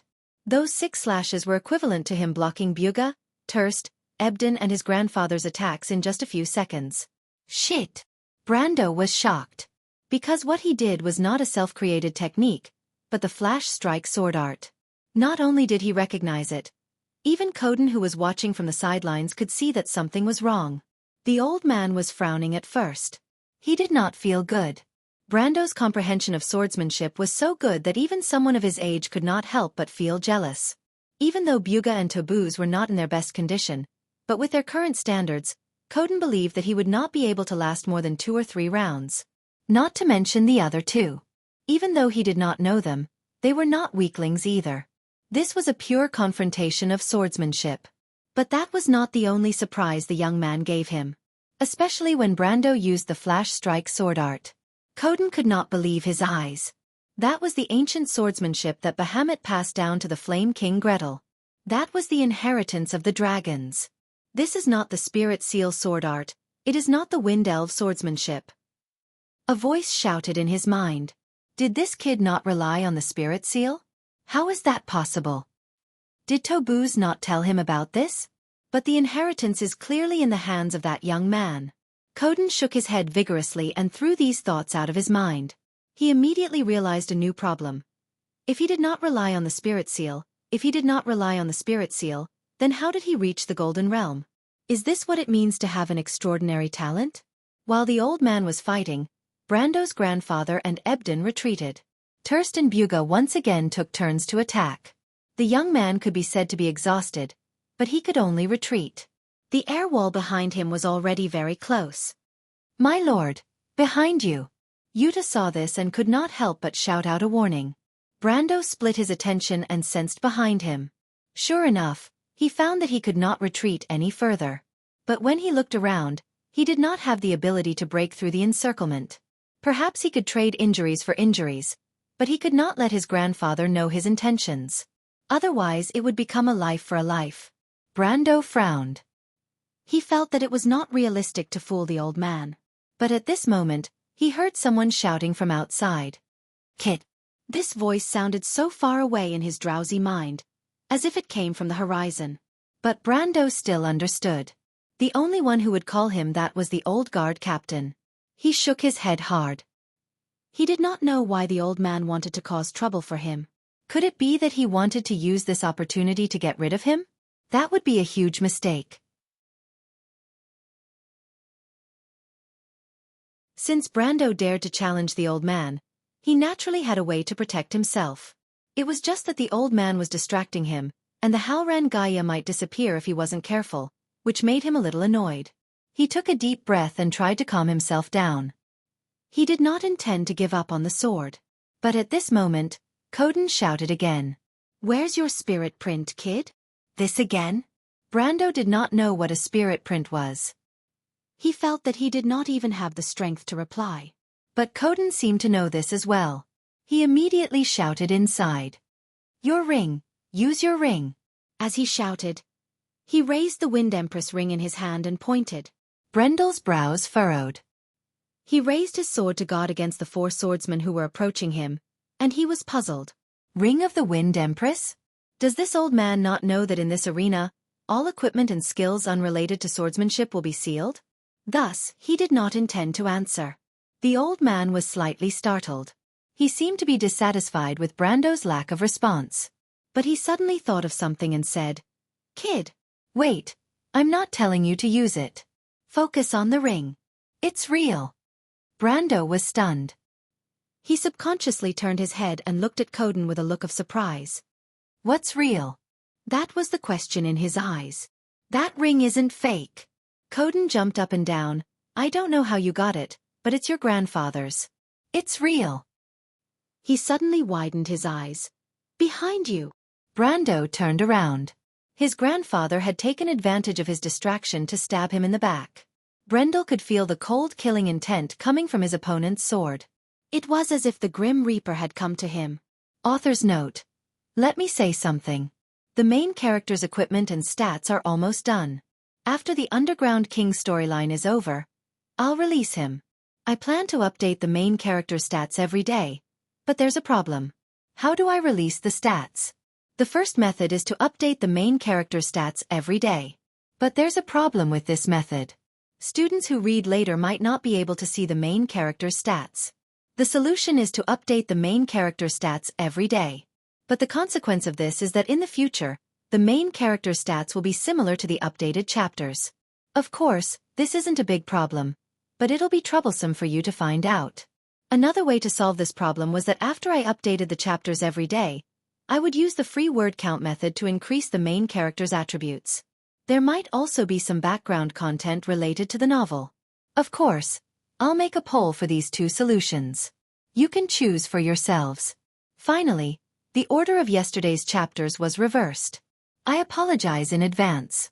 But the order has been corrected, so you can read it normally. Lastly, I'll ask for this month's monthly votes and next month's guaranteed monthly votes.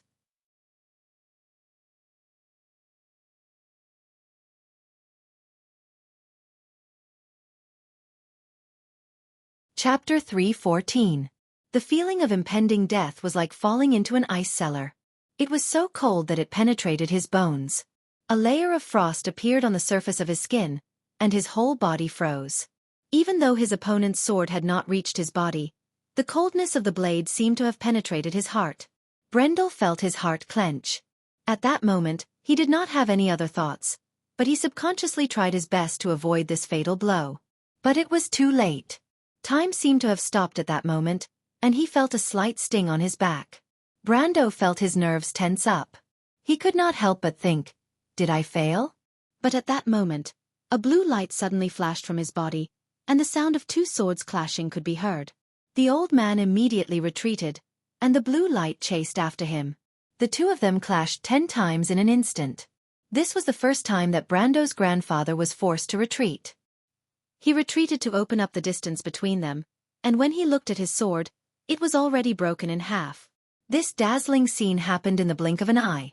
Everyone was covering their mouths as they watched Brando fall into a dangerous situation, but in the next moment, the situation was completely reversed.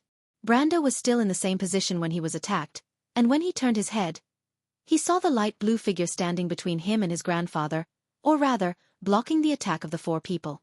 It was the ghost of a woman with shoulder-length hair. Her right hand was slanted to the ground, and she was holding a slender elven sword. The tip of the sword was still trembling slightly. The soul of the Holy Seal. Coden, who was on the other side of the air wall, looked at the woman. At first, he was stunned, but then he became suspicious. Who is this woman?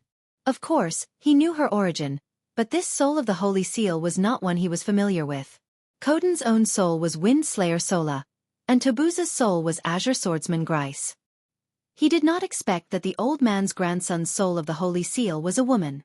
Although there were a few women among the 24 knights, their swordsmanship was not suitable for men. Except for Wind Slayer Sola, but Sola's main weapon was a bow, and all the descriptions of her appearance were that she had a ponytail and a long cloak. Obviously, this was not the one in front of him. But what surprised him was that this soul of the Holy Seal could actually materialize. What kind of characteristic was this? Although his and Tob's soul imprints could also appear in front of others, as spiritual entities, they could not physically interact with this world. What did he see? He saw that the woman had exchanged 10 swords with Tobuz. He couldn't help but raise his head to look at the arena, wondering if the imprinted spirits were stronger in this half-fantasy space than in the outside world. But this kid's luck isn't too good. He actually picked a soul imprint. Coden was surprised, but at the same time, this thought flashed through his mind, and confirmed that this was indeed the first time Brendel activated a soul imprint. What he found hard to believe was that this young man had already reached this stage without even activating his sealed spirit. If so, Then what was the limit of his future achievements? Coden could not comment. Little guy, this is the second time I've saved you. When the woman spoke, her voice was very beautiful, with a mature and rational tone. She did not turn her head, but her voice alone gave people the impression that she was an extremely beautiful woman with an outstanding temperament. Who are you? Brando was stunned. Ever since he transmigrated, he did not know that he had a third spirit-sealed soul. I'll tell you later, the woman replied. You've improved very quickly, but it's still not enough to deal with these enemies. Let me borrow your body. Borrow your body? Brando's heart skipped a beat when he heard this suggestive sentence. He knew that these spirits, or rather, the innate ability of banshees, possessed people. He hurriedly retreated, but the woman waved at him. His body moved forward uncontrollably, allowing the woman's spirit to merge with his body. Don't be afraid, the woman's voice sounded in his mind. Focus on the ring on your finger. You? Brando's eyes widened. Only now did he realize that the woman's spirit might have come from the ring on his finger. He suddenly remembered that Coden had shouted at him outside, telling him that the ring on his finger was the real deal. But the real ring of the Wind Empress?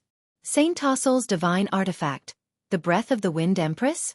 How is this possible? Let's not talk about why his grandfather would have such an artifact.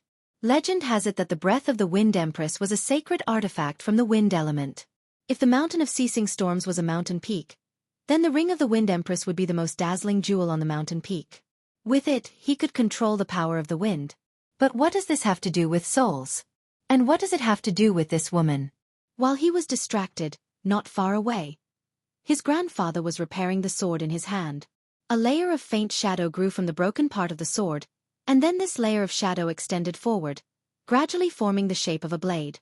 Then the shadow receded, revealing the bright silver metal blade below. Kid, don't be distracted. When the woman saw this, she immediately reminded him, we can only maintain this state for a short period of time. This is not the correct way to use the Holy Seal. The correct way to use the Holy Seal? Brando was stunned. The Holy Seal was created to pass on its legacy. But now, I'm using my own power to forcibly transfer this legacy to you, the woman replied. You'll understand in the future. Brando shook his head. His mind was in a mess. He could not accept all the information that was coming to him. But of course, he understood his current situation. After hearing the woman's words, he immediately scanned his hand. The ring of the Wind Empress was still the same ring of the Wind Empress. Ring of the Wind Empress, ring, +1 dexterity. Skill, wind bullet. But at this moment, there was a row of small green words, Soul Seal Enlightened State, Soul Seal? Brando frowned slightly. What does that mean? He had heard this term from Coden before, but until now, he still did not understand what this so-called Soul Seal was. But at this moment, the young man's eyes twitched slightly. He noticed that at the edge of his vision, there were two small notifications. Possession status, skill connection status.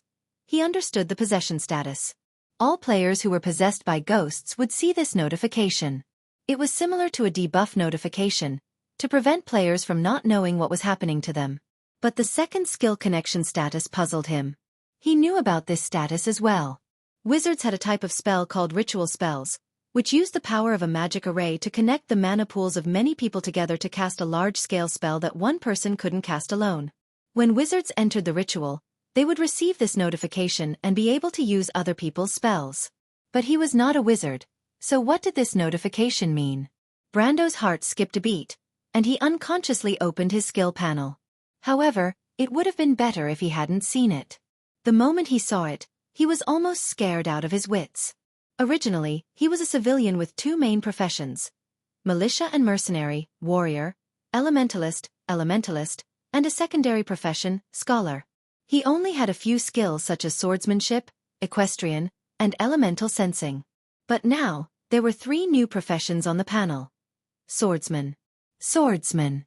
Seal Knight. Swordsman and swordsman were not difficult for Brando to understand. The former was a basic profession of warrior and ranger, and the swordsman was the most common advanced profession of this profession. But as for what Seal Knight was, he had never heard of it. Although there were many professions of players, there were only a few that Brando did not know about. But this was not the most important thing. What really made him widen his eyes were the skills that appeared behind those professions. Even after the most basic swordsman, there were at least 10 types of swordsmanship. What is this? Brando was at a loss for a moment. Of course, he knew where these skills came from, but was that woman so powerful? So many skills meant a lot of practice and even battle experience. In other words, she had to have so many skills and character experience. Brando recalled that he did not have as many skills as this woman when he was level 80 or 90. Of course, this had to do with the fact that the skill trees of players were relatively simple. Very few players were willing to waste their experience on skills that did not add to their main path. Squandering experience like Brando to level up both warrior and elementalist levels was something that only newbies in the game would do. But even so, this was a little too ridiculous. There were probably less than 20 people in Woned in this era who were so powerful. But in other words, the Ring of the Wind Empress was not a product of this era. Then, the identity of the woman was obvious. "You are a wind elf?" Brando asked in his mind. "Sure." The woman pressed her finger on her plump lips. Although Brando could not see it, he could feel the scene in his heart. "Don't be distracted, I will tell you later. Your enemy is coming." Her words made Brando suddenly wake up. Sure enough, he saw the 4 people on the field surrounding him. "Do you need my help?" Brando looked at the skills and shook his head. He could not use them before, but once he mastered them, he was confident that he would not be weaker than anyone else. A level 130 warrior, even in the era of the War of the Holy Saints, was one of the strongest. The woman was slightly surprised.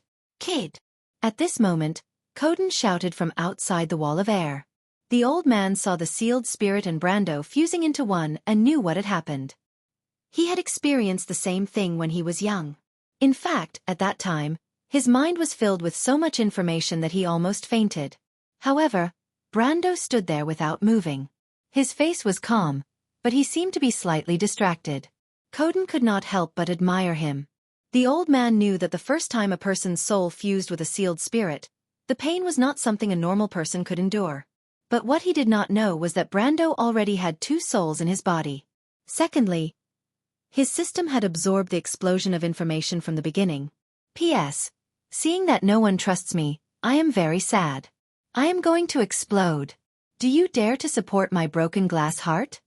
To be continued. If you want to know what will happen next, please go to www.chidian.com.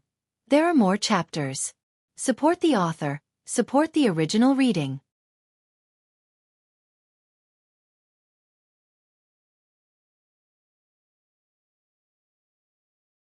Chapter 3:15. Kid. Coden patted the air wall. Knowledge and skill were 2 different things.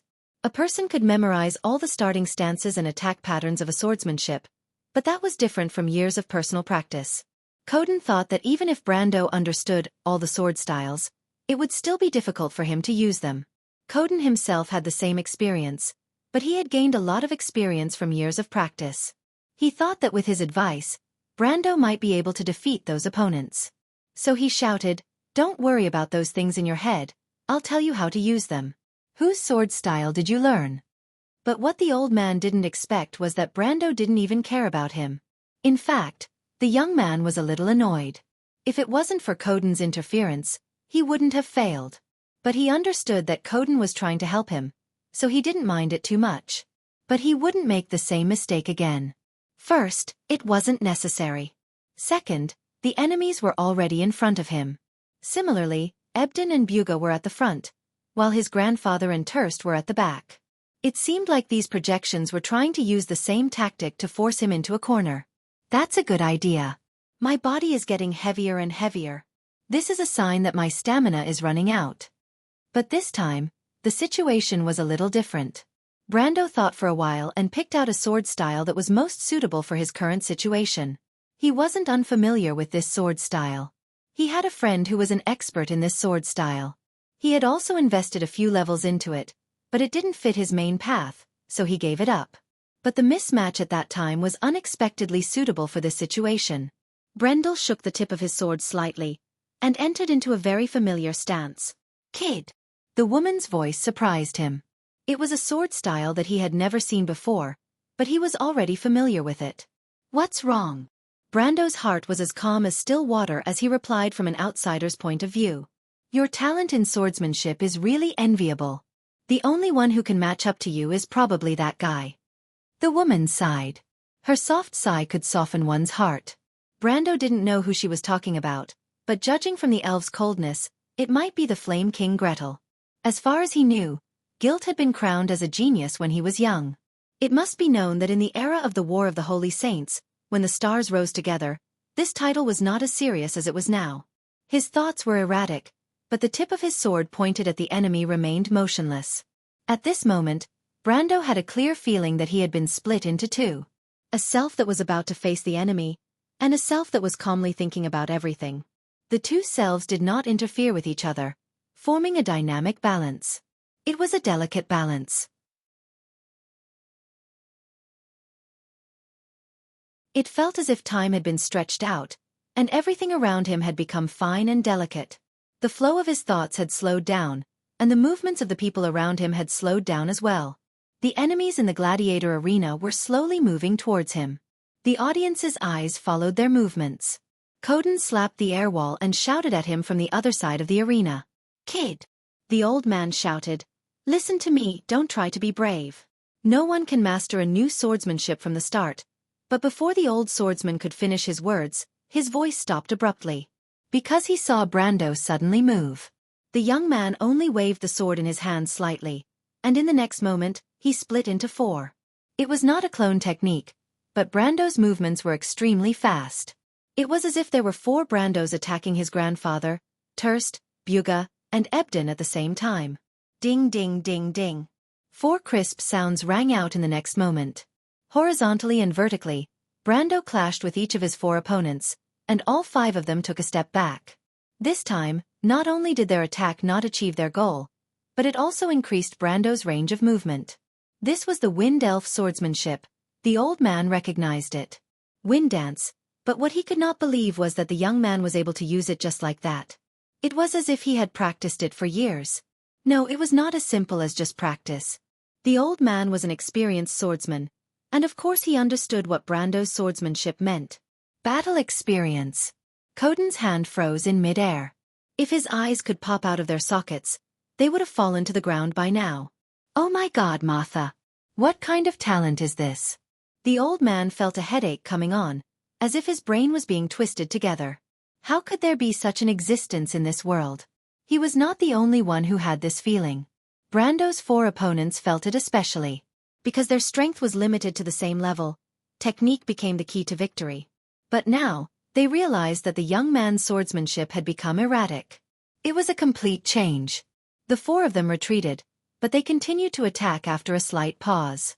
They were all famous swordsmen, and naturally understood that the only way to defeat Brando was to continue pressuring him and not let him have a chance to breathe. This time, the main attacker was Brando's grandfather. He was the strongest of the four, so he naturally had to bear the brunt of the pressure. He placed his sword flat, and the others immediately understood what he meant. Surround and maintain the pressure. It could be said that when the old man did this, he had already given up on waiting for an opportunity to decide the outcome of the battle with a single sword strike. Instead, he had switched to a more secure method that was close to defensive suppression. Although it seemed a little despicable, it was still the best choice. Brando saw this scene and was secretly shocked. He could not help but wonder who his grandfather was. This level of command did not seem like the ability of a veteran. However, with 4 against 1, the side that was more conservative was still the side with more people. Brando's battle had completely shocked everyone outside the arena. Especially in the hearts of the youths, this young lord was probably on par with the legendary god of war. But when the old man placed his sword flat, Brando did the same. However, he did not do so for defense, but for the first stance of a swordsmanship. The Tejas Assault Swordsmanship. When Brando found this swordsmanship in the woman's skill list, he was so surprised that the sword in his hand trembled slightly. Compared to Erwin's military swordsmanship, this was the swordsmanship he was most familiar with as a level 130 warrior. It was also the swordsmanship he used the most. This swordsmanship was later learned by the Northerners and gradually spread. After a few modifications, it was given a new name, the Church's Knight Nation's assault swordsmanship. Brando placed his sword flat and thought to himself, "Then I'll show you what swordsmanship is." At that moment, his grandfather was clearly the one in front, but Terst was shocked to see that the first person Brando went for was him. How did he go around him? That was the question everyone had in mind at that moment. Even the white-haired old man turned around in shock, but all he saw was Brando plunging his sword into Terst's throat. "What are you doing?" The old man was stunned. He couldn't help but ask Buga and Ebden with his eyes. Even if Brando went around him, how did Brando manage to kill Terst so easily? However, Buga and Terst only replied with the same innocent look. It was too fast.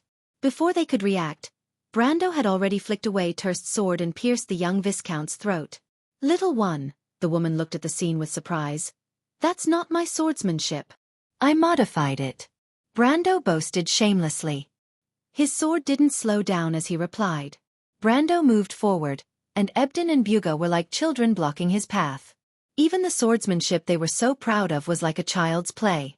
The young man's attack was as fast as a dragon, and he broke through the encirclement formed by his grandfather and the two swordsmen in a single turn. When Buga and Ebden tried to turn around to look for Brando, the old man raised an eyebrow and tried to block Brando's attack from behind. However, he immediately realized that it was a trap. Because Brando's sword had split into three, the old man immediately retreated and swung his sword left and right to deflect Brando's attacks. This time, it was Brando's turn to be shocked. He looked at his grandfather in disbelief.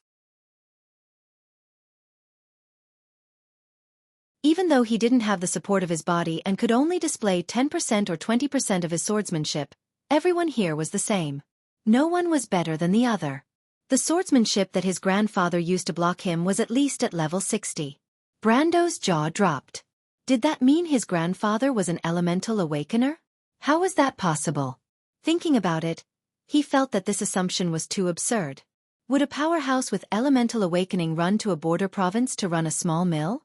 It wasn't that there was no such thing as a hidden expert, but in Brando's memory, his grandfather had always been a veteran of the November War.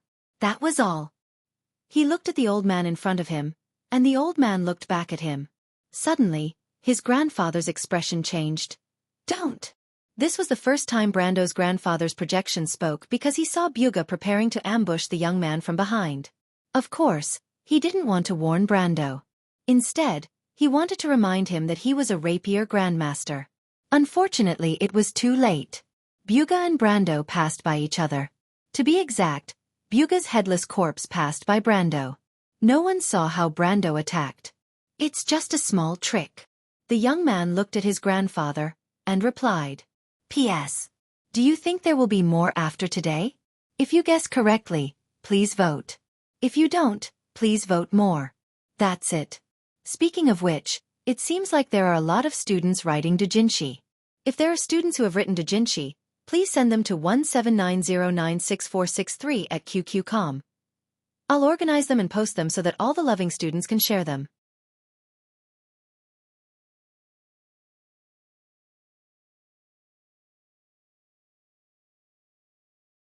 Chapter 316. It was 1 against 2, and the two silent corpses in the arena seemed to indicate who was the victor.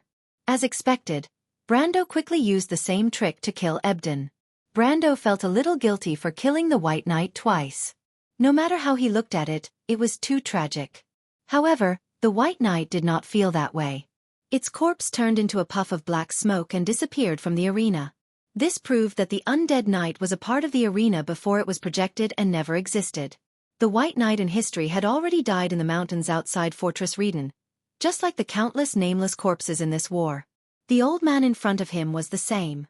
Brando looked at his grandfather and raised his sword. The old man nodded and did the same. It was Erwin's military swordsmanship. The grandfather and grandson were going to use this swordsmanship that they were both familiar with to decide the victor. What followed was an intense battle. Brando never thought that his grandfather would be this powerful. Of course, if he knew that Coden did not think that this old man was at his peak, he would probably re-evaluate his grandfather. Now, he was re-evaluating this old man. This old man was a veteran of the November War who held the Candlelight Medal. However, if that was all, perhaps he was only slightly stronger than Captain Marden, but not by much. But at this moment, The strength displayed by this old man had clearly far exceeded this realm. Who is he? Brendel did not know the answer. He took a step back and dodged the old man's sword. Then he turned around and stabbed his sword into the old man's chest with a simple stab. The old man was stunned. He did not expect to fail like this, but in the end, he raised his head and looked at Brendel. "Well done, young man," he said. Then, he turned into black smoke and disappeared from the arena. Brando knew that it was the projection in his heart talking to him. Perhaps the old man had said the same thing to Brando in the past. But the details of this life had long been buried under the dust of memory. Brando could only recall the memory of the past through the voice in the wind. He maintained the posture of holding the sword with one hand and stabbing forward for a moment before he finally came to his senses. The young man shook his head and calmly returned to the center of the field. The wall of air around him disappeared in an instant, and Coden almost fell to the ground. Fortunately, he did not forget about his own strength. He pushed himself up with one hand on the ground. The old swordsman cursed in his heart, but he forgot to ask Brando about his grandfather and the spirit seal. "Looks like it's not a coincidence that you can wake me up." Brando was silent for a while. The woman's voice sounded in his heart again. "It seems that you can wake me up. It's not a coincidence, little guy. Your talent in swordsmanship can't be described as extraordinary."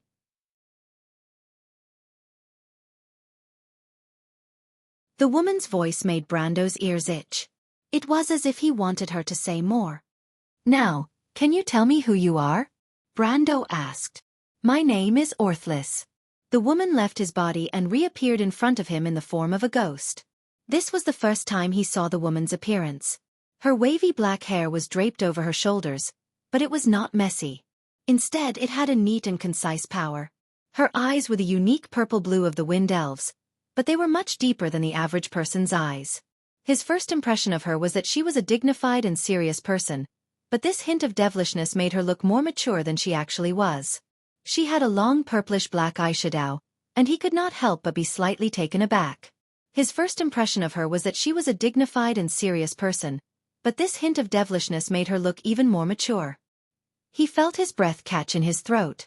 In the era of the War of the Holy Saints, there were indeed records of mist elves who liked to use facial tattoos to decorate themselves. But this was the first time Brando saw one that was so perfect. "Wait, you are one of the 24 knights." Then he reacted and immediately interrupted her. He had already guessed that she was a heroic spirit from the era of the War of the Holy Saints. But the 24 knights of Saint All the Wind Empress were different. The 24 knights who followed Saint All the Wind Empress were in fact the most outstanding heroes of the elven race. Of course, at that time, they were not called wind elves, but the mist elves, a race that was as famous as the silver elves. But these heroes had already fallen in the battle with the dark dragon. The last one to sacrifice was the Blade Knight, Orthless. She was also the founder of this profession. That was when the forces of justice were about to win and everyone saw the light at the end of the tunnel. In the Battle of the Grey Swamp, the youngest of the 24 knights, as well as the favorite disciple of Holy Archer Sonia, died in her own position in order to protect the Flame King's attack. In human age, she was only 16 years old. But Brando could not help but feel doubtful when he saw this woman who was holding a sword with one hand and had an outstanding temperament. Could it be that after becoming a heroic spirit, one's age would increase? Otherwise, how could she become so much more mature? "Don't interrupt, little one." Orthless put her finger to her lips with a slight smile in her eyes. "Yes, I am that Orthless. But you can just call me Kaya, that's my nickname." "I thought." Brando looked at the woman curiously. "I didn't think that you didn't disappear, but became heroic spirits instead." Heroic spirits could not be created out of thin air, unless it was in a place like the Sanctum that had some of the attributes of the heroic spirit palace. For example, the Crimson Palace of the Holy Cathedral of Fire that nurtured the flame-beloved knight.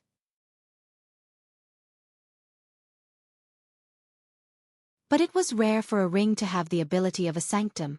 This only meant that the Ring of the Wind Empress was worthy of being called a divine artifact. He paused for a moment and suddenly thought of something. "What's a sealed spirit?" Orthless nodded. "Sealed spirit is the abbreviation for the soul of the Holy Seal. The Holy Seal is the Holy Seal of the Wind Empress. There are also the Holy Seal of Fire and the Holy Seal of the Earth.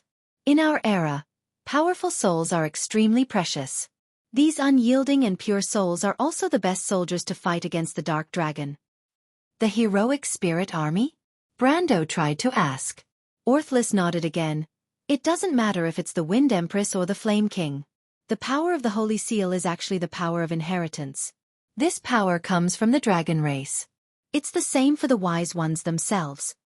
She looked at Brando. That was a cruel war. You'll understand if you experience it yourself. Brando naturally understood the cruelty of the War of the Holy Saints. He even thought of the Silver Elves' souls in the Chablis Mountains. They had also become heroic spirits and continued to fight against the Dark Dragon, even under Martha's orders. However, he was curious. This heroic spirit army was not mentioned in most of the history books. It was not even Orthless who told him about it. He had never even heard of it. Where did they go after that? Brando suddenly thought of a possibility. After the war, the 100 races established their own kingdoms. What happened to these heroic spirits? Did they return to the embrace of Mother Earth? The youth thought that the possibility of this was very small. Based on the Silver Elves' heroic spirits in Chablis, most of them might still be in this world. Orthless shook her head as expected. I don't know about that. Brando looked at her. This answer was not out of his expectations. Orthless sacrificed herself on the battlefield before the war ended, so it was normal for her not to know what happened after that. However, he did not care too much about this matter at the moment. It was already difficult for him to gain a foothold in the Erewhon Empire, so he did not have the time to care about these vague historical issues. Orthless did not seem to want to continue on this topic, so she continued. The so-called Soul Seal is because the power of inheritance is indestructible. The Wind Empress divided the divine ring into 24 subrings, and placed each of our souls into the subrings. We signed a contract with Lady Martha, and the purpose of our existence is to nurture the next generation of heroes for the forces of justice. For example, you and other youths with talents like you. But the war is already over, Brando replied. Besides, won't you regret being trapped in the ring forever? We have no choice. Orthless replied. If there are no sacrifices, the Dark Dragon will never be defeated. As for the latter, in different eras, who can tell when the fire of war will be extinguished? We can only do our best to ensure the continuation of our civilization. Brando was silent. Compared to the nobles of this era, the sages of the War of the Holy Saints could indeed be called sages. However, this seemed to be a common problem of intelligent races. Once life was easy, civilization would become lazy and hate work. Then, Lady Orthless, what can you do? Will you let me use your skills like before? I'm afraid not. Orthless shook her head. That's just a temporary measure. I can only teach you what I know. It's just a process of accumulation over time. It's impossible to reach the sky in a single step, little one. Brendel looked at her, and her explanation was more acceptable to him. In other words, the so-called power of the soul of the Holy Seal was to develop the talent of a person with potential as much as possible. With these heroic spirits from the War of the Holy Saints as their teachers, the speed of growth of a person with talent was self-evident. But in the end, one still had to rely on oneself. Brando thought that his grandfather and Coden had their own Holy Seal, but now it seemed that the difference between their achievements was like heaven and earth. Although Coden was a mid-gold rank swordsman, he was only average if the power of the Holy Seal was taken into account. He thought for a moment and asked his last question. Last question, Lady Orthless. You said that this was the second time you saved me. What did that mean? Orthless looked at him and smiled. Have you forgotten about the fire in Buchi? Little one. Brando was stunned for a moment, but then he understood. He stared at her with wide eyes. He could not help but feel a burst of fear. If he did not find the ring of the Wind Empress, he might have died in the red pine forest behind his ancestral home. P.S. I've finally finished writing. To fall heroically. This is the fate of a warrior. To be continued. If you want to know what happened next, please go to www.chidian.com to read more chapters, support the author, support the original reading.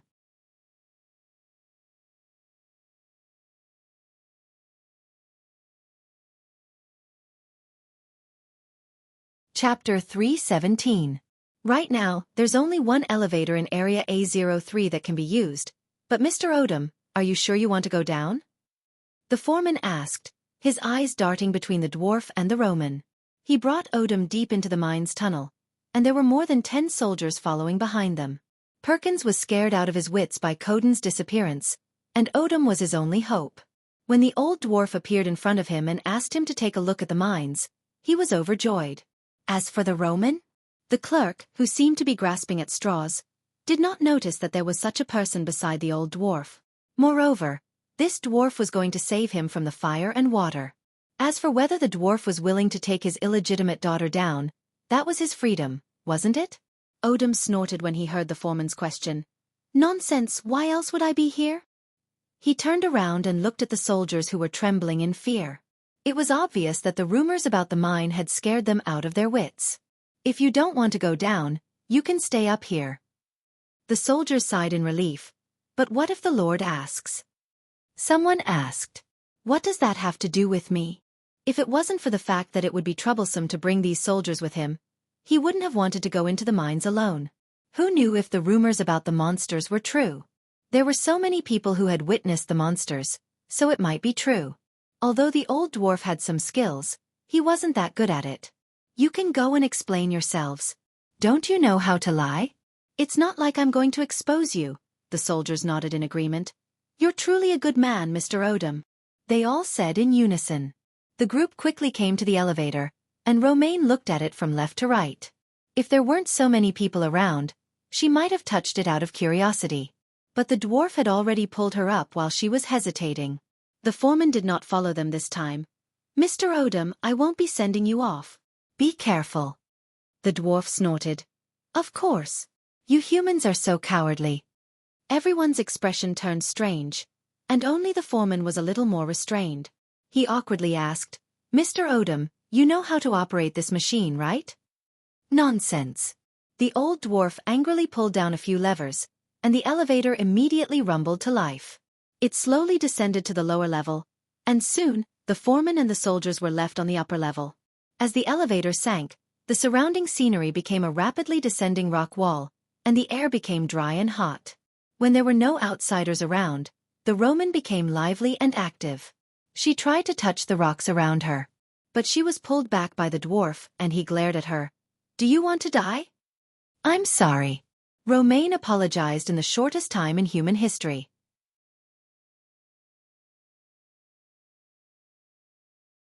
It was at this moment that the elevator landed on the rock layer below and stopped, causing the two of them to sway. The old dwarf raised his torch and looked around. The 4th floor of the mine was as narrow as ever. He thought for a moment, and then extinguished the torch. But he immediately noticed a problem. He did not bring any illumination crystals. Of course, he could still bring the Roman back to the 1st floor to chase after those people. They must have something similar on them, but Odom snorted. He could not bring himself to do that. Moreover, dwarves could see in the dark, so he decided to continue moving forward. It's dark. The girl's voice came from the darkness, and her eyes were bright in the darkness. Shoo! Odom sniffed. After entering the 4th floor, the air became thinner, and he did not dare to use any flames. Just follow me, the dwarf said. Why don't we have any illumination? The Roman asked. That's because we're underground. Underground air is precious. Illumination crystals? We don't have that. But it's so dark. There's nothing we can do about it. The Roman wants light. Lower your voice. The old dwarf's words were suddenly stuck in his throat because he suddenly felt a soft light shining from behind him, brightening up the surroundings. He rubbed his eyes, thinking that it was just an illusion. The dwarf's eyes widened, and he turned around to see the Roman raising her hand. Her palm was emitting a gentle white light. How did this come about? Odom stuttered. I don't know either. The Roman looked at her palm. It can shine on its own. It's quite interesting. You don't know either? Odom thought that the dwarf was making fun of him. Yes, the Roman nodded obediently. I was thinking that it would be great if there was light. It lit up, isn't it? Is this the first time? Yes. The dwarf touched the Roman's forehead. What's wrong? Nothing, Odom shook his head. I heard that there's a group of people who are ostracized by witches and wizards. They have magical blood flowing through their veins. He paused for a moment. Is your family the same as you? The Roman thought for a moment. Brando said that my aunt is a witch.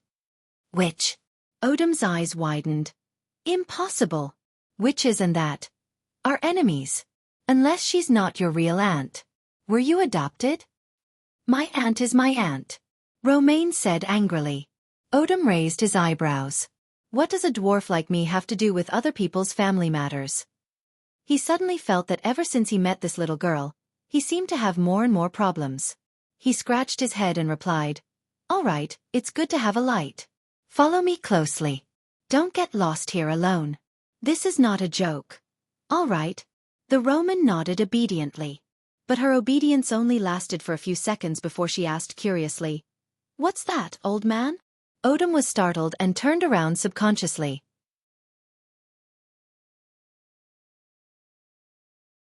Orthlis's words reminded Brendel of the night when the War of the Black Roses broke out, and everything that happened in Wuxia.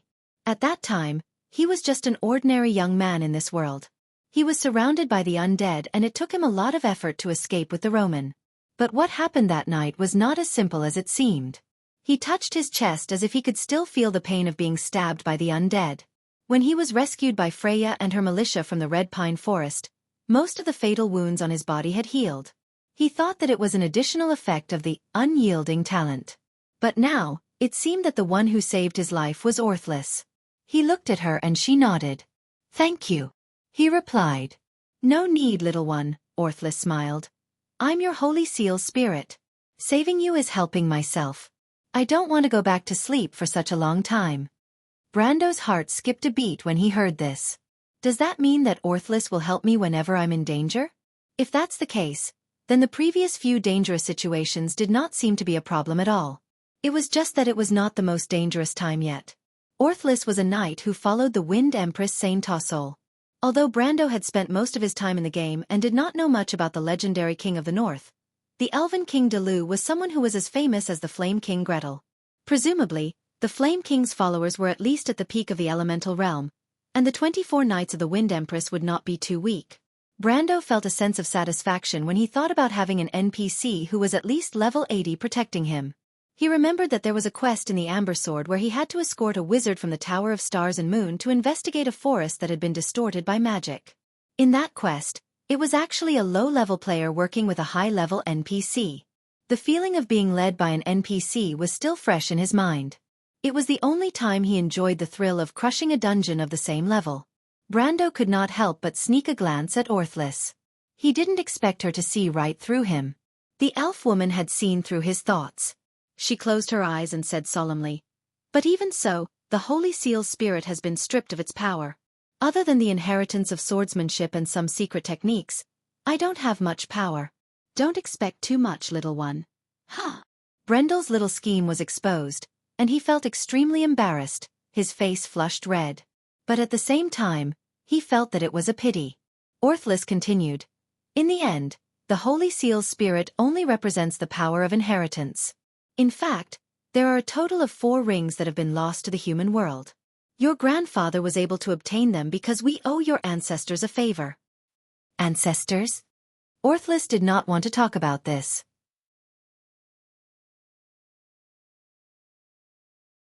Brando was not embarrassed this time. It was not the first time he had been rejected by NPCs in the game. This was especially true when it came to legendary existences. They were very tight-lipped, and if he did not meet the necessary conditions, he would not be able to get anything useful out of them.